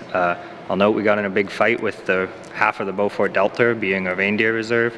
I know the minister takes the brunt of other Indigenous governments going on to other Indigenous governments' land withdrawals. And if the purpose of, us withdrawing, about half of the most mineral-rich resource area in the planet is to reconciliation and eventually give this land back, I'm just questioning whether this tool is actually accomplishing settling any of the claims. I guess, has the minister looked into reviewing land withdrawals and whether this tool is accomplishing its goal of eventually giving this land back to Indigenous governments? Thank you. Thank you. Minister of Lands. Thank you. This is a tool that EIA has in place. We think it works with our Indigenous governments. We have to be very respectful for them through that there, and it's part of the process. And to answer the second question, no, I have not looked at this. We have other policies and regulations that we need to work on, and land withdrawals is not one of them presently. Thank you, Madam Chair. Thank you. Member for Yellowknife North. Thank you, Madam Chair. Thank you, committee, for indulging me on what are somewhat away from budgetary questions. I just have one last one, which I still don't quite understand. I get the argument for keeping land that hopefully one day we will give back to the Indigenous governments in unsettled areas. But when you look at the map, there's a bunch of land withdrawals in the north where we've settled the land. Can I just get an explanation of why, after land is settled, it is kept withdrawn? And is there plans to remove that? Thank you. Thank you. Minister of Lands. For that detail, I'll turn to the Assistant Deputy Minister. Thank you. Thank you, Assistant Deputy Minister Chapman. Thank you, Madam Chair. Yes, the land withdrawals are a tool, as the Minister has pointed out. We work with our comrades over in EIA. They help identify these areas through the negotiations, and we typically would withdraw them. To go back to, I guess, the original question around the utilization of the land withdrawals, that's part of one of the ongoing other major projects we have underway, which is a review of the land lease only policy and how the different tools can be used to better manage land across the NWT, because land withdrawals are a more recent tool that have come into effect over the last 10 to 15 years, coupled with land lease only policy and other approaches. But fundamentally, that's part of the larger review, and we're working closely with EIA on that. Thank you, Madam Chair. Thank you. Member for Yellowknife North. No further questions, Madam Chair. Thank you. Member for Tabacha. Thank you, Madam Chair. Just for clarity, I just want to make sure that people understand the what I'm hearing is the question around the land that is in question is the Denis Soleil and the other group from Manitoba, and if I didn't ask this question, I'd probably be questioned about it in Fort Smith. So I just want to make sure that people understand that once you do these transboundary agreements with other First Nations that are not part of the Northwest Territories, that the government of the Northwest Territories or anybody within that region, anytime there's going to be any development or any changes or anything under Section 35, they have the same right as the Acacia Territory, the Salt River First Nation, who has lands in that area. And so it becomes a very, it's a situation that could be detrimental to the government of the Northwest Territories in the future. I know this is being forced upon us by the federal government, and I would caution the territorial government to be very careful with this, because that's the mineral-rich area in the eastern NWT, and I have to say this for the people of the Northwest Territories. I don't have any questions, but I want people to be cautious and understand that, because the last assembly under Premier McLeod. I know there was a court case, and I think that has been dropped, and I'm wondering why. And I just have to say those things because I want it for the record that I brought it forward because I've been questioned on this at several different Aboriginal organizations, and I'm not in the chair to make that decision. So thank you, Madam Chair. Thank you, Member for DeBatcha. Are there any further questions under this section? Member for Great Slave. Thank you, Madam Chair. I'm just looking at this section on the contributions, and I'm curious to know, is that, I'm trying to figure it out, but I'm not sure that I have. Is that flow-through money from the federal government? Thank you. Thank you. Minister of Lands. No, it isn't. Thank you. Member for Great Slave. Thank you, Madam Chair. I guess as part of this is all in supporting Indigenous governments and organizations to take part in the work. And given that other departments and areas that we talk about, often we talk about burnout within Indigenous groups around engagement and regulation development, and I'm not going to say things properly, but I think they know where I'm going. So I'm just wondering a couple things here. Is there something that the GNWT or the department is doing to ensure there's like a continuity with turnover when we have burnout, maybe in a group where people might quit? I see that the GNWT for this might be the sort of the continuum, and I'm wondering if there's a way that we're able to ensure that any knowledge that's sort of being used or in this area is like categorized or cataloged so that it can be kept being there as the record through the various Indigenous governments that are elected. And I heard that was an issue earlier, that we have turnover within, we get so far in a discussion, and then there's new leaders at the table. So I'm wondering if there's some way that the government is creating that continuum for Indigenous organizations in this work. That was very long to say something that I really couldn't spit out. Thank you. Thank you. Minister of Lands. Thank you. For that detail, turn to the Assistant Deputy Minister. Thank you. Thank you. ADM Chapman. Thank you, Madam Chair. Yes, the Department of Lands obviously is engaged and is undertaking consultation on a regular basis, and there is the potential for impacts to many of the Indigenous governments because of the sheer number. For example, within land administration, regardless of what the size of the parcel may be, we are obligated and must undertake consultation, which at some times can be overwhelming for some of the Indigenous governments, depending upon what capacity they have. One of the challenges we had through COVID is when people were sent home originally, working from home, office were working under skeleton crews at times, but trying to take that into consideration. But to get back to your point, one of the things that we've been doing regularly over the last several months is working with other departments to understand how the impacts of consultation are potentially affecting Indigenous governments and looking at a more coordinated approach to try to gain more efficiency and less impactful, I guess, undertakings that we are involved with to try to manage that, because it's been pretty loud and clear that we're hearing that on an ongoing basis. Thank you. Thank you. Member for Great Slave.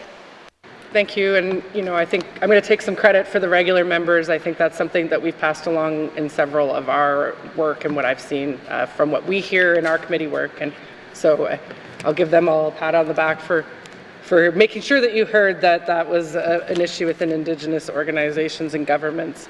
I guess looking at this, and I then would assume the 2021 actuals are low because of COVID, as stated. Is there at any point going to be an expansion of this funding? I always feel that we could always be putting more money here, and again, it would then be, this money is going towards training things that might be spent in communities. It seems like another area where we could be increasing funding and then having at least building capacity out of it in communities. Thank you. Thank you. Minister of Lands. So, yeah, I hear the member, and we've looked at this. Right now, we feel comfortable with our budget. Is it perfect? No, but with the other priorities in this government, this is where we try to work. And we also, again, we try to work with ENR as well when we go do our inspections, as you heard. So we try to be as efficient as we can and cost efficient moving forward. So right now, we feel comfortable with the budget we have. But if it changes, we will get back to through the process. Thank you, Madam Chair.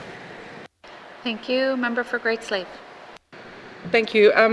But yeah, I meant specifically to these contributions because they would be money that would then be given to the organizations, right? I'm assuming for their work. So I'm just wondering if there's a chance to increase this funding. As someone who has navigated some of the land use and as a business person coming in and trying to, that would, I guess, not be quite the same type of work. And sorry, I'm tired, but I just always think there could be more money here. So can the contributions be increased in the coming years? Thank you. Thank you. Minister of Lands.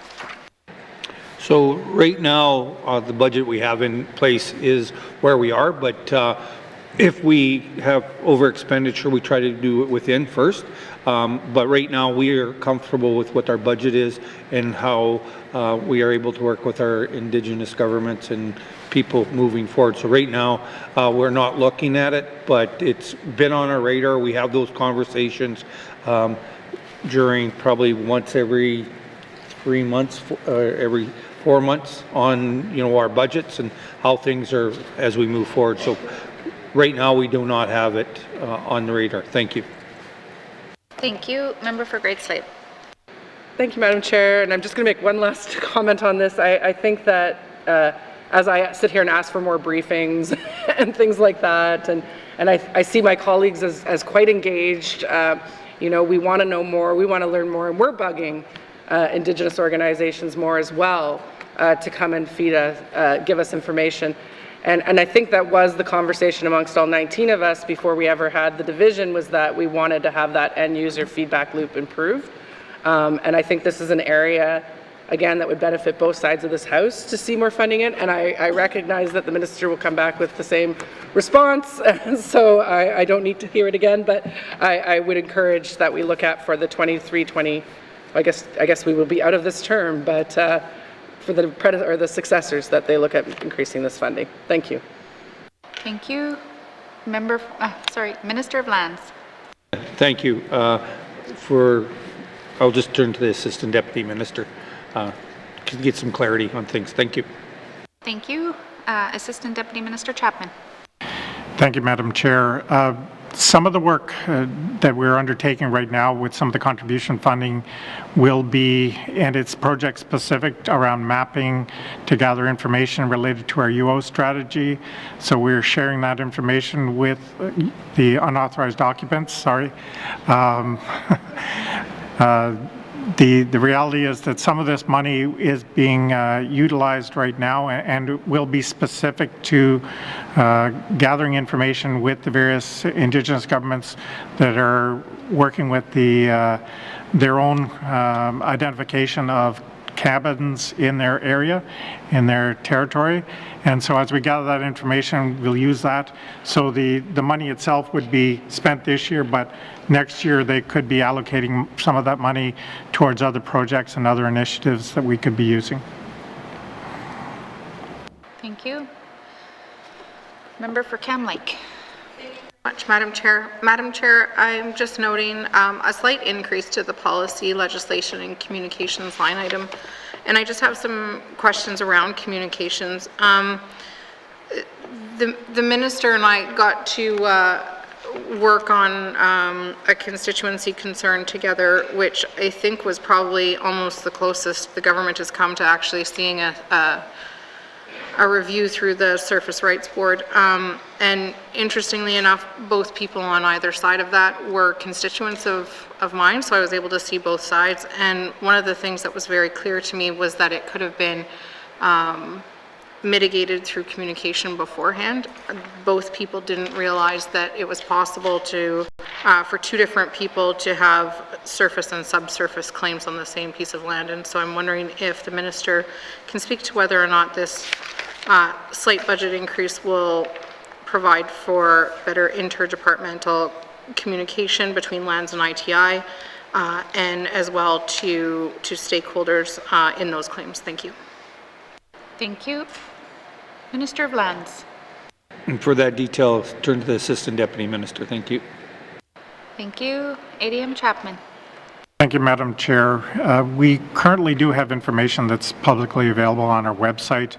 Obviously, as we, I guess, are in situations where we're trying to address any conflicts like this, we do our best to try to provide any additional information publicly so that individuals understand the various rights. As the member has pointed out, the subsurface and surface rights that seem to adjoin each other in those situations, and understanding what the impacts may be. So we obviously are in a process of trying to maintain continuous improvement. We can always provide better information, I think, is what we should strive for, and we'll continue to do so. Thank you. Member for Cam Lake. Thank you very much, Madam Chair. Can the minister confirm if there are standard operating procedures about what information is provided to stakeholders when they go through the surface or subsurface claims application, so that that information is given to them at that time? Thank you. Thank you. Minister of Lands. For that detail, turn to the Assistant Deputy Minister. Thank you. Thank you. ADM Chapman. Thank you, Madam Chair. I can't speak to the subsurface rights and how that information is shared. Obviously, that's within the Department of ITI's mandate. With respect to any land administration leases that are issued on commissioners or territorial lands, we do have a specific clause that we walk through our applicants with, and that reserves out the rights to the subsurface. And so fundamentally we make that known, and that's part of each and every one of our leases that are currently within our land administration. Thank you. Thank you. Member for Cam Lake. Thank you, Madam Chair. My last question is also in regards to communications, but more outward facing, just strictly with stakeholders. And I'm wondering if Lands has completed their service standards for land applications. Thank you. Thank you. Minister of Lands. Yes, we have. Thank you. Are there any further questions from members under Lands? Member for Frame Lake. Thanks, Madam Chair. I guess I'll start with the legendary Deitcho land use plan that's been in development for 21 years. Is there any money in this budget to complete that work? Thanks, Madam Chair. Thank you. Minister of Lands. For that detail, turn to the Assistant Deputy Minister. Thank you. Thank you. ADM Chapman.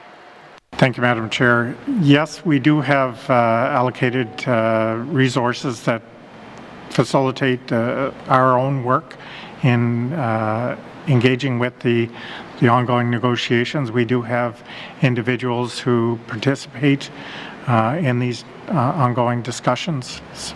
Thank you. Thank you. A member for Frame Lake. Thanks, Madam Chair. Is there any prospect that that land use plan is going to be completed in the lifetime of this Assembly?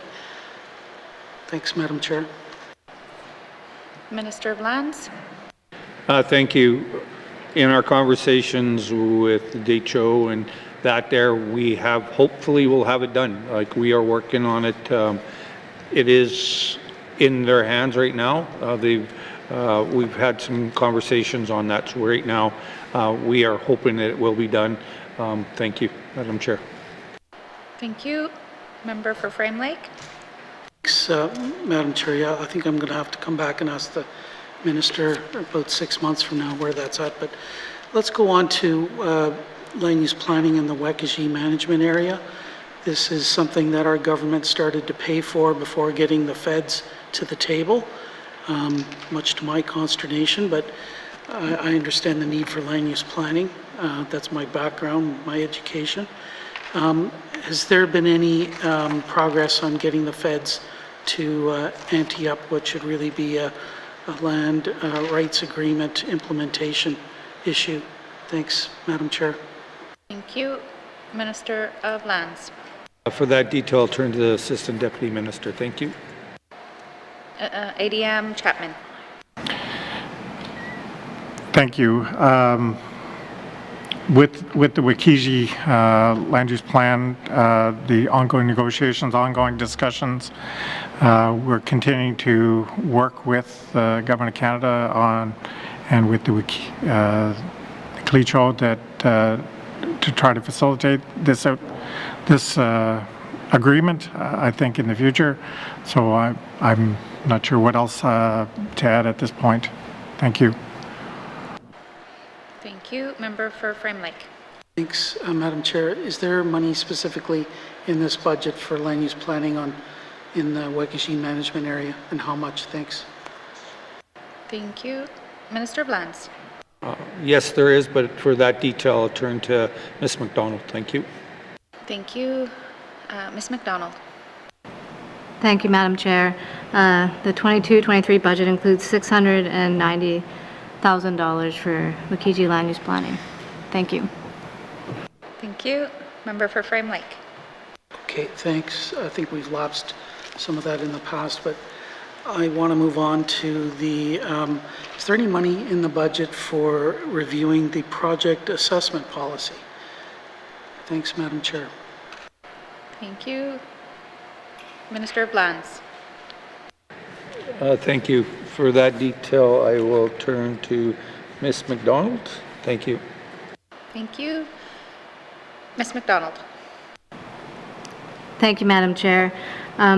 There is money. It's part of the ongoing work of the department. So under the Securities and Project Assessment Program, our budget is just over $1.8 million. And so part of that budget will be used to complete this work. Thank you, Madam Chair. Thank you. Member for Frame Lake. Thanks, Madam Chair. So can I just get an update as to where that work stands at, and when the public is going to have an opportunity to weigh in as well?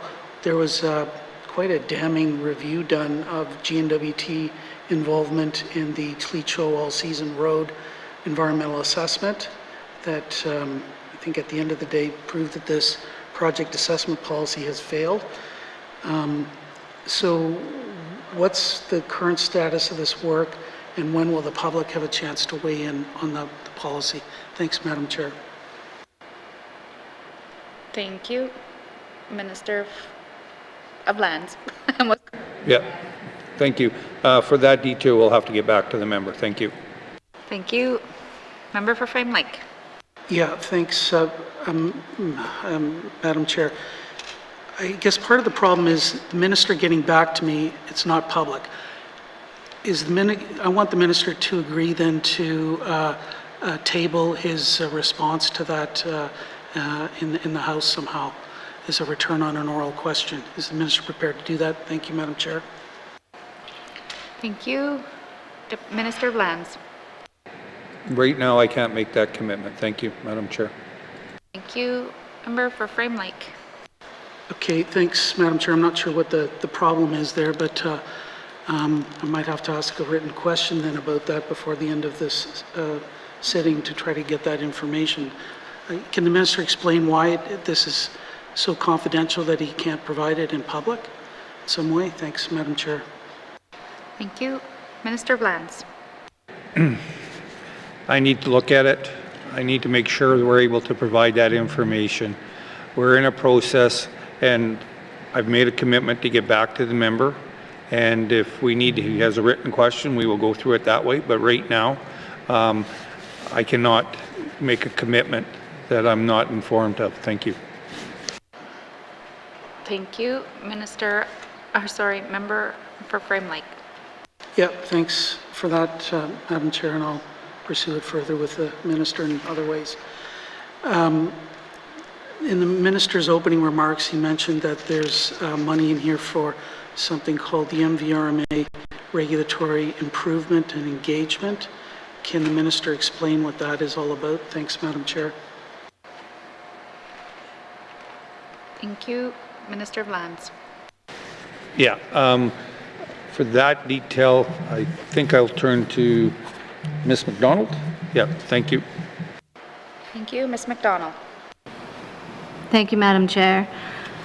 The department has been the lead on coordinating the GNWT's responses to MVRMA amendments and policy development. And our funding that we had for 2 legislative advisor positions to support this work was sunsetting at the end of this fiscal year. So we've received additional funding for 4 years to continue this work. Lands will be supporting EIA as we carry out further analysis on devolving MVRMA responsibilities to the GNWT. Thank you, Madam Chair. Thank you. Member for Frame Lake. Thanks, Madam Chair. So we just dealt with the Department of Executive and Indigenous Affairs. How does their work relate to what Lands has these 2 positions for? Thanks, Madam Chair. Thank you. Minister of Lands. For that detail, I'll turn to the Assistant Deputy Minister. Thank you. Thank you. ADM Chapman. Thank you, Madam Chair. As Ms. McDonald had pointed out, we have 2 positions in our department who are working as legislative advisors who look at the impacts to the Department of Lands and the issues that we are required to inspect against, to manage, to provide advice and guidance on. Within EIA, they have other positions that are more specific to the overall review and negotiation with Canada. So our positions are very much operational focused, and that's how they differentiate. Thank you. Thank you. Member for Frame Lake. Thanks, Madam Chair. So is any of this work related to the attempt by the federal government to bring through a number of changes like a project certificate and the ability to issue summary convictions, that kind of stuff that was never passed and was the whole thing kind of got sidelined by the Clecho government's legal action? Is that what some of this work is to cover some of those changes? Thanks, Madam Chair. Thank you. Minister of Lands. For that detail, turn to the Assistant Deputy Minister. Thank you. Thank you. ADM Chapman. Thank you, Madam Chair. As indicated, some of this work has been ongoing. Some of that work that the member has spoken to was in the early discussions several years ago. That work has pretty much been mothballed, I think, as recently, to the best of our knowledge. So we're still engaged with Canada on some of the process improvements, if you want to call it that. But at the same time, we're ongoing our own work related to the Public Land Act and the potential efforts that we can utilize that legislative tool to assist us in some of our ongoing land management obligations. Thank you. Thank you. Are there any further questions under Planning and Coordination? Seeing none. Lands, Planning and Coordination, Operations Expenditures. Summary 2022-2023, main estimates, $7,786,000. Does committee agree? Thank you. There are additional information items on page 325 and 326. Any questions to those information items on those 2 pages? Seeing none, thank you, members. Please return now to the departmental summary found on page 311. Revenue summary information item on page 312.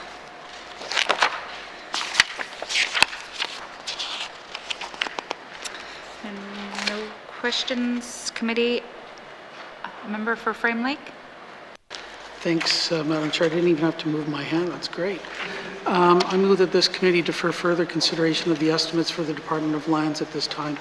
Merci, Madam Chair. Thank you. Motion is in order to the motion. Question has been called. All those in favor? All those opposed?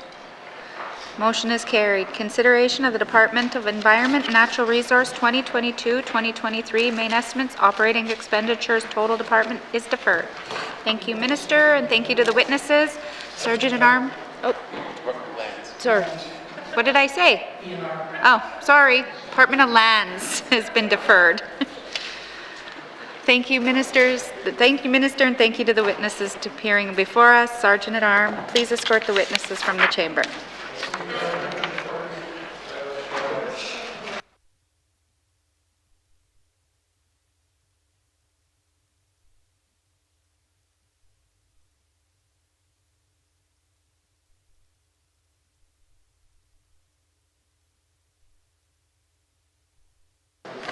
What is the wish of committee?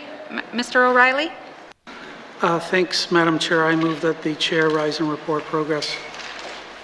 Thank you. The motion is in order. The motion is non-debatable. All those in favor? Opposed?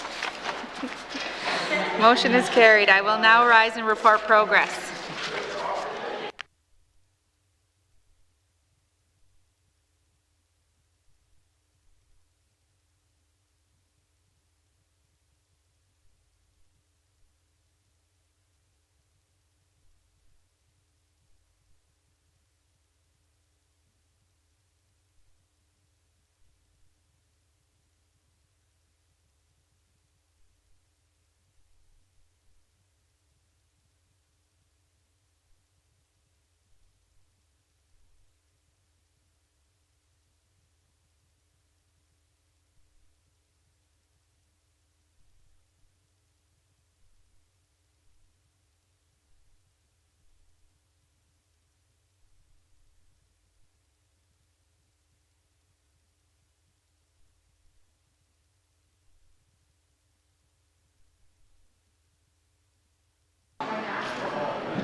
May I please have the report of Committee of the Whole, Member for Inuvik-Twin Lakes. Thank you, Mr. Speaker. Your committee has been considering Bills 23, 29, and 38, Minister Statement 202-19-2, Table Documents 561, 567, 578, and 579, and would like to report progress with 4 motions, Mr. Speaker, adopted. And Mr. Speaker, I move that the report of the Committee of the Whole be concurred with. Thank you. Thank you, Member for Inuvik-Twin Lakes. Do we have a seconder? Member for Yellowknife Centre. All those in favor? All those opposed? Any abstentions? Motion is carried.